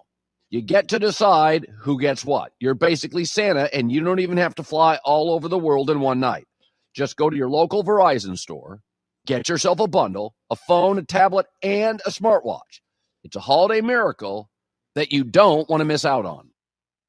From first call to final invoice, Wex Field Service Management helps contractors grow their trade businesses. Whether you're at the job site or back at the office, you'll have a partner that understands your needs. Imagine techs effortlessly dispatched, your customer proposals drafted and signed, and payments transactions happening instantly, all within one simple solution. Now every day can be your best day. Book a demo today at wexfsm.com. Need life insurance but have diabetes, high blood pressure, or on anxiety meds? If you're a 50-year-old male, even porky, or with type 2 diabetes, $1 million of life insurance may only cost you about $200 a month. For affordable term life insurance, call Term Provider and speak with Big Lou at 800-444-2013, 800-444-2013, or visit biglou.com. Remember, Big Lou's like you. He's on meds too. 800-444-2013. This is Two Pros and a Cup of Joe. So here it is. the Chicago Bears, I can't believe, are a team that you actually have to talk about in the terms of potential. They potentially could be a problem heading down the stretch and could be a problem in the playoffs. The Bears. It's pretty interesting, man. I wouldn't worry about that. Why is that? I just do. Injuries, they're just not. Yeah, I don't think there's a long. They find ways to win, man. Yeah, I mean, they're continuing to find ways to win. Now, I feel like that was a quality victory. Like, was it? How do you not measure that as, like, why would you say you don't have to worry about them? Like, I think you certainly have to worry about them. Two pros, LeVar Arrington, Brady Quinn, and a cup of Joe, Jonas Knox. 6 a.m. Eastern, 3 a.m. Pacific on Fox Sports Basically, Radio. get out of the way. The Dan Patrick Show. Dan Patrick. I want to see a little bit more of Shedeur Sanders. I think he's earned it. I don't think Dylan Gabriel's done anything where you go, yeah, you got to go back to him. You don't.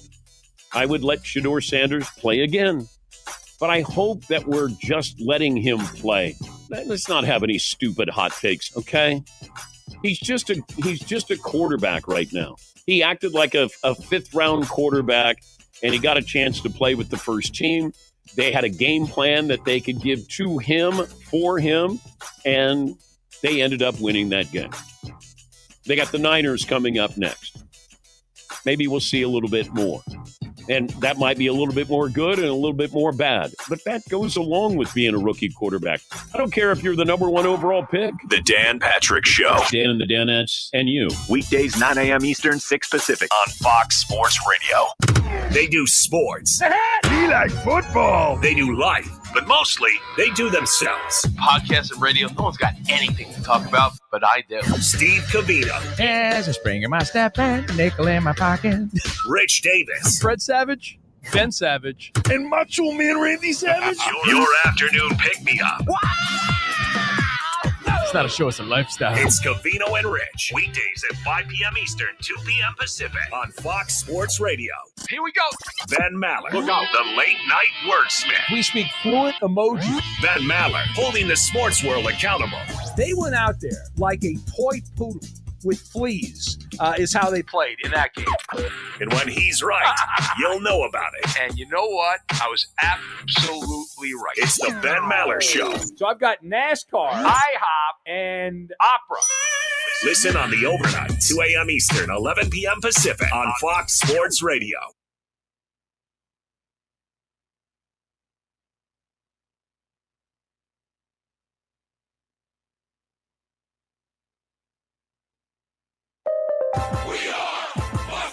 And here's what you need to know. Cleveland Browns head coach Kevin Stefanski announced that Shedeur Sanders will start at quarterback this week against the 49ers, even with Dylan Gabriel now having cleared concussion protocol. Cincinnati Bengals head coach Zach Taylor said he expects Joe Burrow to play on Thursday against the Ravens. The Minnesota Vikings announced quarterback J.J. McCarthy is in concussion protocol. Tampa Bay Buccaneers quarterback Baker Mayfield will have an MRI today on his left shoulder. For now, the Bucs think it's a sprained AC joint. Washington Commanders quarterback Jaden Daniels will return to practice this week, but is unlikely to play on Sunday Night Football against the Broncos. The New York Giants today fired defensive coordinator Shane Bowen. Las Vegas Raiders named quarterbacks coach Greg Olson interim offensive coordinator. NBA Portland Trail Blazers head coach Chauncey Billups pled not guilty today to money laundering and wire fraud conspiracy charges. I'm Isaac Lowenkron. All right. This is the Doug Gottlieb Show. This is America's longest-running afternoon drive sports radio show. Now, live from the Fox Sports Radio.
The Drive.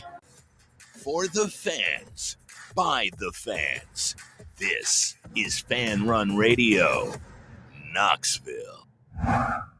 This is Bo Cregner with the Cregner Group at Realty Executives. As we gather around the table this Thanksgiving, Robin and I just want to say how grateful we are for the families who trust us to help them buy or sell their home. If a move is in your game plan before the year ends, our team would be honored to serve you. Call 865-742-1035 or visit bonoshouses.com.